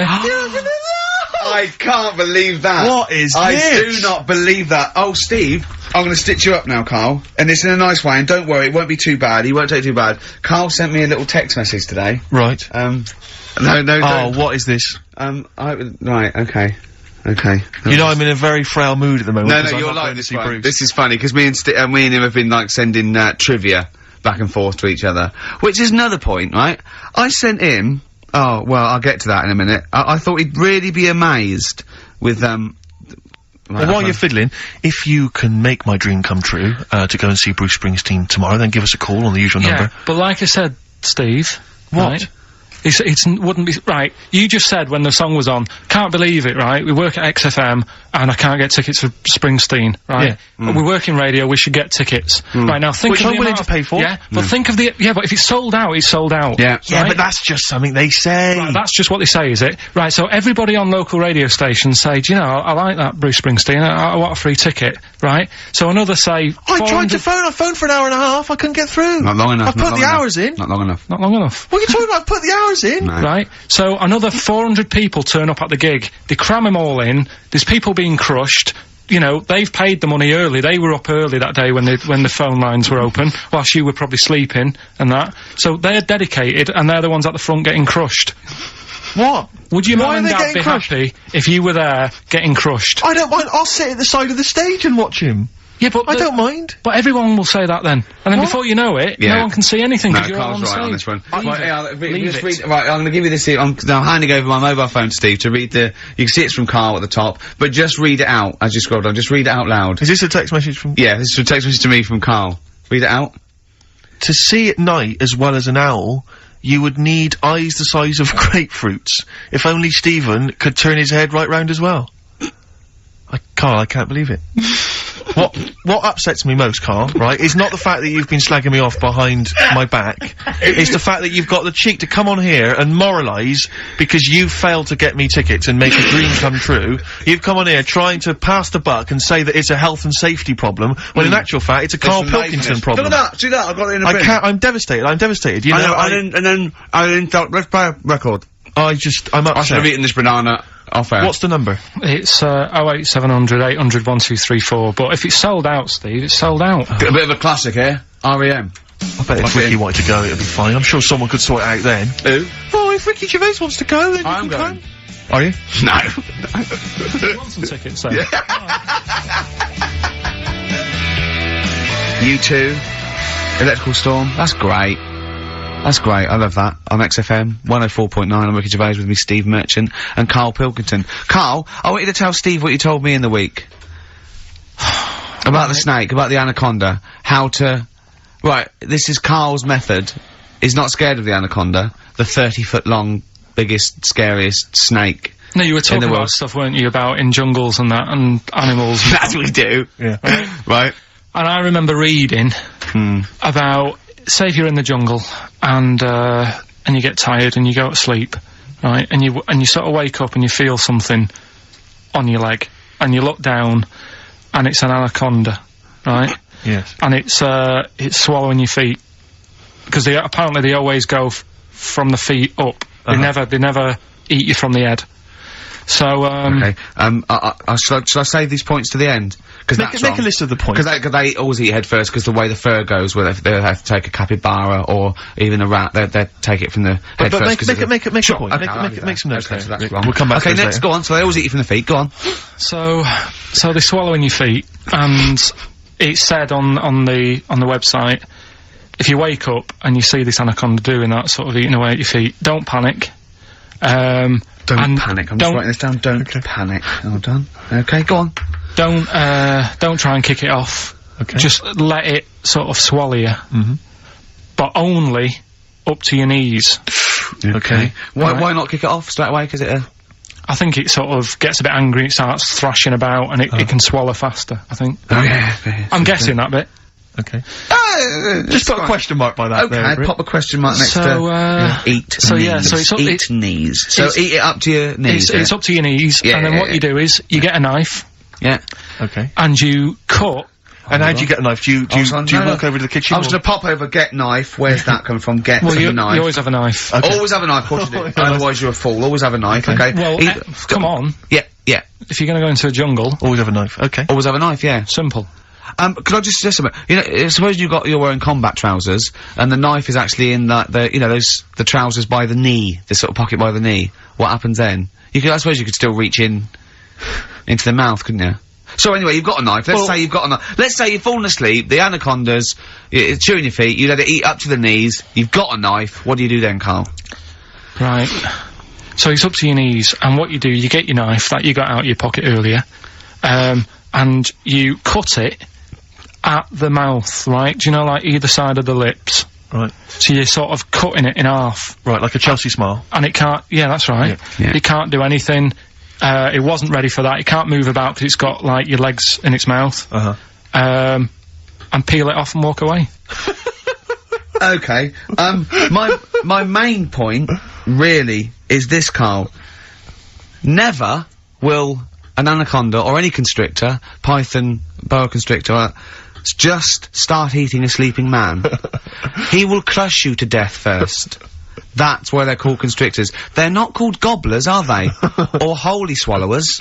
They're called constrictors. Why would he start eating something? Is that how they take down antelope? Just start chewing their leg? Oh, it's gone off. I'll tell you what, lads. They get together, the snakes got there and said, I'll tell you what, we're losing a lot of prey by just living at their ankles. They're running away. Let's crush them to death first so they can't move, then we can swallow them. You're a fool. So anyway, right, so I was telling him this bit of information because we started a feature last week. Well, week before. Sorry, Karl, can we just go back to the crushing you to death first? Yeah, but, well, I read it. He's won there. He's beating you there, Rick. Okay. Did it say what to do if it starts crushing you to death first? No. Did it say what to do? If, supposing it had this meeting, and it started crushing you, and you woke up and it was actually round your chest. And every time you tried to take a breath and breathe out a little bit, it just tightened its grip, because it can feel that. What'd you do then? You sort of tighten yourself up anyway, because I've read about that. Yeah. If one does start wrapping around you, you sort of make yourself into a ball, first of all, and it'll wrap around you, but it's alright because you're protecting your lungs, so it can't crush you, and then you just sort of shout for help. And you shout for help with this 30-foot snake. Do you know how it works? It gets as tight as it can. It can feel as actually as tight as it can, right? With these huge muscles, right? Yep. Right? When you leave a bit of breath out, it tightens again. You won't be that out of breath. You haven't been running anywhere, so you can just go. What? And when do you get the new mouthful of oxygen? Just breathe very slowly, like you do. How? Do you know what breathing is? Do you know what breathing is? It's extending your rib cage, right? Intercostal muscles between the ribs. Contract like that. Okay, making the rib cage expand, which pulls air in through. It's like a bellow. That you can't just breathe via the mind. It's a physical process. It's your rib cage pulling over. Maybe I'm special, but I can do little breaths without my rib cage. Play a record, Steve. You're special. Play a record. No. You can't take little breaths without moving your rib cage. Can I just give you the titles, because we're running out of time, we've got a competition to do. Okay, alright, let's just leave the anaconda discussion. Why don't you agree to disagree, and we'll see who survives if you crash land in the jungle. Right, so, what is this? What are you doing now? This is Educating Ricky, right? Oh, good, I'm gonna look forward to this. Yeah, 3 topics that I teach you every week. Yeah. Okay. Now, obviously, I should just remind people, you normally summarise each of these in a kind of bullet point heading, which you tease us with, so what have you, reduced them to this week? Right, we've got, Stocking, Aitken and Waterman. Stocking, Aitken and Waterman. Good. Yeah. What else have we got? We've also got, what else is it? It's not his vault. Yeah? It's not what? It's not his vault. Okay. Yeah? And we've also got Get a Lobe of This. Get a Lobe of This? Yeah. Carl, they're genius. Rick, are we choosing one of these after New Order? Oh, Foo Fighters and All My Life on XFM 104.9. I'm Ricky Gervais, with me Stephen Merchant and Karl Pilkington. So, just before we do Educating Ricky, this is where Karl thinks he can give me something of interest and teach me something to take away. Last week I found out that, somewhere in a strange land, people thought tomatoes were poisonous because they ate them with lead. Things like that. What was the other one you told me? What else was it last week? Bit of worms.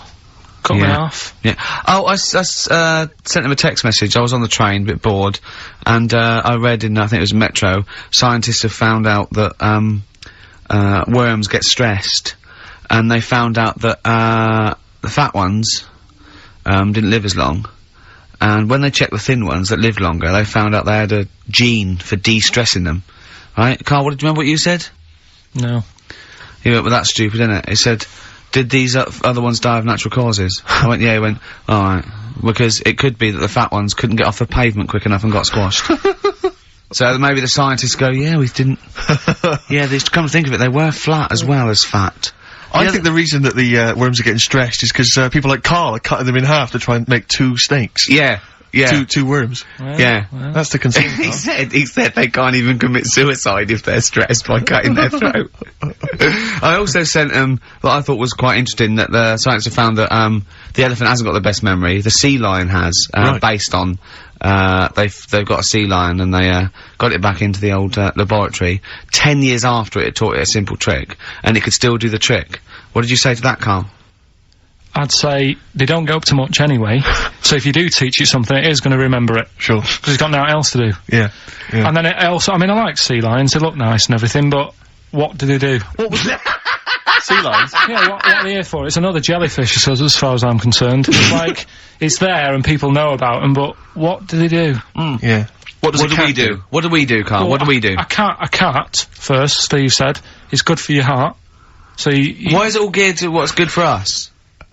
Well. Anyway. Educating Ricky. Good, we settled that then, go on. The titles that are, meant to sort of pull you in. Yeah. We've got, what was it? Stocking, Aitken and Waterman. Yeah. You've got, It's Not His Vault. and get a load of this. Get a load of this. So, which pun do I pick first? I think I'll go for, get a load of this. Get a lobe of this. Yeah, get a lobe of this, yeah. Well, that's a story about a girl who, she was deaf, right, for 4 years. And, it happened quite a bit back this. What year? Or was it, I think it was ages ago, was it? About, yeah, quite a bit back. She was deaf for about 4 years, having an argument with her mum, it said, which I didn't quite understand. Because I don't know how they do that. Yeah. But she was having an argument, and a man pushed her against the wall, and she banged her head, and her hearing came back. Okay. Was she wearing a Walkman, and it fell out? And she'd realised, well, oh, There's no explanation. There's no explanation? Well, why is that teaching me something then? So I knew you'd say this, right? So I thought, right, I'll stick something on it. Do you know that bees are deaf? No! No, you can't just, no! If you ask someone something they don't know the answer to, they don't tell you something else. Just, I'll tell you something else then. I can't answer that, I'll tell you something else. Imagine that. If you asked a teacher. Look, how do birds fly? Wow, if you're gonna do that. Tallest building is, I mean, what? Well, that was the equivalent, Karl, of running away when we asked you a question. Yeah, the intellectual equivalent of going, look over there, there's a monster. Yeah. Listen. What do you mean? What she? Okay, so so her hearing. There's no explanation. Back. There's no explanation, or you don't know. Well, there isn't one, is there? Really, it's a bit what? weird. Did the doctors not look into it? No, I think they just said, "Oh, that's good." So again, I don't. Where did this information? Is that if you read this on the net? Is that all they put on the net? There was once a deaf woman who hit her head and she could hear. Came back. It was bizarre things about being deaf. Was there three Was there I've got that book. Yeah, it's a good book. That was there three more pages you just couldn't be bothered to read on? Yeah. No, it was just a little bit. And it was there a little picture, a cartoon picture? No pictures. I just read it. Ow! Look, ow! If you don't want to know, if you don't want to learn, you know. Yeah. Okay, it's not his fault. Let me have it's not his fault. You gotta save this. This has gotta teach me something. It'll be an interesting story. Right, it's not his vault. This fella. Yeah. What year? Ages ago? Olden times? I'd say in the 70s. Okay. Would you? Any evidence for that? And, does he wear flares in the story? Right, is that your reason? No, it's a bit like Yuri Geller, this fella, right? Where he's electric. He's electric. And, if he walks past the telly would fizz. If he walked past the radio, it all goes like that. Ooh. His hair stuck up all the time. And he'd be having a bath and everything would be alright, and then the power would sort of switch on in his body, and the electric in his body made him jump out of the bath. So... What do you mean, so? What is that so? What does that so mean? You've given us nothing. You've given us nothing. You'd have to at least give us the scientific explanation. Yeah. Electric eels have 400 volts in them. Oh, is this the running away again? What was that one called? Yeah, but it's not his vault. But there's a reason that not his fault. It's not his fault. I thought it was going to be something about. I think we should do these the other way round. I think you should tell us the story and then we'll hear the pun. It's not his fault. It's not his fault. Right, let's leave it. Play a tune. Educating Ricky. We're not doing it. No, we are. Oh. What? Don't look at me like that. Oh, Karl, you're in a bad mood. Coral, dreaming of you. Right, do the last one. Do the last one. Carl's saying we're never doing this again because we don't appreciate it. Yeah, Karl, you don't know how good this feature is, mate. Right, last one. Yeah. Stocking, Aitken and Waterman. Go on then, tell me about that one. What's that? What am I going to learn from this? Right, well, do you know the saying, put a sock in it? I like it already. Do you know the saying? Yeah. Right, well, do you know where it comes from? I assume it's shut up, so I'll stuff your mouth with a sock to shut you up. Years ago. Yeah. Sorry, am I right? No, not really. Ages ago. 1970s? 50s, okay. I'd say. Do you know the old, I'd say! Do you know the old gramophone? Yeah. With the big horn on it? Yep. Yeah. Right, well, those stereos didn't have a volume control on them. Right? So they'd be listening to so you put a sock in the... And you'd put something like a sock... That's a real one, you see? That's taught me something. That's good. That's excellent, Karl. That is the only one that counts, like chewing the fat, if they're true. I'm assuming they are. It works. It's of interest. I haven't got it verified yet, but that is educating Ricky. That's brilliant. I will say, the other two were more entertaining, So, you know, I don't... Do you understand the distinction, though, between that one and Electrical Man? And, or I've hit me head, I can hear you, Mum. Yeah. Can you see the difference, though? Or... not really, because when I read all three, I took something away from all of them. What did you take away from the Electrical Man? I just thought, oh, imagine that. Imagine how annoying that would be. But that's not education, is it? And it's not taking anything away. Think about it, right? We take our lives for granted all the time, don't you? You get up in the morning, it's like, oh, I'll get up and walk for a shower. Some people can't walk, right? Yeah. This guy, he can't even have you know what I mean? It's nice to have a bath, isn't it, when you got time on your hands and you can relax. This guy can't even do that. He might be alright for a bit, but he's not really enjoying it, because at any moment, it could strike. Yeah. So, he can't even do that. He can't comb his hair, because it keeps going a mess. Yeah.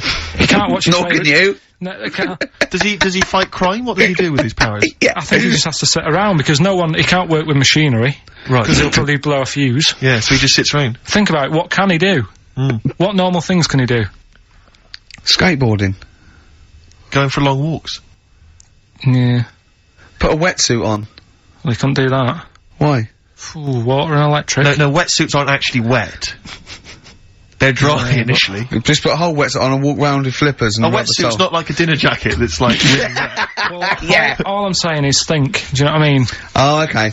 And what was the other one again? The girl deaf, 4 years hits her head. Yeah. That's just. What have you learned from that? What is that? Well, imagine how happy you'd be. Remember that time when I nearly died when I choked on a Mr. Freeze pop? Right, no, tell us that one again. No, I told you, didn't I? Tell us again. Yeah, but the people will remember it, and then it's... They weren't listening. Go on. What happened? It was ages ago when my mum and dad used to go out shopping on a Friday. 1970s?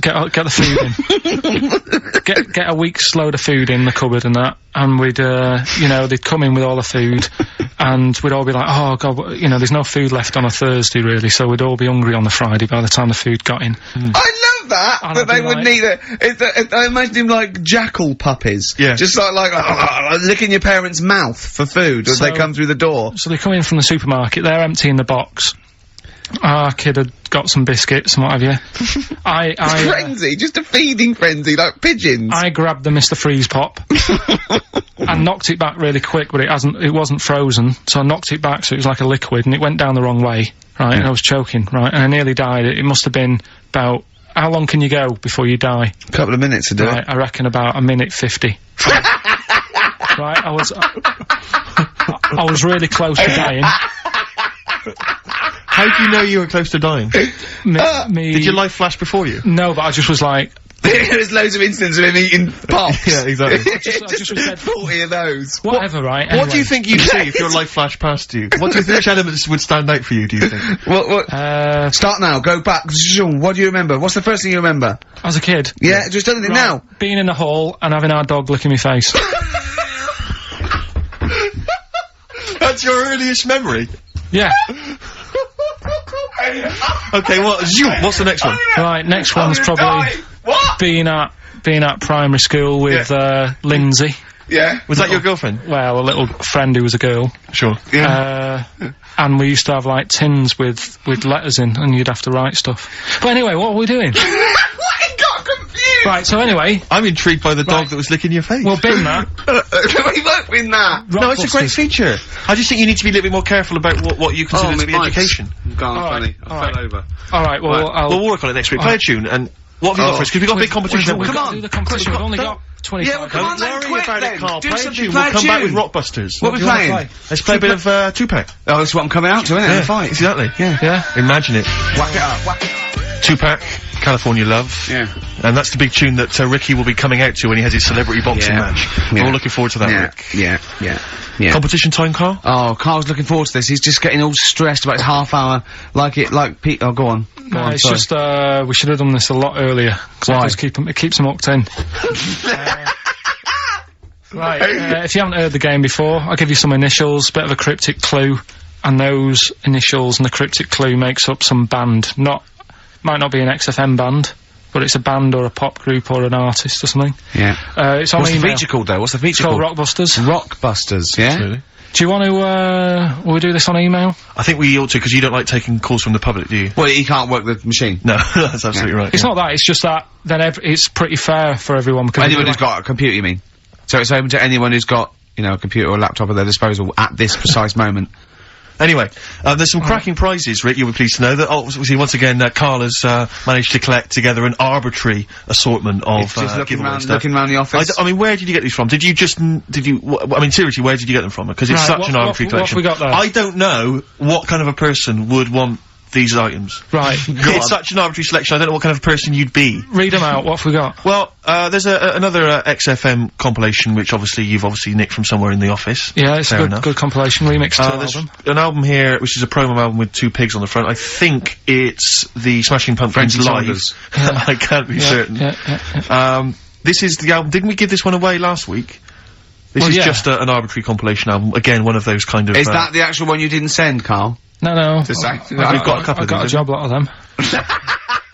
Surprise, surprise, The Office on DVD, which is ludicrous.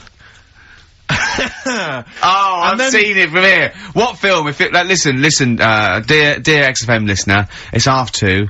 You know, it's a bit windy out. You're probably gonna stay in this evening. Maybe do a bit of shopping. You got to, and then stay in this evening. Or what film would you really want? No, I mean, seriously, think if you could see one film. Right, what would you want to see? DVD. One of the big releases. Yeah, it's great. Put them out of their misery, Steve. They'll be watching this tonight if they're a lucky winner. It's the movie Stigmata. Stigmata with Patricia Arquette and Gabriel Byrne. So look forward to that. Great. That's the big one. That is brilliant. You're playing look at Carl's face. He's actually offended because he's the only one that puts any work into this show, and he's got competitions. He's got Educating Ricky, Rockbuster. He's got the song with a story. He's got a song with a story to come that he's like gone through them. It's unbelievable. Yeah. So you're playing for that collection of arbitrary goodies plus the big prize this week, Stigmata, featuring Gabriel Byrne. Oh dear. About a woman who I think starts bleeding from the hands. It's a horror film, I think. You'll have to be 18 or over to take part. It's not terrible. Sure. It's all right. But is it better than Children of the Corn, which was a big giveaway last week? I haven't seen Children of the Corn. Go on then. Right. So next week, Teen Wolf 2.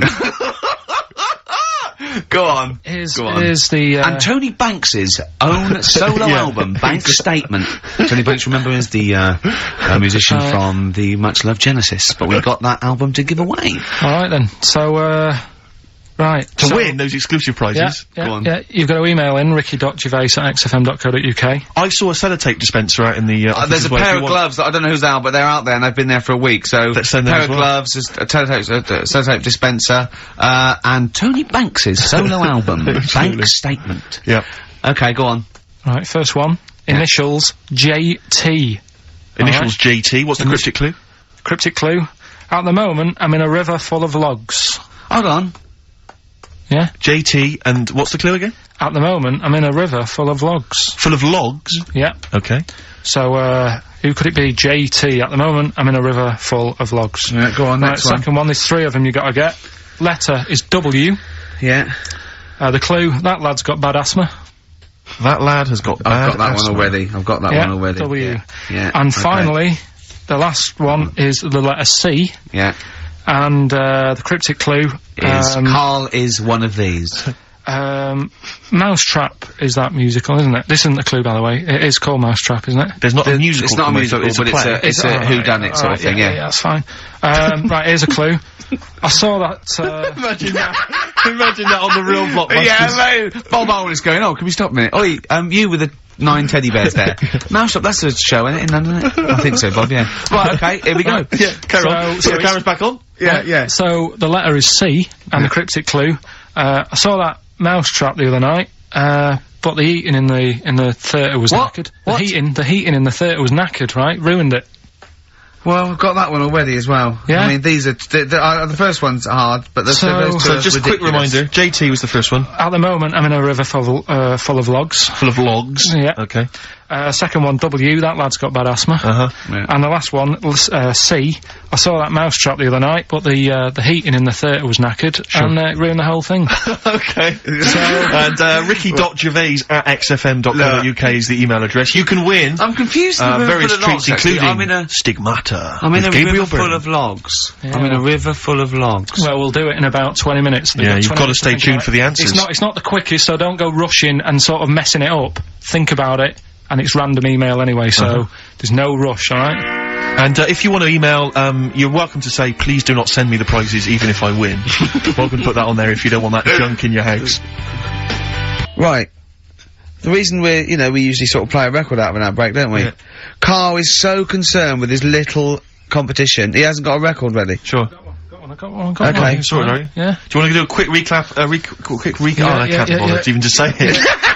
I'm not interested. I'm just not interested. Yeah, go on, Recap, quick. Still send your emails in. JT, it's some initials of a band, just in case you didn't hear it last week. If I said AK and an exploding pet, that would be Atomic Kitten. Yeah. Right? They know what a clue is. So JT, at the moment, I'm in a river full of logs. Yeah. W, that lad's got bad asthma. And C, I saw that mouse trap the other night. The heating wasn't working, it ruined the night. And, yeah, that's it.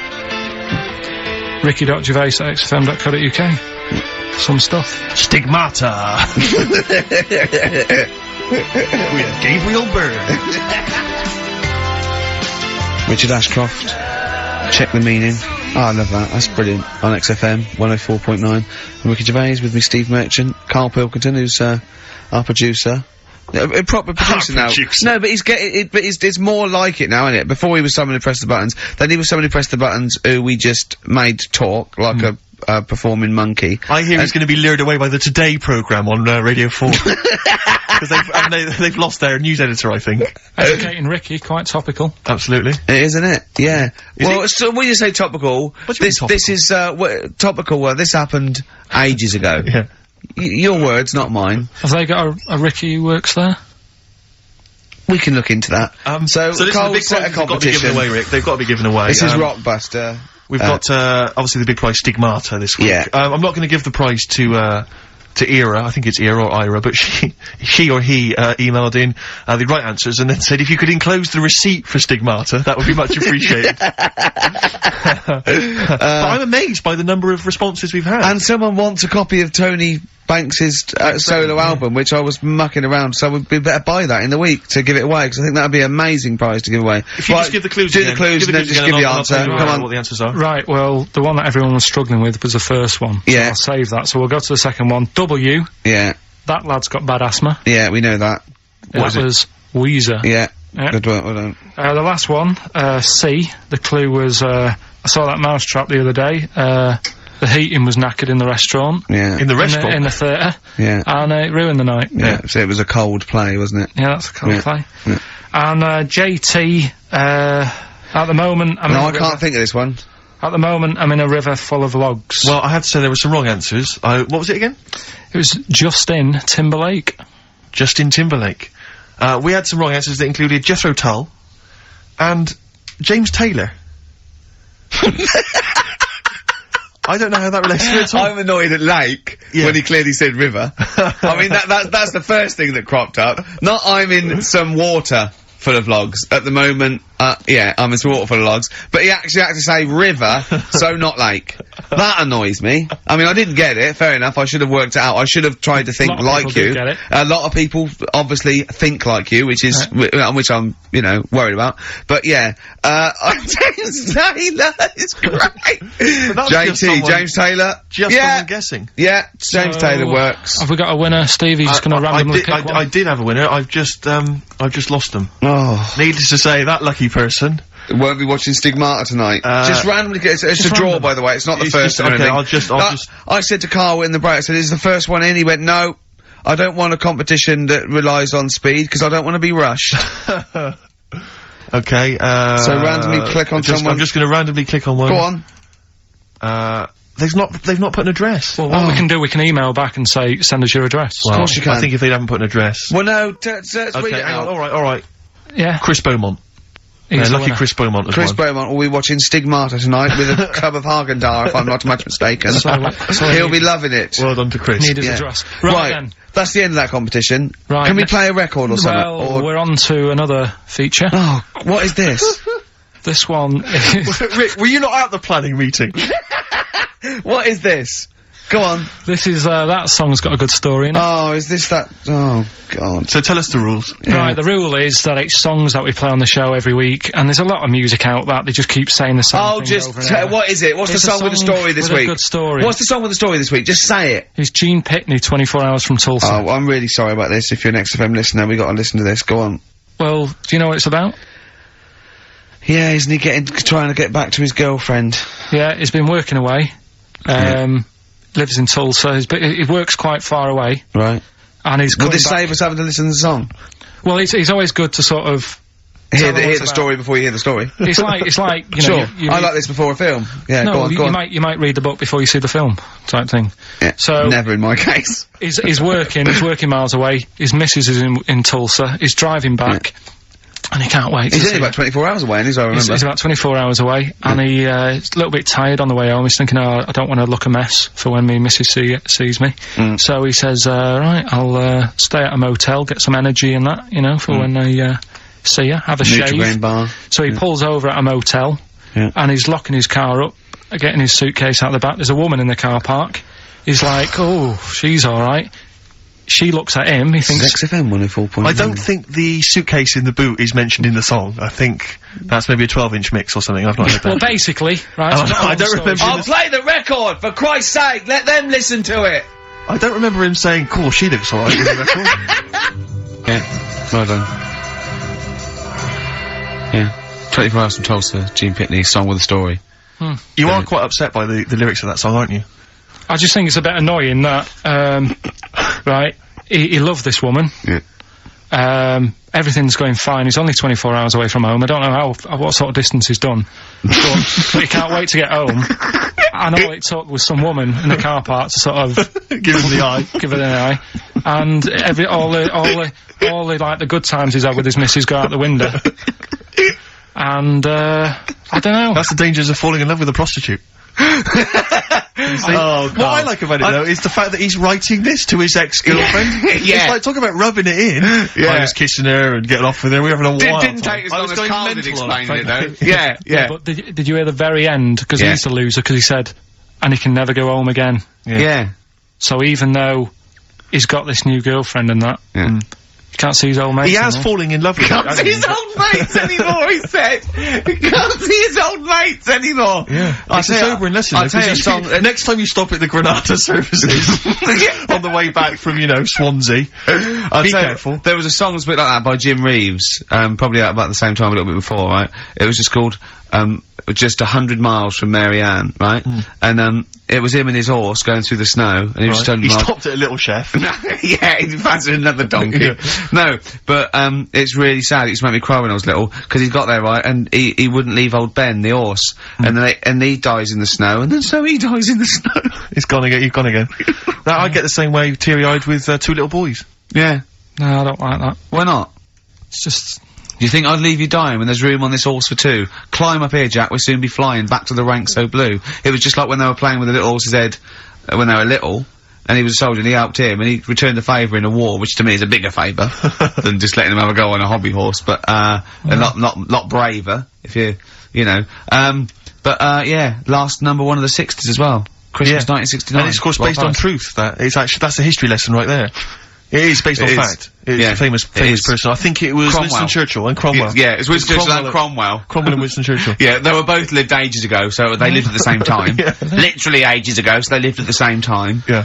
Well, that's it then.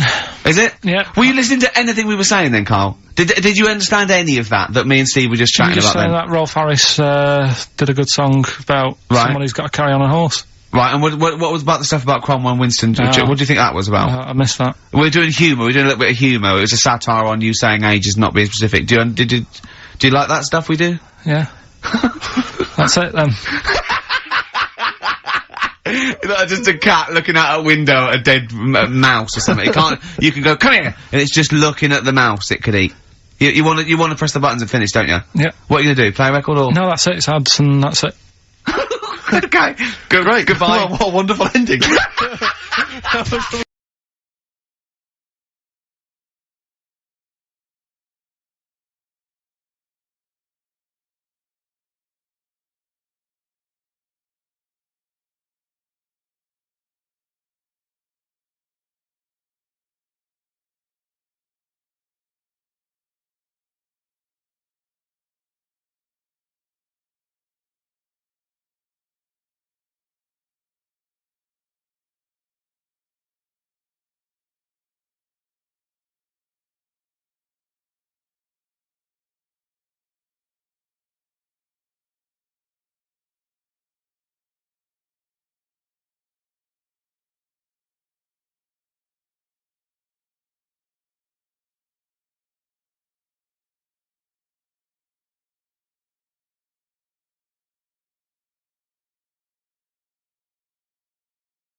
Mistake by The Bravery on XFM 104.9.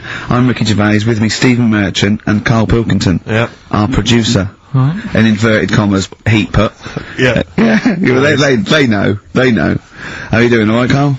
Yeah, didn't they also write something about me, bald round head? Yes, perfectly round little bald man head, they said, so. 'Cause you need to know that when you listen to the radio on that. Really matters what my hair's doing. Your hair, have you given it a little polish? Because you look like a cue ball at the moment, and you've had a shave in it. I've never seen such a round head. It actually looks like a plate with ears. Yeah, well, for those that have never seen Karl, I actually, if you remember, I think he looks a little bit like, Mr. Spoon from Button Moon. He does! If you've ever seen that show, that's and also he looks like, you know when they say, they find with a little 4-foot human, and it's actually 500,000 years old, and they give it a name, and it's the first, Australopithecus into, he looks like one of them as well. Perfectly round little, he is the missing link, he looks half human, half monkey. 'Cause he's got a slight slouch as well. So yeah, it's like those pictures where you see it going from an ape to a man. I He's know. one of those in the middle. Yeah, and of course his monkey hands, his hairy little wrist to those those skinny little things that you can get oranges out of holes with. And it's unbelievable. Why are you so all shaved and polished and everything? Got a wedding. What? Got to go to a wedding today, so, thought I'd, clean myself up a bit. Yeah. Shouldn't you be wearing a suit or something? No, I'll go home and put something on. Oh, okay. But, yeah, Suzanne, said, make an effort. I sort of had a shave and that, and then I came out of the bathroom, she said, "Oh, your head looks a bit sort of eggish." She's right. She always worries about when I have a shave, because I just, That's your girlfriend, Karl. I know. Saying that. Just think, so don't worry about Heat saying it. And the funny thing is, it's Boyd Hilton, I think, of Heat that wrote it. And he's got a little bald head. Yeah, no, don't slag him off. Yeah, but on the end of his review, does it say, written by Baldy Boyd? No, because it doesn't matter, it's a magazine. Don't worry about it. Looking forward to the wedding?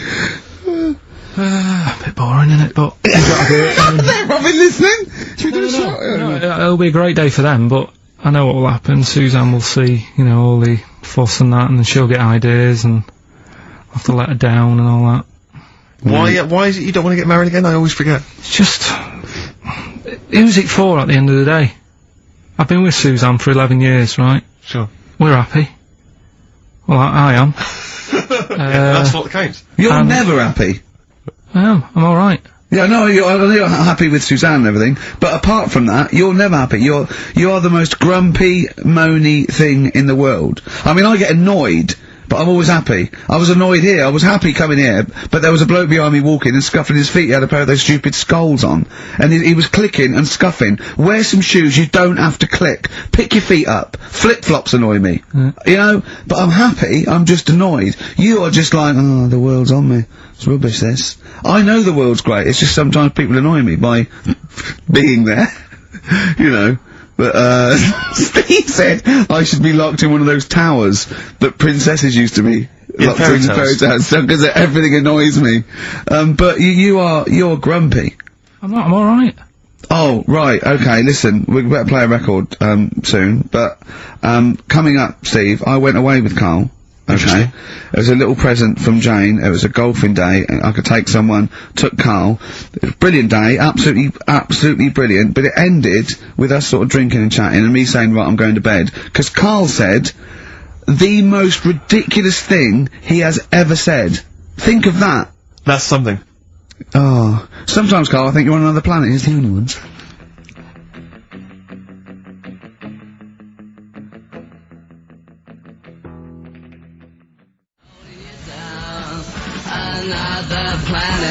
Another Girl, Another Planet by the Only Ones. What a song. Amazing. One of my favourite intros ever. Dr. Fox disagreed with me. His favourite ever was, I think, Money for Nothing, if I remember correctly. Interesting. Yeah. Another great tune. Yeah, another great tune. I'm not knocking him. If you'd like to let us know what your favourite intro of all time. That number again is over. Right. Well, we got so much to get through with this show. Let me just get this, I don't quite understand. You were given a gift. And the gift was a golfing day of golf. And for my Christmas present, part of my Christmas present from Jane, a night away, 2 rooms, 2 rounds of golf, dinner for 2, right? But not with her, I noticed. Well, she doesn't play. No, she knew. No, it was a president who was playing golf. It was a golfing night. She doesn't play golf, so I had to choose someone to take away. It's alright. It wasn't a romantic meal. No, but that was my immediate thought. I was. Yeah. Me and Carl just getting in there in the jacuzzi together. It just sounds like an excuse for Jane to have a day off from you. But you don't play golf, Jane. I know. Go. Yeah. Enjoy yourself. A bowling ball with my name on it. So chose Carl, obviously. We went. It was a great day, wasn't it? Brilliant round of golf. Absolutely brilliant. Such a beautiful place in Stoke Poges. It's like a really posh place. And are you a good golf player? Well, we'll get to that. Oh, okay. Well, he bought the shoes especially for it. Oh, I'd love to see him in those little shoes. I know, and they were no good because they were metal spikes. We had to change them. He was annoyed straight away. He spent over £22 on these golf shoes. We hired a buggy that was brilliant fun. I was bombing along, wasn't I? I don't drive, but it was great on that buggy. Well, you've been on a buggy with me, and you were a bit scared. Yeah. What? I nearly killed us once. I was just taking banks and things, but you don't see sort of bunkers, and he'd scream, go, stop! And he'd put his foot down the brake, and then I reversed. At one point he sort of did a handbrake turn next to the lake, and then we had to reverse, right? And you just flick a switch and put your foot down. He did that without looking. I looked behind, there's a big oak tree there. He screams, watch the tree, right? So, Dukes of Hazzard. I kept jumping in and leaving him behind because I had to go to my ball. Anyway, so the first shot, I got on the driver. I honestly did one of the best shots I've ever done. It went straight down. It was great. I thought, phew, got away with that because it's always the first one because it's a clubhouse and you want to look good. Yeah. So. He's up, right? And I've been saying, buy some balls. He just got 6 balls. I was going, what if you lose me? I want these 6 balls, right? He tees up, right? Whacks it. It goes miles, like, right angles, straight into these, the woods, right? He turns around, he goes, go and buy some more balls. So I'm laughing, because it's, like, impolite to laugh, but he broke the ice for me, and I was falling around, and then his second shot, I go, you're off for 3 now. If you take another shot, he went, oh, right. So it's his third shot, he puts the ball down. He hits the ground before it, and misses the ball altogether. And I was on my back, wasn't I? Unbelievable. Actually rolling about on his back. And we were terrible. I went round 107, he went round in like 119 or something. Sure. It was just rubbish. How long did it take? 5 hours. Of course. And there was no one around, luckily. But it was fantastic. So then we go and have our meal. What annoys me, I said, right, I'll go for a run. He went, I'll have a bath. I said, I'll see you at 7:45. At 7:55, I have to call him. He's not ready, so he's let me down there. I can't stand lateness or laziness. You hate lateness. Yeah, and he's let me down. Do you know his excuse? He fell asleep in the bath because there was no light bulb. There's no light bulb in the bathroom. So instantly he fell asleep. And he was late. No, do you know what I mean though, Steve? If you're sort of, like, nice and warm and what have you. I was tired anyway, I've been stressed out for 4.5 hours, right? My life flashed in front of me a few times in that buggy. So it's all sort of wears you down a bit. I thought, right, I've got a headache. You're going for your run. I'm gonna have a bath. I walk in, put the light on, for some reason it didn't come on, but I thought, it's alright, I'll just, doesn't matter, you can have a bath in the dark. It's summer, so it's light anyway. Well, there's no windows in the bathroom, so, yeah. So you were in the darkness? So I'm in the darkness. I nod off because I'm shattered. He calls up, asking me. So I said, well, I won't, it doesn't normally take that long for me because, I haven't got, like, long hair, I've got a dryer and sure. I can sort of one wipe. Yeah, it's already 10 minutes late though when I called. Well, 10 minutes. 10 wow, minutes. Lateness is lateness, next. Doesn't matter, dinner wasn't until 15:15, so we had, like, another 20 minutes anyway, so it doesn't really matter. Yeah, but we said 1:45. So he's calling up, hurry up, so I said, yeah, alright, so I get out, and drying, like, my tackle and what have you, calls back again 30 seconds later. No, I don't, I don't like that. You're not gonna do that, no. Give it a wipe. 30 seconds later, come on! So I end up going downstairs to the meal area. Naked. With a wet shirt on and wet socks. I've got headache as it is. Meant to be a relaxing weekend. But anyway, so we have our meal, which is very nice. And then we're sitting in the bar, I'm having a cigar by the fire. Yeah. Like, we're having a rather nice, Pinot Grigio. Yeah. He's there going, I've got a headache. Is this 1955 that you live in? It's so right. We are knackered because he's not used to work. I've seen him moaning, falling asleep. He's not used to it at all. And you've been on your feet for over half an hour. Yeah, right. So, we didn't even walk around the golf course. We had a buggy. Yeah. Wasn't even exercise. So, we get onto conversations. He's talking he's asking me stuff about evolution. Tell me that. Why the giraffe? What's that rubbish about the giraffe getting a long neck? I said, well, it didn't try and get a long neck. It was selected. And he said, but why would evolution do that? I went, well, you think that evolution didn't do anything. There's not this consciousness, there's not this will that a giraffe has to stretch its neck to reach the leaves. One had a long enough neck to survive and pass it in. He was going, yeah, but why did evolution... this isn't. But by the way, this isn't the most stupid thing. This is warming up. This is about 8:45. Right? He said, why didn't evolution make a giraffe good at carpentry so it could build a ladder? Right. Yeah. Okay. No. All right. Okay. So he's thinking around it. He's trying to pick holes in evolution. Yeah. We get on to, I said, well, things are, I said, we can see the speed of evolution in lower life forms like bacteria, viruses, they evolved, and that's why, soon we won't have an antibiotic that can kill some certain bacterial strains. And he said, and this was about, 11:30, and I said, I'm going to bed, right? He said, in the future, they reckon that you'll be able to wake up and eat a yogurt you can have a chat with. I don't know what that means. Let's put a song on, right? No, and we'll come back to it. So you're going to explain that? Yeah. You've got an explanation? Yeah.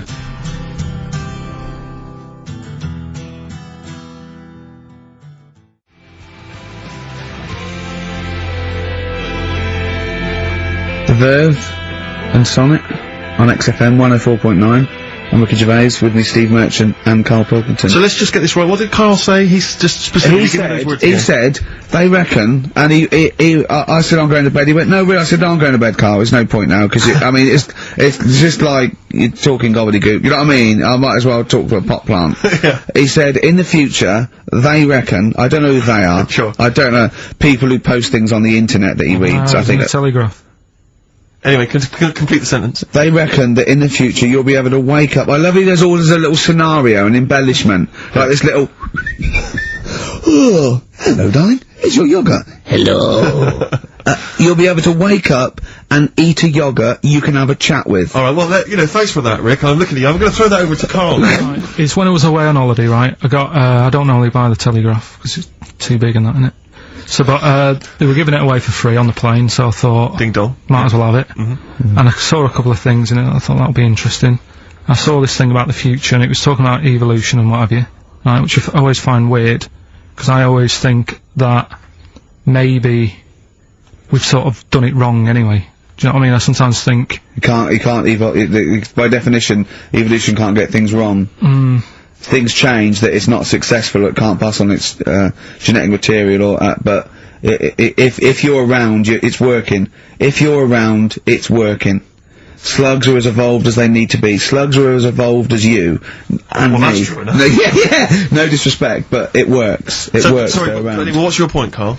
No, I mean, I think we probably would have been better off staying as a fish.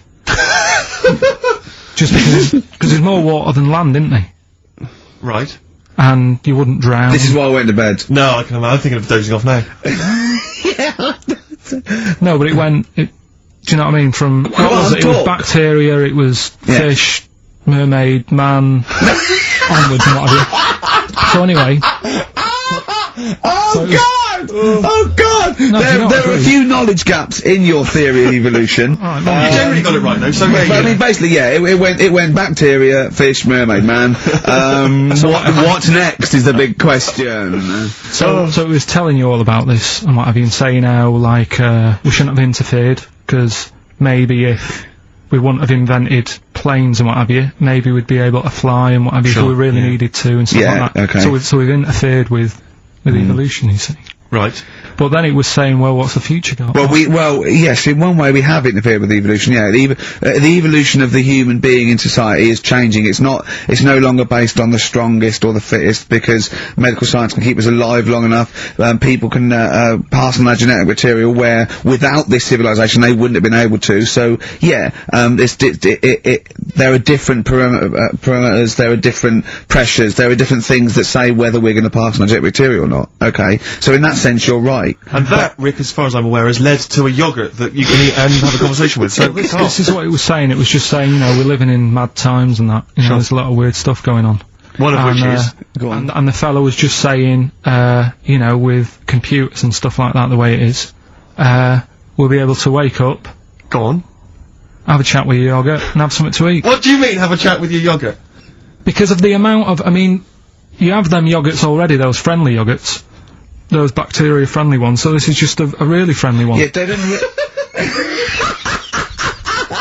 Oh, God! I might burst! Do you know what, sometimes, Carl, I think that we're having a chat with a yogurt. Do you know what I mean? There can't be any difference. Yeah, but then I'm always reminded that would be more entertaining. That would be more informative. God! That's why... Carl has to do one thing, make sure we're heard. That's all he has to do. Well, I can hear it. Sounds fine to me.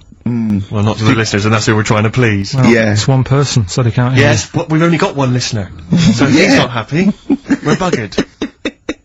You're allowed to say buggered. Not twice, certainly.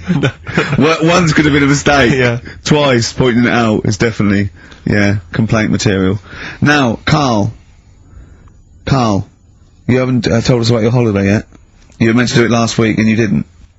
You started on this, but we didn't have time, because we had to do monkey news about a monkey who was a director who cared about lighting and stuff. Is there more monkey news this week? Is it as... okay. Is it real monkey news? Did it happen, or is it mostly embellishment in your round little head? It's proper stuff. Yeah, okay, good. So, holiday, where did you go on holiday? Sardinia. Good? Yeah, it's alright, yeah. Nice food and that, it's important, isn't it? Yeah. And nice beaches and what have you. Excellent. Always like a nice long beach to walk down. Yeah. But, so we're having a nice walk, right? You know, nudists do me head in. Sure. Right. Not a problem though, is it? It's not like being scared of spiders where they might jump out under the kitchen sink at you. You know what I mean? It's not a big problem having your head done in by nudists. Yeah, but it just annoys me. It sort of ruins the day a little bit. Because it makes me feel uncomfortable. Right. Take your clothes off if you feel uncomfortable. It's much more relaxing. Yeah, but... Well, anyway, right, so I'm walking along the beach, right? Lovely long beach, what have you know, watching the sea, picking up shells and that. And what are you wearing? What's your natural beach club? When he says picking up shells, I imagine he's on all fours going, like that, you know what I mean, looking at things. Just like washing his nuts in the sea to get them tasty. Yeah, going into the sea and then kind of shaking himself and all the water flies off. Yeah. I've just got, you know, flip-flops on, pair of shorts, and like a little light shirt. Sure. So anyway, walking along, and, Suzanne goes, oh look, right, and there's this woman, German, I think, coming out of the... How can you tell she was German? Underarm hair? I'll get to it. Forget the underarm hair. She came out, it looked like she was smuggling seaweed. I'm going to burst! Oh, God! And the funny thing is, right,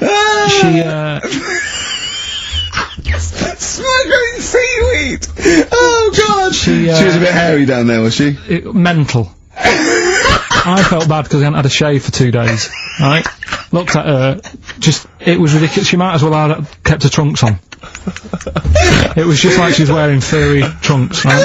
So anyway, so I'm walking along. Yeah, go on then. So Suzanne's like, oh look, and I'm like, oh, not again, you know, because every time we go away, there always seems to be one of these. Is she by herself, this woman? Well, the weird thing was, she was with her husband, right, but he had shorts on, he was happy, right, but every time, like, because I walked past her, and he sort of ran off, because he's embarrassed. You know what I mean? There's nothing normal about it. What can he do? He can't go, alright mate, because he knows it's odd, right? How old was he? Sorry, how old was she? It's hard to tell when someone hasn't got clothes on. You know what I mean? They always look older, don't they? When when they haven't got clothes on anyway, but I'd say she was about 40, 41. Okay, right. So I walked past, and the annoying thing is, she got there on a bike, right? No clothes on, little pair of boots next to the bike. So if you can wear boots, just pop some shorts on. You know what I mean? That takes more effort for me, putting boots on. But put the shorts on, right? So anyway, so the husband kept running off. I walked past, and I'm getting annoyed because I'm saying, well, we've got to walk past them again on the way back. I like the fact they're scuttling away when Carl walks past. Like when you lift up a bit of, sort of iron sheeting in the woods and loads of mice run away. Yeah. It's like whenever Carl goes, that nudists run away. Yeah. Oh, right, okay. So we sort of come walking back and what have you, and you know, I have another look and what have you, and he runs off again. Why are you another look if it offends you so much? Oh, you might as well just have a look, you know what I mean? It's just putting it on show and what have you. But the interesting thing was, I just wondered whether the husband... If the husband were nude, you'd looked at his tackle, because remember when you went to see those two strippers and it was a woman and man, and they whipped their shorts off, you said you looked at his tackle first. I think any bloke would. Well... You would. You just check it out, it's natural, isn't it? You just go, oh, right. Well, it is normal or whatever. Because you don't know if you know what I mean? You don't know if what you've got's right until you see someone else's. No, do you know what I mean? Yeah. But anyway, so, but he got us talking, because I was, then, as soon as I saw her, sort of, today's been ruined a bit, so I'm walking up the beach. It's been ruined! Walking up the beach with Suzanne going, how does it happen? Do you know what I mean? Why do people do this? What fun are they getting out of it, and what have you? And, I just was thinking, is there any chance that fella, right, didn't even know that she was a nudist until they went away? Do you know what I mean? Because I said to Suzanne, say if I met Suzanne, it's like we're getting on, yeah, everything's fine. Yeah. And then you go off on holiday and you go, you haven't got much luggage. And she's like, no, it's fine, this is plenty, and I'm thinking that's weird. And then we go down the beach and she whips her knickers off. I'd be annoyed, but there's nothing I could do. Do you know what I mean? Sure. So I'm just wondering whether that's what happened to this fella. Every time someone came walking up, he was like, oh god, this is embarrassing. And he kept nipping off. Yeah. Finding something else to do. Look at some shells. So I'm wondering, Rick, if at some point, maybe today or in future shows, we should get a nudist, you know, one of those official nudist spokespeople, you know, because all these nudist organisations, get them on the phone, justify themselves to Carl, because, you know, in his mind, they are, what would you say, weirdos, freaks? I don't quite get it. I was reading something in one of the supplements last weekend, and some journalist went round to some, whatever you call it, some resort or whatever, for nudes and that. And it's Were just... they playing volleyball? Well, the annoying thing was, bowls. Why is that annoying? Well, don't play a sport where you got to bend over.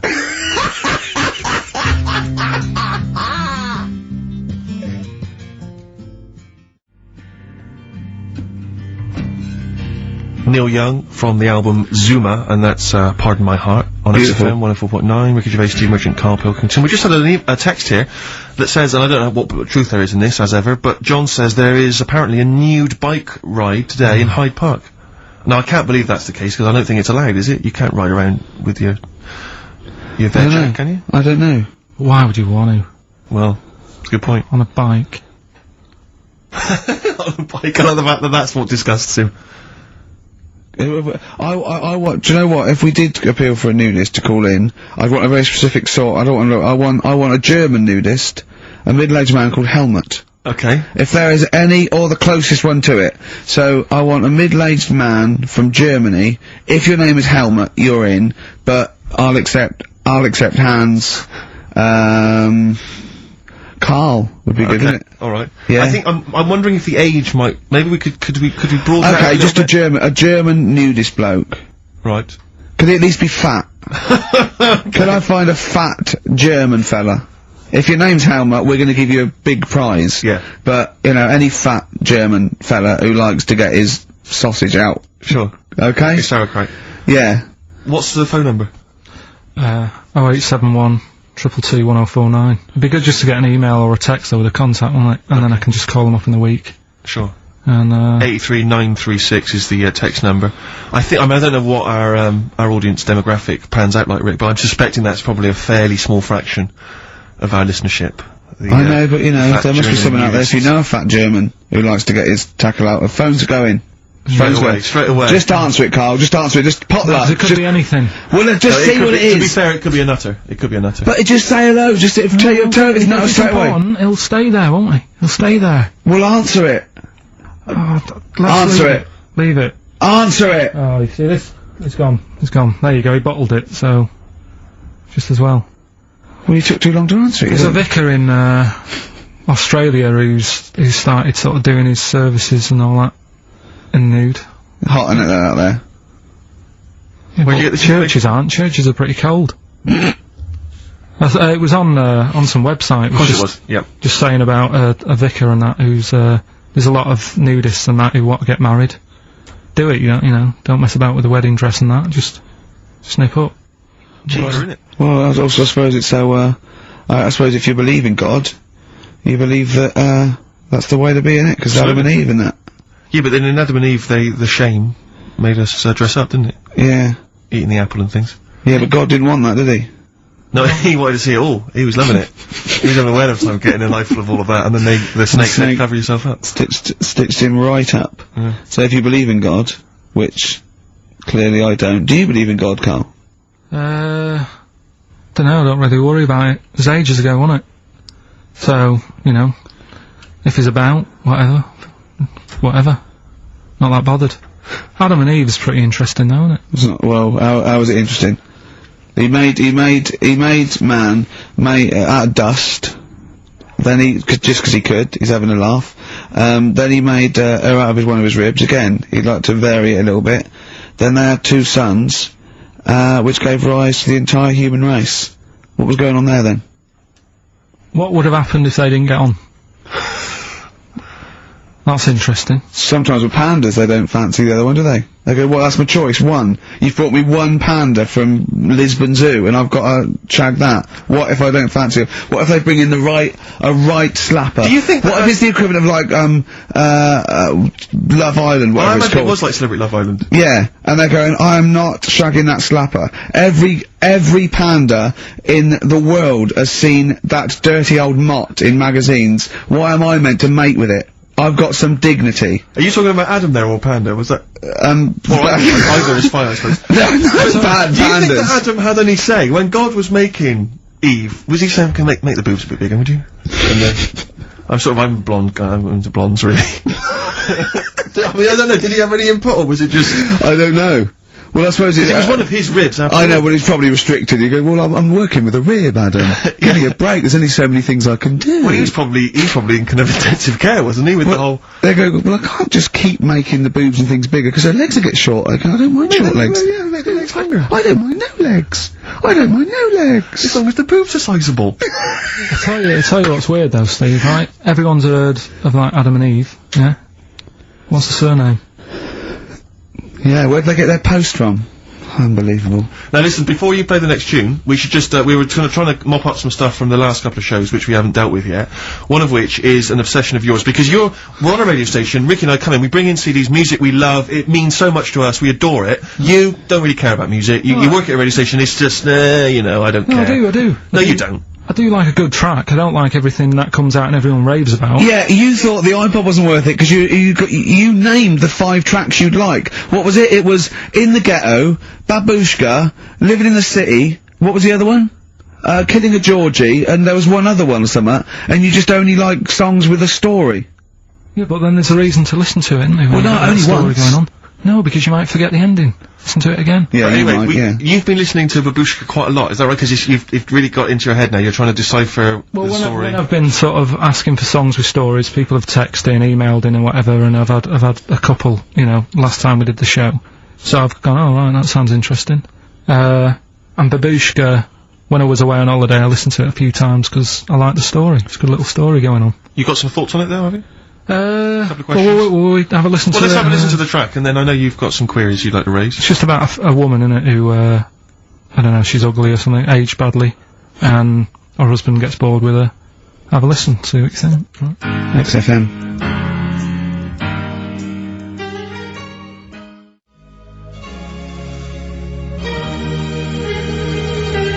Listening to Magic 105.4. That was all the way back to 1979. Kate Bush, Babushka. So, we would like your suggestions for songs which have stories in them, which, may entertain Karl. They could shoot to the top of his list. What do you think of that, Karl? That as a little story there. I like it, but... So she tests her husband. Yeah, she writes him letters. She gets a letter back. It's a pseudonym. Babushka's her pseudonym. It's not a real name. Her real name is, Molly Strank. From Ealing. And he responds, he goes, oh, he's, you know, so, in real terms, he's having a bit of an illicit affair behind her back, because he doesn't know it's his wife. So he goes, oh, I'll take this a bit further, see how far I go. He turns up, she turns up, he gets it on with her, and he's falling for her because she's acting like she used to act, you know. So was he just playing along with it? Was he like, No, it's not, because they'd have said that in the song. They don't leave it up to... Some people do that, don't they? Well, it wasn't. Kate Bush would have said, and by the way, he's playing along. She'd have given us a clue. He's not. He's fallen for it. She went along incognito. He thought it was another woman. But how much work can you do to yourself to... Say if, like, I wrote a letter to Suzanne, right? Saying... She'd know it was you. It'd have egg stains on it. It'd be spelt wrong. No, but... And you'd sign it Karl, crossed out Babushka. I wrote to, I won't pick Babushka. I mean, that's a ridiculous name. That wouldn't have worked anyway. You just get a vision in your head of... I wouldn't have answered a letter from someone called Babushka. It's not the point. If Kate Bush is listening, please call in, because I'd love her to have a conversation with you. I mean, that would be good. Forget Helmut. No, Helmut, you keep trying. A fat German. We want Kate Bush and a fat German. What I mean is, though... Now, wait a minute. What worries me is he didn't answer the last phone call. What if Kate Bush does for it? If anyone knows Kate Bush, give her a call now. She's probably not listening. She's probably doing yoga or something, I imagine, or making a lentil soup, or maybe just like repotting some plants, right? Or practicing piano, right? But if anyone knows Kate Bush, got a number, call her up now, say, tune into XFM, there's a little bald mank fella wants to talk to you about Babushka. Right? But how much... But Helmut, don't worry, you'll get your chance. The phones are going. That could be Kate Bush. Don't worry about it. That could be Kate Bush. I know for a fact it isn't. Okay, answer it. XFM.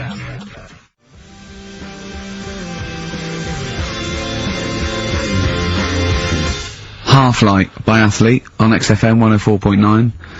Ricky Gervais, Steve Merchant and Karl Pilkington. Karl. Right. 2 o'clock.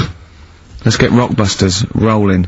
I should just, if people aren't familiar with Rockbusters, then, someone has actually sent in one of their own to test Karl. They've used, I think, the same principle that Karl has, which is, you know, utterly random. Yeah. But as you said before, you know, really just try and think of something that he might be thinking of. Sure. So, I mean, she's done it quite coherently, but I'm wondering if I should sort of say it more as Karl might say it, you know, just slightly less... More different every time. Yeah, slightly less coherent. So, Karl, this is one for you, alright? Go on. You know, it's Sunday morning. You know, I'm just... You know, I'm in bed, but I don't sleep. You know, but, like, Hollyoaks is on, the omnibus, I'm just watching that, you know. I go and make a lovely cup of tea, you know, in the bed with Suzanne, aren't I, having a cup of tea. What's going on there? Just watching the telly and that, but hang on. I haven't got anything to dunk in me, in my tea. I haven't got anything to dunk in my tea, have I? You know what I mean? I haven't got anything to dunk in there, I'm just having, you know... What am I doing? Is it LB? It's LR. Oh. LR. So, have a think about that one, Karl. I think I know it. Yeah? Do you? Go for it. Go on. Is it Lionel Richie? It is Lionel Richie. What's your logic? Sort of Lionel, and it's like... No rich tea. No rich tea. Yeah. No biscuits, no rich tea. Lion, no rich tea. Lionel Rich tea. Lionel Richie. It works. It's just as coherent as one of yours. What's that? We've done one a little bit like it. There's nothing wrong with that. I cannot believe you got it. That's a toaster. I cannot believe you got it. I might not have got it without the initials, but that's why we chucked them in, just to help you along. So what have you got for us this week? So we've got 3 of them. Oh, by the way, don't bother calling in Kate Bush, because Karl doesn't want to answer the phones. He says Kate Bush is not going to call, so it's all going to be nutters, so we apologise. He's got one thing to do. He didn't even get the sound right, because someone was complaining about they couldn't hear Steve. He's got to do Monkey News, which is always twaddle, and he won't even answer the phones now, so I don't know why he gets paid. He takes off Mondays, because he works Saturdays. He gets paid for Saturdays. He takes 5 weeks holiday a year. Not off Mondays and he moans. Not off Mondays. Wow. What Right, have you got for us? Right then, the first one. There's a vehicle that sells kebabs. Right? There's a vehicle that sells kebabs. Initial D. Right? D. Great. Right? Have you worked that one out? Of course I haven't. Right, the second one. You're asked if you want that bit of the egg. You what? You're asked if you want that bit of the egg. Yeah. You think about it, but we sort of decide against it. And again? What's going on there? You're asked if you want that bit of the egg. You think about it, but you go, nah, go against it. Right? I've got it. Is initials W-Y-O? Yeah. Got it. Right, so... Okay. That one works. Right. No, it doesn't. No, it doesn't. No, it doesn't. And the last one, I don't think this burger will catch on. I don't think this burger will catch on. Yeah, and the letter there is M. So you just text or email in with the answers and win some stuff. What have we got? We've got some prizes. We've got another box set of the League of Gentlemen. This is instant gratification, but you go into a draw for something bigger, so what have we got today? Yeah, well today, this is what you're taking home today. You've got the League of Gentlemen, the complete collection on DVD, that's worth having, definitely. We've got Catterick, which is the current Vic and Bob show on BBC Two, which is good. The Aviator, the award-winning Leonardo DiCaprio, Martin Scorsese biopic, and once again Ladder 49. We're giving that away again, are we? Yeah, apparently we got... Did we get a job like those, we got loads of them. We got boxes of them, stacks of them. Yeah. Excellent. So, email in if you just want a copy of Ladder 49, I'm sure we could dig one out for you. yeah. Or phone in, because Carl does not answer the phones. Right. And remember, the winner goes forward into the chance to win the big prizes, the signed Homer drawing, the signed Nigel Tufnell poster, and you go to rickygervais.com and see Matt Groening actually drawing that to verify it. Bit of Lloyd Cole won't never anyone has it? Has it?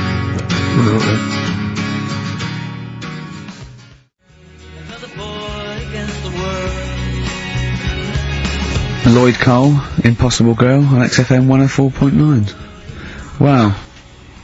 Rick, I'm just reading an email we've had, and it is indeed true. Scores of naked cyclists will be wheeling around London today in a mass protest against oil dependency. The World Naked Bike Ride will see the arresting sight of up to 200 daring riders bearing all in their cycle past some of the capital's most famous landmarks.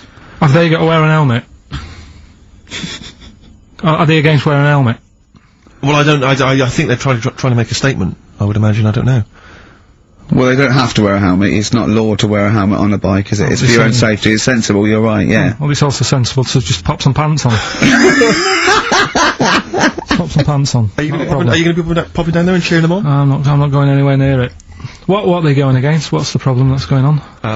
Oil dependency. I think, generally we're consuming too much oil, aren't we, in the world, and it's going to run out one day, and we've not got any alternatives. Talking of campaigns and things and that, did you see Sir Bob on Jonathan Ross last night? Sir Bob Geldof. Sir Bob Geldof. Yeah. Are you going to walk to Edinburgh or sail to France, Carl? What do you think of all this? The G8? I think it's good that, he's doing some stuff for the world and what have you, but I probably won't bother. No? Having a walk. What do you make of all this campaigning? He's dedicated his life to this now, hasn't he?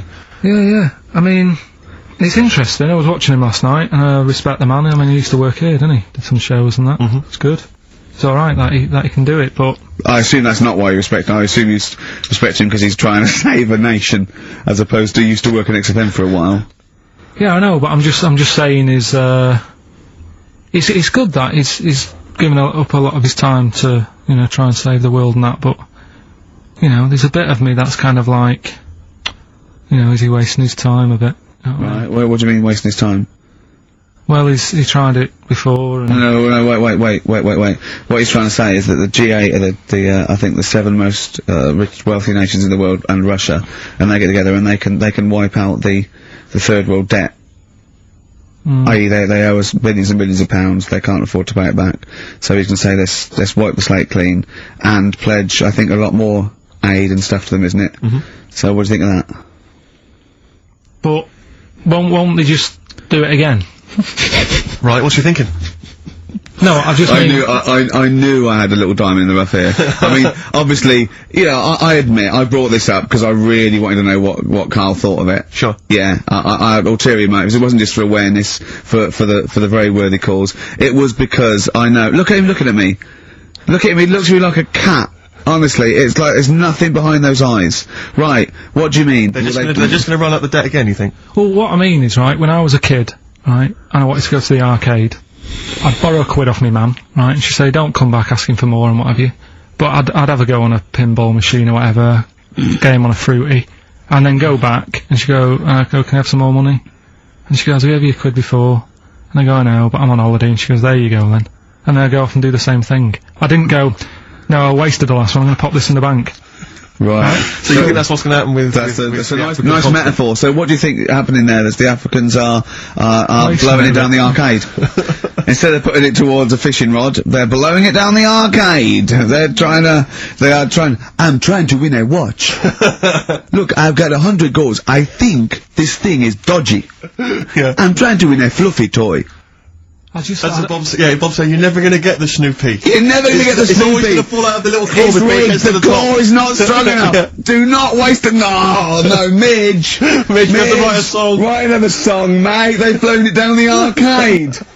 Brilliant. So that's your genuine logic, is it? Well, I just don't know, if they put me in charge of it, I don't know what I'd do. I just think it's a... Could I just say that will never happen? No. Could I just say to London, Yeah. and anyone listening on Sleep Saturday, yeah, don't worry, Karl is not going to be put in charge of G8. It's not going to be him, Blair Chirac. That would be a joy if it were. That would be amazing. But anyway, so let's assume in some alternate universe you are in charge. What would you do? Monkeys, obviously, it's like Planet of the Apes. What are you gonna do? You're the only person with opposable thumbs. What's your solution? We've done a lot of it, haven't we? We've sent, you know, money out there, we've sent them clothes and that. Yeah.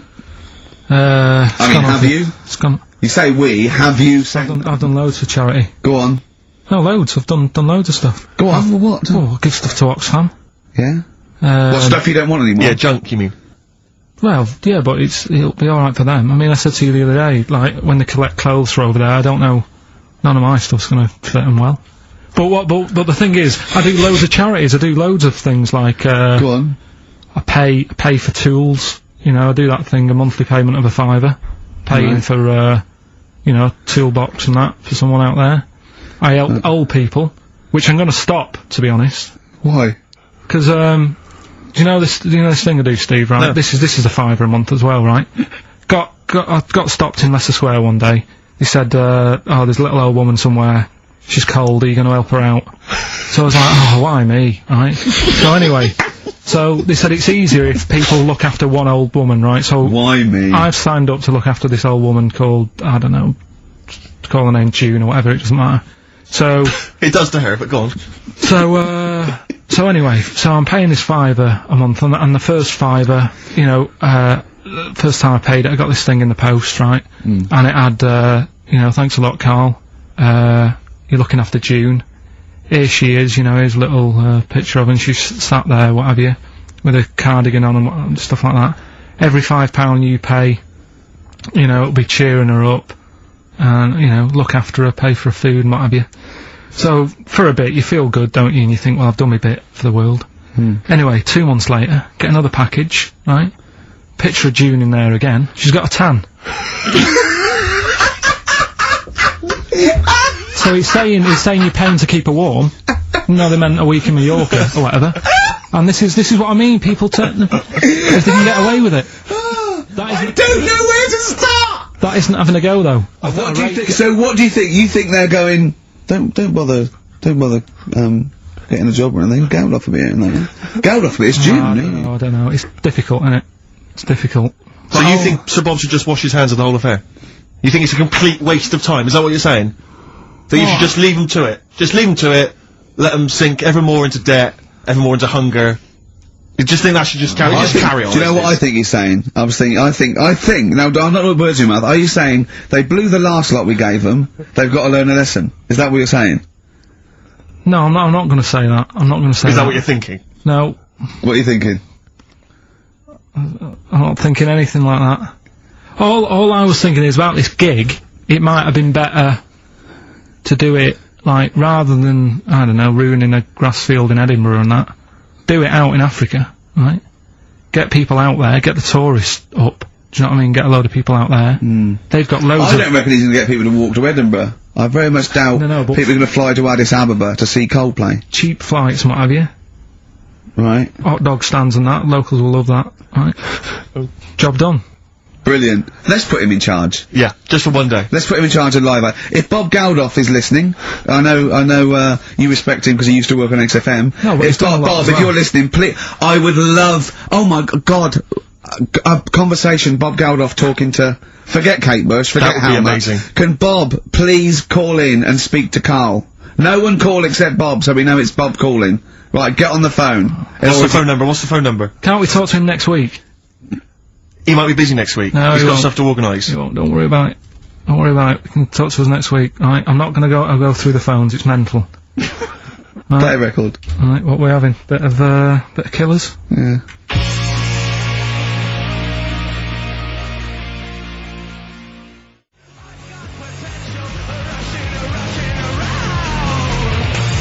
The Killers, somebody told me on XFM 104.9. Tell you what, talking of, starving, I went to what is meant to be the best restaurant in the world on, Oh yeah. Wednesday, yeah. Sure. You must be famished. Well, Jonathan, Ross, booked a table there. It came out, I think he's been trying to get there for a while, and, I think there's a waiting list and everything, right? And, Well, you can't be here, you're walking straight in. he can he's walked straight in with that, yeah. Me and Jane went along with him and Jane to the Fat Duck in Bray. So it was voted the best restaurant in the world, Right. okay? And, it was incredible. I mean, it's across between a restaurant and sort of Barnum. They, you know, just incredible food. But all the way there, I'm thinking, well, I can't eat stuff in normal restaurants. I don't eat red meat.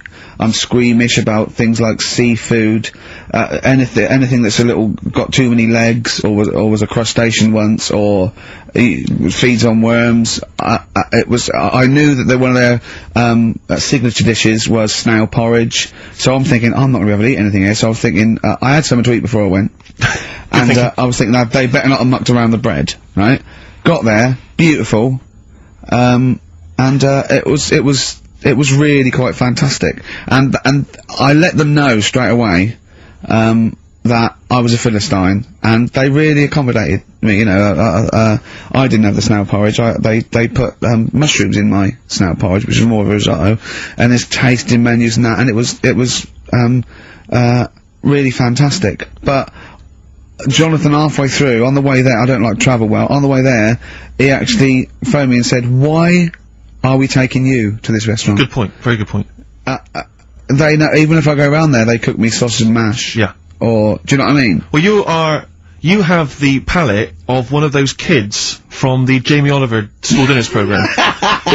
He's got the lovely Jamie Oliver cooked, you know, kind of, ratatouille, but they're going for the sort of chicken Twizzlers. Well, there's nothing wrong with chicken. I love chicken. I like the chicken I can eat. I'm squeamish about red meats. There's nothing I've you know, it's a mixture of, it's not morals. There's only one thing I don't eat morally, that's veal. But the other thing else is just like, if it's got eyes and legs and things sticking out of it, or there's But it hasn't got eyes and legs things sticking out of it. What are you talking about? I mean, it just infuriates me. I actually got to a point now where I refuse to eat out with Ricky. Because I can't, it just sucks the life out of me. It actually makes me depressed. I can't enjoy the experience. If you go to an awards do, they bring out lovely food, you know, 3 courses, and you're whinging. You're always whinging. Which is hardly cooked, followed by lamb.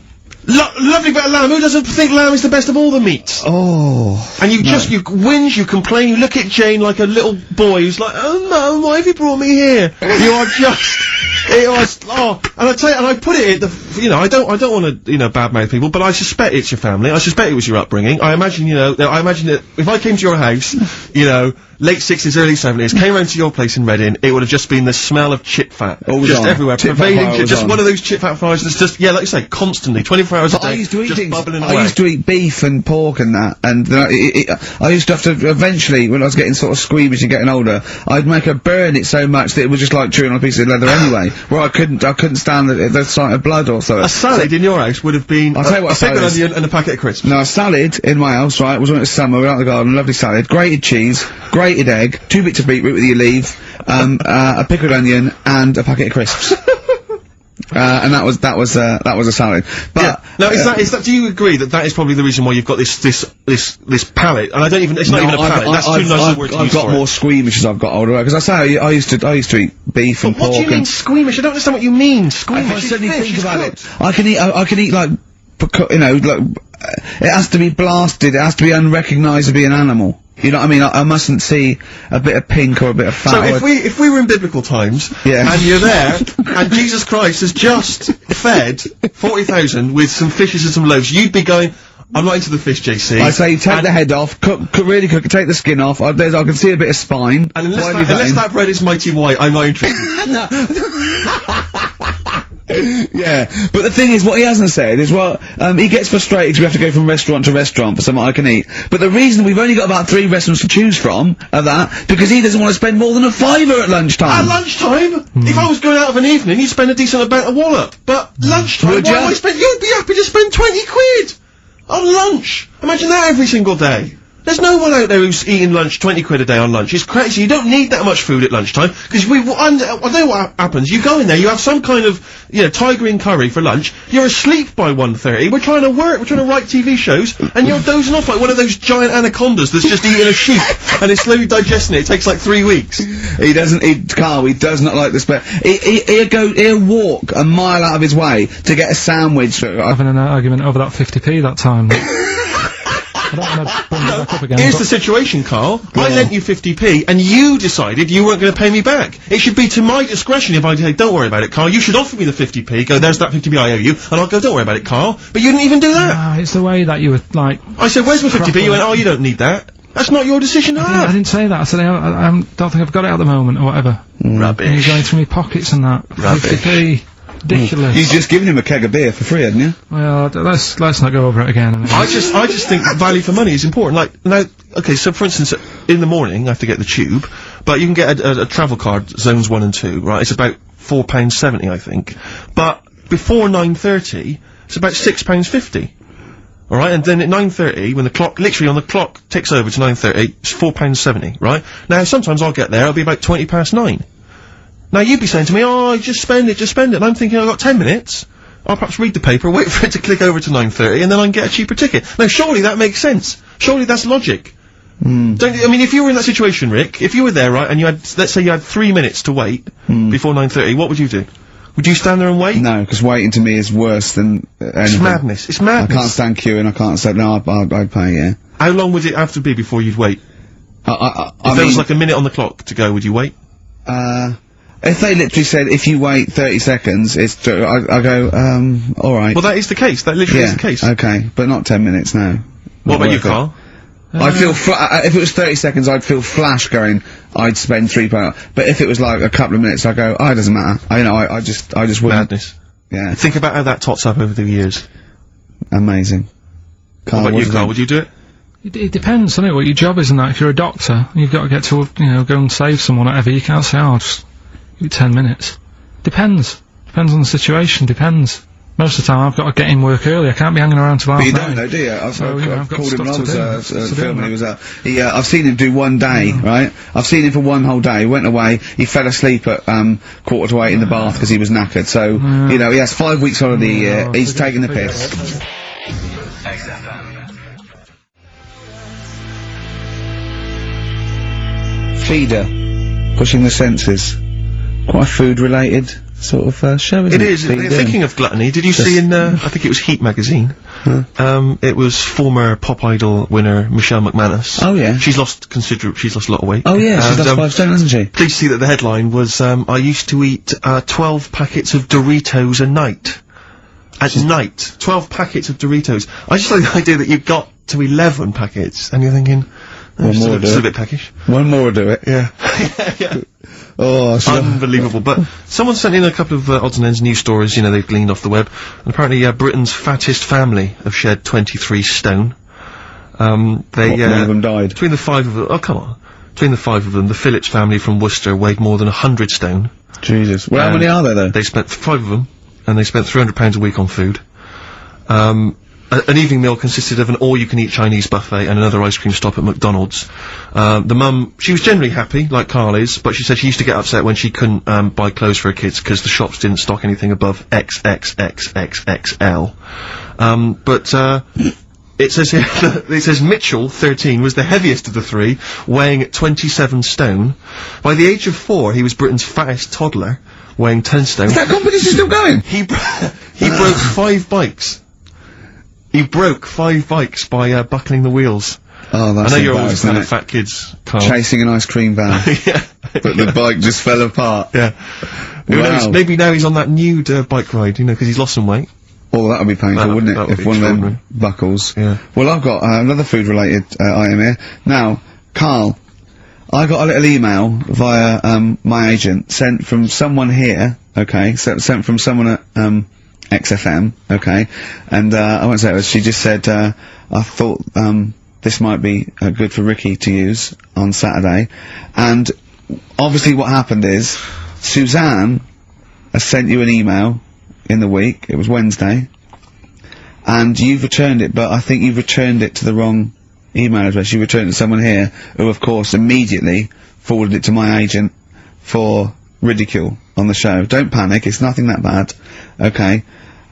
It's an email from Suzanne talking about your tea that night. Was Suzanne out on Wednesday night?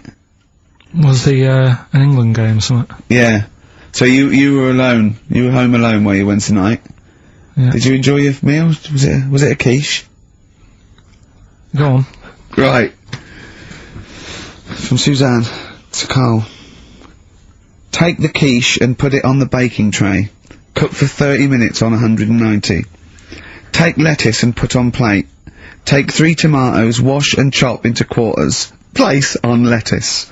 Take an avocado, chop in half, remove the stone, peel skin and slice, place on salad, put salt and pepper on, and a dribble of olive and balsamic vinegar dressing, right, in brackets, small bottle behind the cafetiere. Right, in case he's reaching for bleach. Yeah. That's it. Trying to throw everything else away. Right, then sprinkle a smidge of parmesan on top. Remove quiche from oven, cut into quarters, and put on plate. Eat. Oh, wow. Does she have to do that every single time? She's like... No, it's just that I'm not that good at cooking, right? And to be honest, that was a lot of hard work. I didn't bother warming it up. And I did without the avocado. Why? Too much messing about. He didn't even do that! With instructions, it was too much! But, yeah, I'm not that good at cooking and that's not cooking though, is it, Karl? That's heating up a slicing. quiche. That's cooking it is making the quiche. Yeah, but I'm just... Could you have figured that out if she had left that note for you? Why did she have to tell you what the olive oil and balsamic vinegar was? Because I've put sort of cooking oil on my food once, and I said, right, it's a bit... It's ever since, right, years ago... I'm gonna die! Years ago... Oh God, they're leaving Mr. Magoo at home! It was ever since I put sausages in the toaster. That, what do you mean? I nearly set the flat on fire. Because, do you know, like, when you're grilling food in a pan and all that? Yeah. Sort of sausages spit and it goes everywhere, doesn't it? And it makes everywhere greasy. So I thought, well, just want to warm them up. Yeah. Bung them in the toaster. Yeah. What happened? And she sort of caught... Well, they got stuck and they sort of caught on fire, I imagine. She came in just as I was sort of plunging it, and what have you, came in from work. Said, what are you doing? I said, no, I'm in sausages. Well, the oven isn't on. I know, they're in here. What, you turn it off? Panicking and that. But I've never been into it. I've never been into cooking and that. At school and stuff, I didn't bother doing it. Oh, every time Suzanne comes home, she must think, please be the house still there. Yeah. Please not let me hear a fire engine as I come round this corner. Oh God, she comes and goes, oh God, thank God. I bet she's always happy to see you when she gets home and you haven't burned the place down or introduced some howler monkeys or something. Unbelievable. What I find extraordinary is there are people who are in sort of care in the community who don't need instructions on how to prepare food. Oh, they can do it, yeah, you show them once. Yeah, they learn it. Whatever you do, don't put sausages in the toaster, Johnny. Do you know what I mean? Yeah, and they've learned it. They don't put sausages in the toaster. Yeah. What, they put their fingers in. I Are we doing, Rockbusters answer? It's what London's waiting for. I'll tell you what, we'll play a song and do Why not? Yeah? It's worth waiting for. Have we still got Monkey News to come? Yeah. Oh.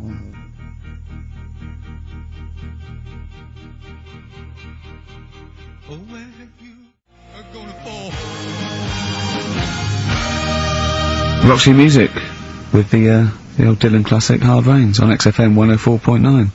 Mixing it up, just mixing it up, mixing and matching. We've got Neil Young, we've got a bit of Roxy Music, we don't care, do we? But then we'll bang up to date with some of the latest tracks from Feeder and the like, so... Yeah, big time.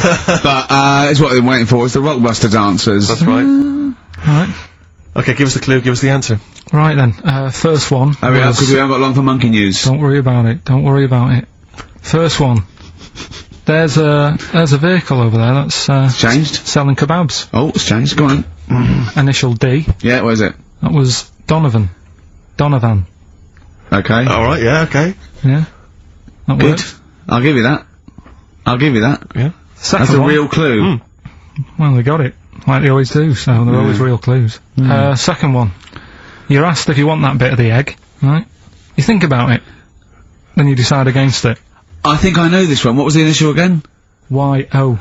Is this, John Lennon's, wife, Yoko Ono? Yeah, that's right. I think that was her name, Yoko Ono, was it? Yeah, it was Yoko No. That was Yoko No. No, you've got it wrong. You're thinking about it. You're asked if you want a bit of the egg. Yeah. You go, yolk. You think about it. Oh no.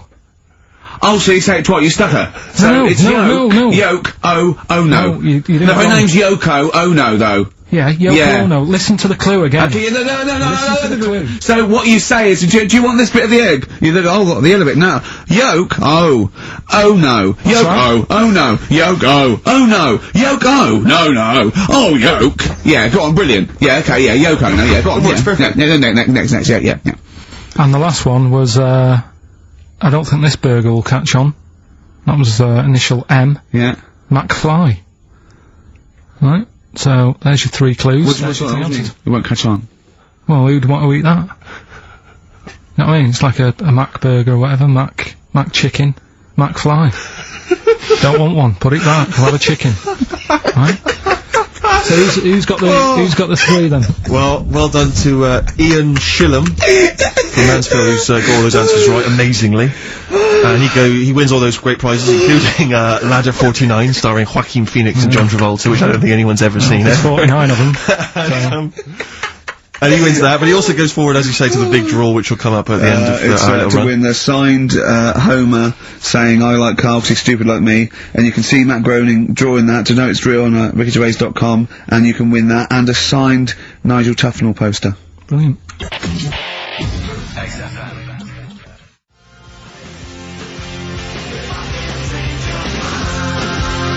It's a Ricky and Steve classic on XFM, Sugar, If I Can't Change Your Mind. Brilliant. So listen, it's time, isn't it? We've only got a few minutes left, so you better play the jingle. Oh, chimpanzee that! Monkey News. So Monkey News, if you've only just started listening to the show. Oh, you poor fool. Monkey News is where Carl reports for us all the latest monkey activity. A headline or a word or someone he overheard in a pub and then totally embellishes it and makes it ridiculous and impossible. He believes it though. He believes every word he's saying. Let me say that before when you hear this, whatever it is, I haven't heard it, twaddle, remember, Carl totally believes it. Go on. Right, so anyway, right, I think it's in LA this happened. Right. I think. Why does he think? So these people are in a restaurant having a lovely meal.